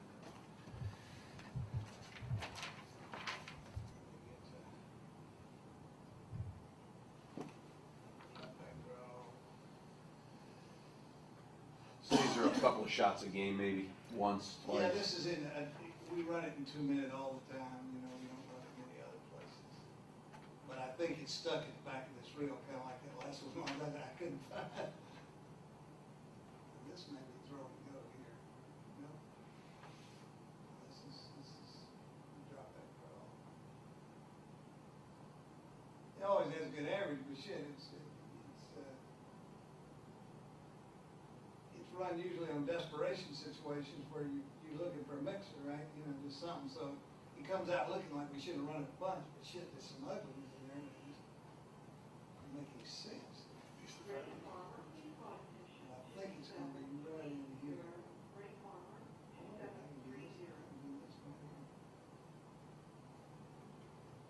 Ah, here we go, boys.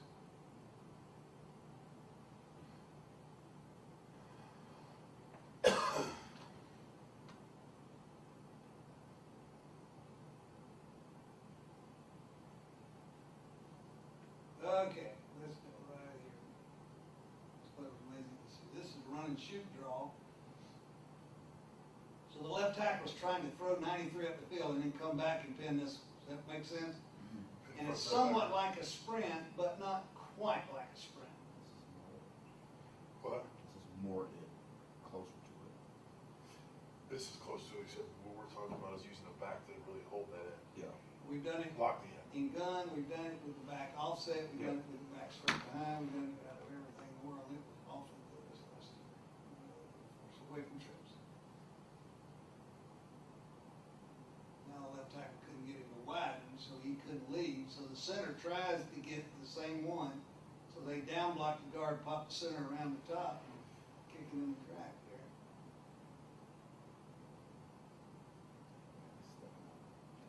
See how the tackle couldn't get him to rush. They knew something. Great job by the center here.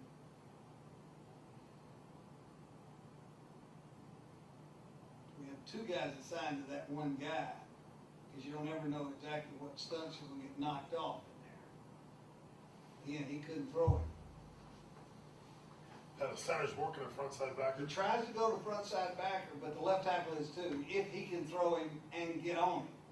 So you don't know whether you're gonna have enough to get through it.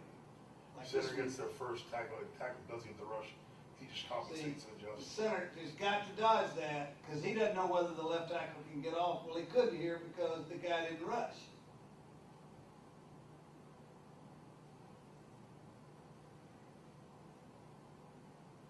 But it's fit pretty good on the zone dogs. I think this one is a zone dog, where the tackle now goes back and pins.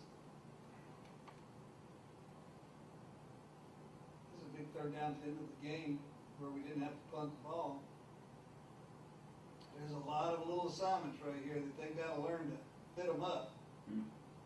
Seems like this is taking a lot of coaching. It does. We only run it one way because of that, so that at least the techniques, Yeah.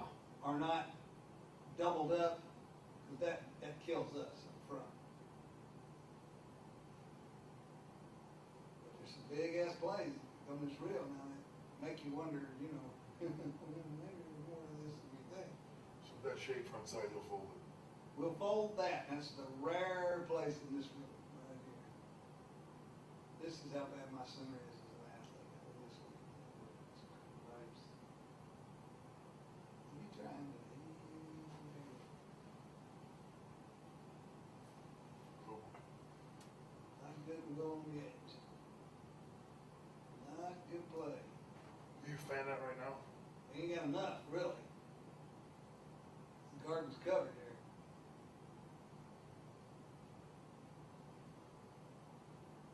Good job of the center here now. See, he's able to get on him and that gets back out here into this cut.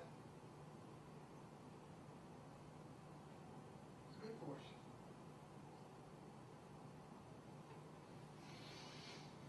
And you can see why the tackle couldn't leave there, right? Just the way it worked. But the center's trying to get to the same one he's trying to get to, so.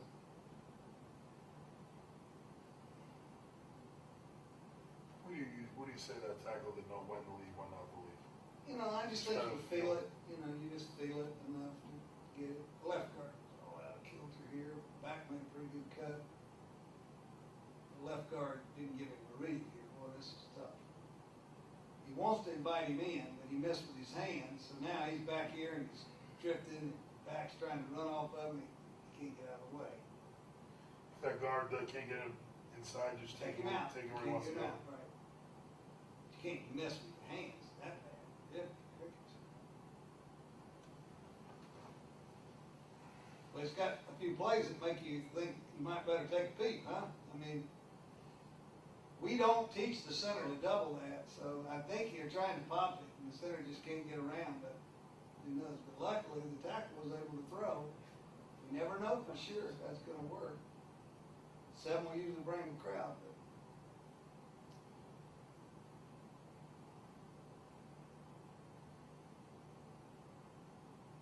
Ooh, close.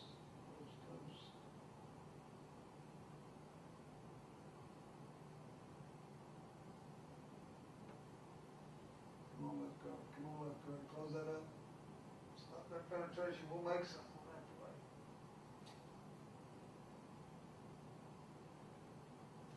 So left guard gets a 3 and he wants to stay wide, just take and run him. Take him on out.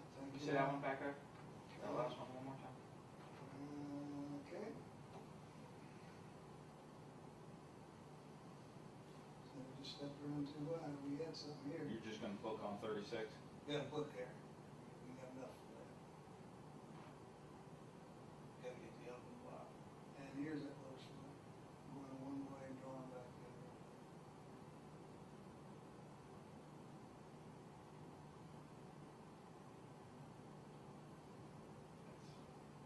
That's what we were in right there. Isn't that amazing? How This that one- opens this up. one and You the would one never on think the that would. right. but you do enough sprint, you see how that opens in that back lane. It opens like a big dog. We ran this. And we had some success both to a tight end, but you can overdo this play. You know, and once they start hiding back there, you do drop it. This is an easy, to me, this is an easy play to run and it's open. You know, 6-man box play. Now we're going back to a tight end.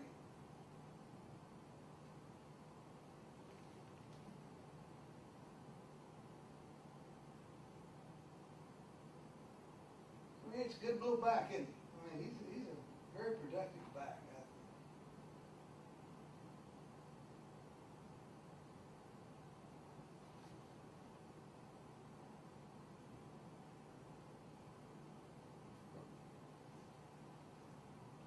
Yep. Yes, that time. Nobody been over here this time. Look how they all hug back here this time. Oh, Lordy.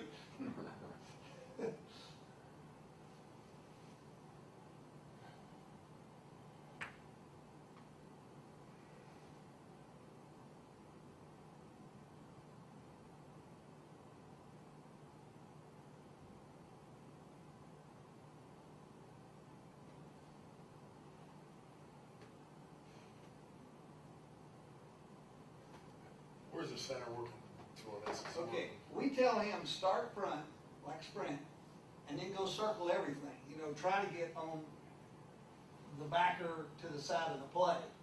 Start front, and then go back and get position, and don't choose who you got. Take the first one that looks ugly over there. Because you don't know how the rest of it's gonna wash out. You got no way of knowing it. But that's got a good little ring to it. I mean, it's worthy, both those plays you can see are pretty worthy nickel plays, and we try to carry one or two of those. Yeah. But you're not gonna run them enough that you can carry them all, shit, you can't get them timed up, you can't get them where they register for you. Right. So there's, you know, probably, between the two, there was probably, what, 12 plays, maybe 15? And I'd say 10 of them were pretty good, you know, so.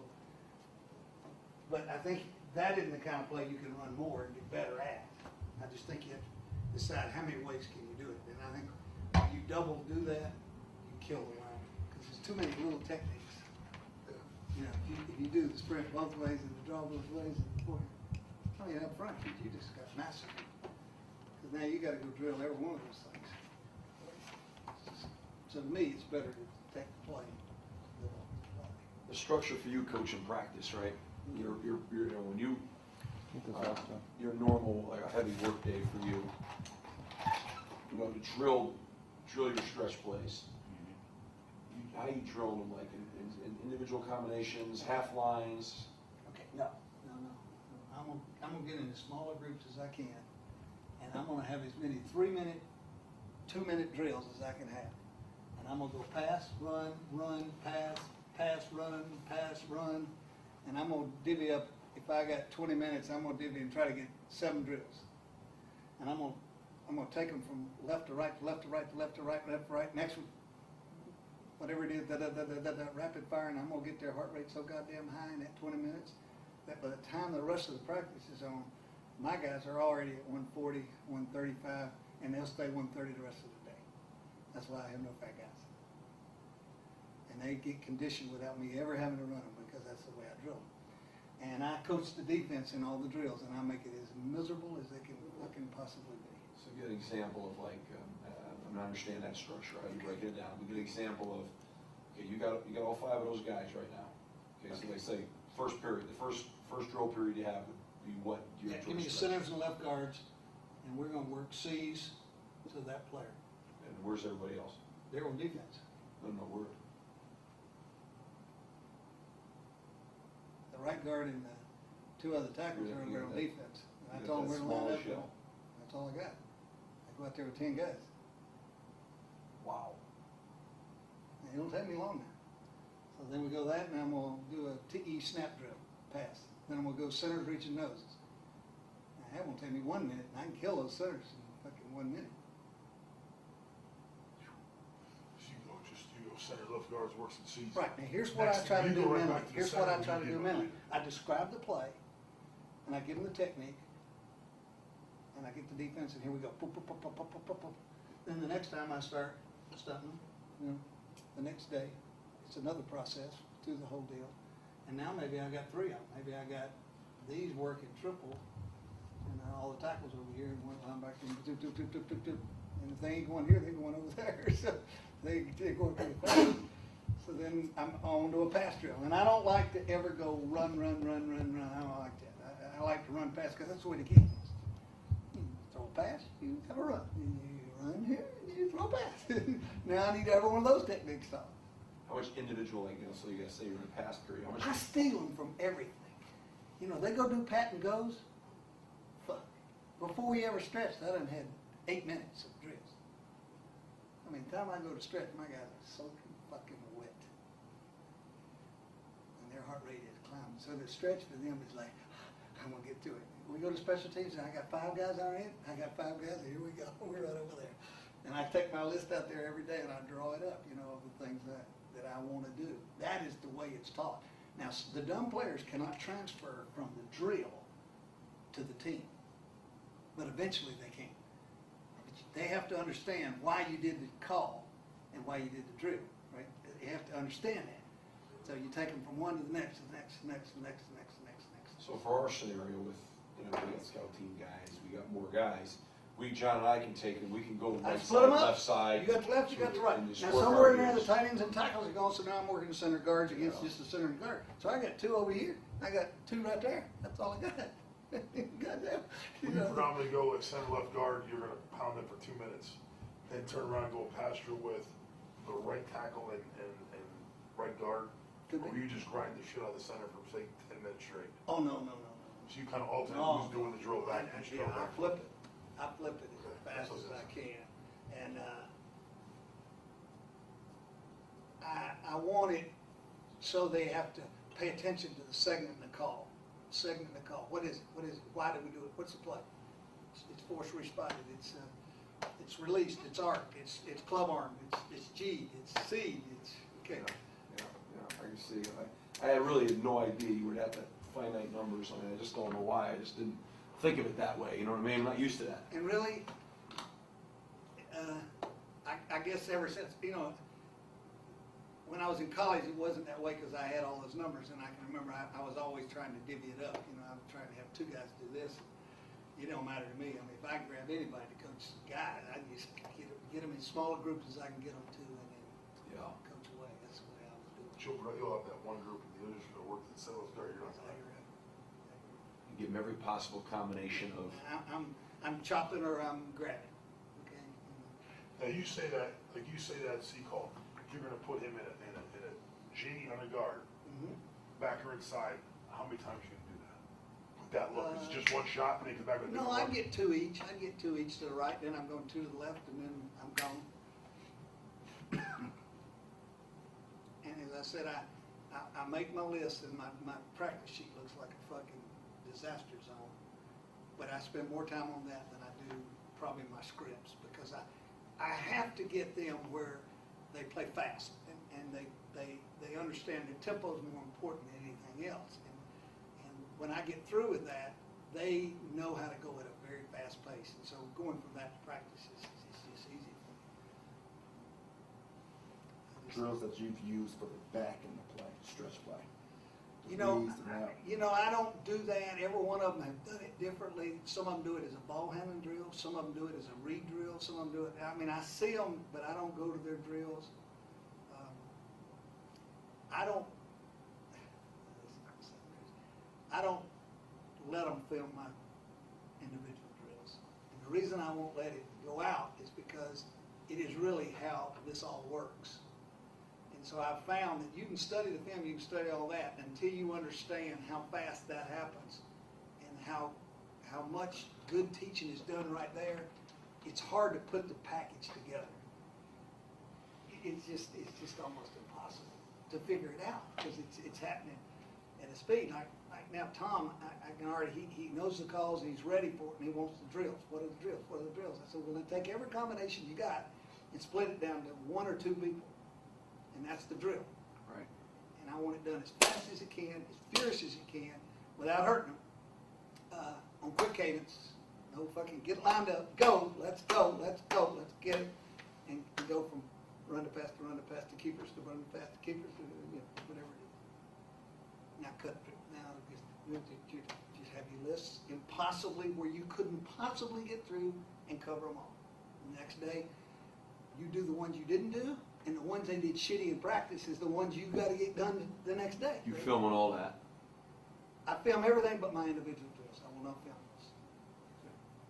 I just have learned that that is really the secret to putting all those combinations in play as fast as those guys are playing. Because those guys are not very good guys. I want to stay. They ain't very good. They ain't very talented. But they're playing hard. You can see that, right? I mean, you can see they're going fast. And they're going hard. They're throwing their bodies around, but they're out of control because they ain't very good athletes. But you can I can run the ball on everybody with, a little bitty older guy, and that guy's, shit. I know I'm on the right thing. I just got to get 7 more involved. And he already about breaks every record there is in rushing, so I know it's coming. It's just a matter of we got to pick the right thing. And I think you guys have given me that idea. I mean, I'm excited because I think you'll just fucking blossom. Your mini camps you have in March, are they open? Mm-hmm. You'd have to get permission through Greg and Greg Knapp. Who's going to come down here with you. He kind of heads, that whole process, and then he'll get the secretary to get you a name tag, and sometimes they won't let you into the meetings, but they'll let you go to the field and in the drills. So you watch it. We do have a lot of college coaches here at times, but they don't always let them in these. Because that's strictly in your meetings. Just strictly because you don't have time for them. Right. It's too much happening, and the most important thing is the player, so it's taken away from what they do. You'll be hearing those? Yeah, I'm there every day with those. And so there'll be, Chris Dahlman plays a center at San Francisco, and he's been the assistant line coach here for 2 seasons, and will be ready for a job in another year. And Tom and myself and the tight end guy, so we'll have 4 guys divvying them up as fast as we can every day. And they do it. They get into it, and the players get into it, and they understand it. Is that kind of standard in the league, or is that I kind of unique? think it's a little faster pace than the people I see. But if you went to Tampa Bay, you'd be amazed at how fast they practice. And if I were you, I would not miss their OTA practices, because every time I've ever heard anybody discussing that were there, they couldn't believe they went that fast. Now they run some of these plays, but I think the tempo of what you're doing is what is critical. To do this without hurting each other. You don't talk, I've never heard you talk much about, obviously it's always on a stretch play, but, like pass pro technique and stuff like that, drop back pass pro technique. I have, because of all the years, I have stolen ideas from every guy in the league, and mine is no different or any more unique than anybody else's there. It's survival for me. My guys on the edge are not very good players, and I can't hold them out long enough, and that's why we can't go to the next step, in my opinion.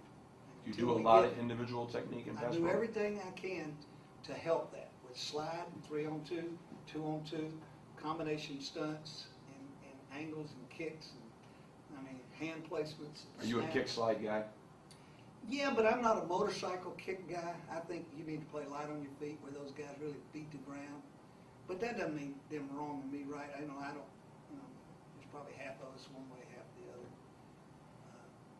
But we can't survive without that. I can't win without a left tackle that can pass protect, and you can't either. Okay? And we're having to. And until we get one, we can't. It ain't Seven's fault. He needs help. But until I get, I can't help. I can run the ball up and down the field, but I can't hide the mismatch of him against the guy in space. I can run by using all these little techniques and combinations, but I can't. How do I help him? I work really hard at it, but it's not anything I can solve with drills, because I don't believe it's like that. We work against their defense as many snaps as we possibly can get them. live as we can get them. And it's very competitive, but to say we're any better or different, I don't think so. Right. Now, they're not very good up front on offense either, so they're struggling kind of like I am there. They can't get enough guys, so that's the way it is. You run those fox runs. Why do you run those? Well, we fox pass, That's why. but our fox run is never onto the mic. Our fox run is onto the wheel backer. Right. So our back skippies over and goes to that one, because that's not a collision. So our guard has the mic for a reason, because we don't want that fullback hurt. You know, he's too valuable in doing all these other things we have. And that's why we also pick a guy that's a more athletic guy. You know, I don't want that fucker hitting those damn guys in the OTAs and drills like that. You gotta be shitting me. They can't do that. My guys, that's my life. That's what we do. So I skip him back over that other side. It's been pretty good for us. It's a pretty good ducking play, because he can hesitate and get into the hole, so he gets a bunch of those. But you make your living over the years has all been the stretches. Yeah, and the longer I am, the more I give up the other, because the other gets more negative and more negative. And, I know I get hard bound. I've got a bounce picture back there where, you know, down, pulling the guard. When we had Portis, one year, his first year at Denver, we ran 20 of those plays, and he had 10 20-yard explosions out of 20 plays. But he had 5 negatives. So the next year we said, we'll clean up those negatives. And the next year, in the first 16 plays, we had 8 negatives. We just quit. Since then, I just will not pull to replace it. Even though I know people do it and do it well and win and do all that, I can't get it cleaned up enough to make it worthwhile. Right. So I just throw them out. Because I think we've reached the perfect world of pass run, but it's because of this system, I think. Because we get the back to the line of scrimmage untouched, and then he has such consistency, whoever he is. It's been good. We'll stick with it. I think they would here even after I left, because if I'd have left this year, they would have continued it. Now, I'm back because I'm training this guy. But all the backfield coaches that are in that very long, they don't want to ever get out, because their guys understand, you know, how many times in a row they get up in there clean. They don't take much. That doesn't take long to say.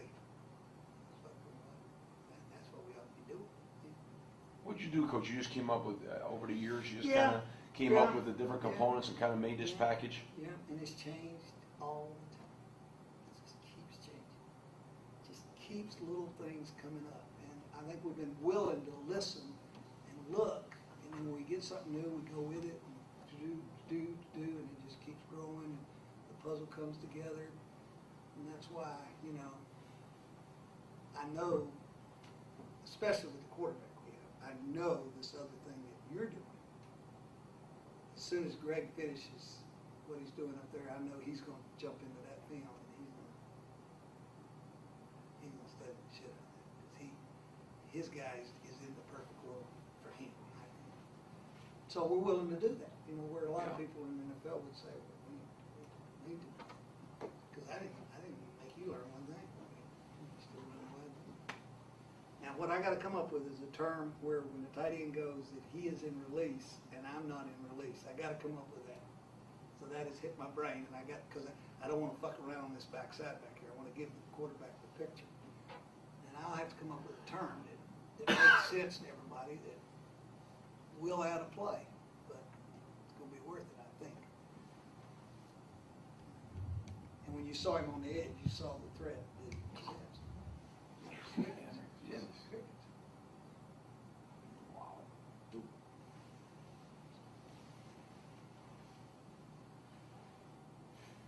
said you have 12 runs for a game. And maybe 12. one or two nickels with that. But Is that will- 12 schemes or 12 calls? I mean, 12 schemes and Okay. the different formations. Oh, gosh. I mean, there'll be, every one of those plays will have 2, 3, 4 formations, but they're the same play up So you're front. gonna run, you'll run fours out of 4 different formations. Yes. Now, that may be a little more than we would, but we'll have at Something least of that 2 nature, yeah. or 3. So you'll have 12 schemes. Right. Because we want them to practice something different on defense, and the difference is the formation, not the Mhm. plays. Mhm. I mean, it's just, make it look different. So the fullback's moving this week, the tight end's moving the next week, the wideout's moving the next week. Start the motion, bring it back. Right. Next week, then the next week, it's this week, and then just keep going, just building. Then the defense has to at least look at it. Does that include like short yardage goal line for you or no? See, that's the beauty. Is by the time I got to Thursday, I've already got it all in. It's not like we have to have another segment and another teaching, that's what kills those linemen. It's like when you game plan, it seems like, you kind of got, you kind of run what you run, right, to a certain Yeah, degree. it's a matter, the formation's what's gonna give me the edges. And then sometimes in the game, I'm fooled, so I gotta change the formation. So a lot of teams, I like to line up in slot and motion out of it, or line up in regular and motion in the slot, or line them up tight. I just put them all kind of places. And you handle that whole deal, that's I really do that, and then he mixes the passes, and if he needs something, and he says, can you get me, sure, fuck, I can get that in, I'll take this out and I'll put it in this plays in, it's just a matter of, because you have to do that, you have to, if there's a good formation for the passes, I may not can run many, but I can line up and run one of something that fit what we're doing. Yeah. If you don't, you're being narrow-minded, And you line up in the same place every time and run the same place, now they're gonna get your ass. Now, they're gonna figure it out, they're gonna get you. I think, that's just the way I look at it. So, it's those wrinkles, it's those little changes. And this week I'm gonna triple, and this time I'm not. And this time I'm gonna tell the fullback to search, and this time I'm not. And this time to that. And now it's gonna be wide zone read, possible QB. I think once we get that bridged, I think we're in pretty good shape. Well, let me get Greg, because I know he wants to visit with you a little bit.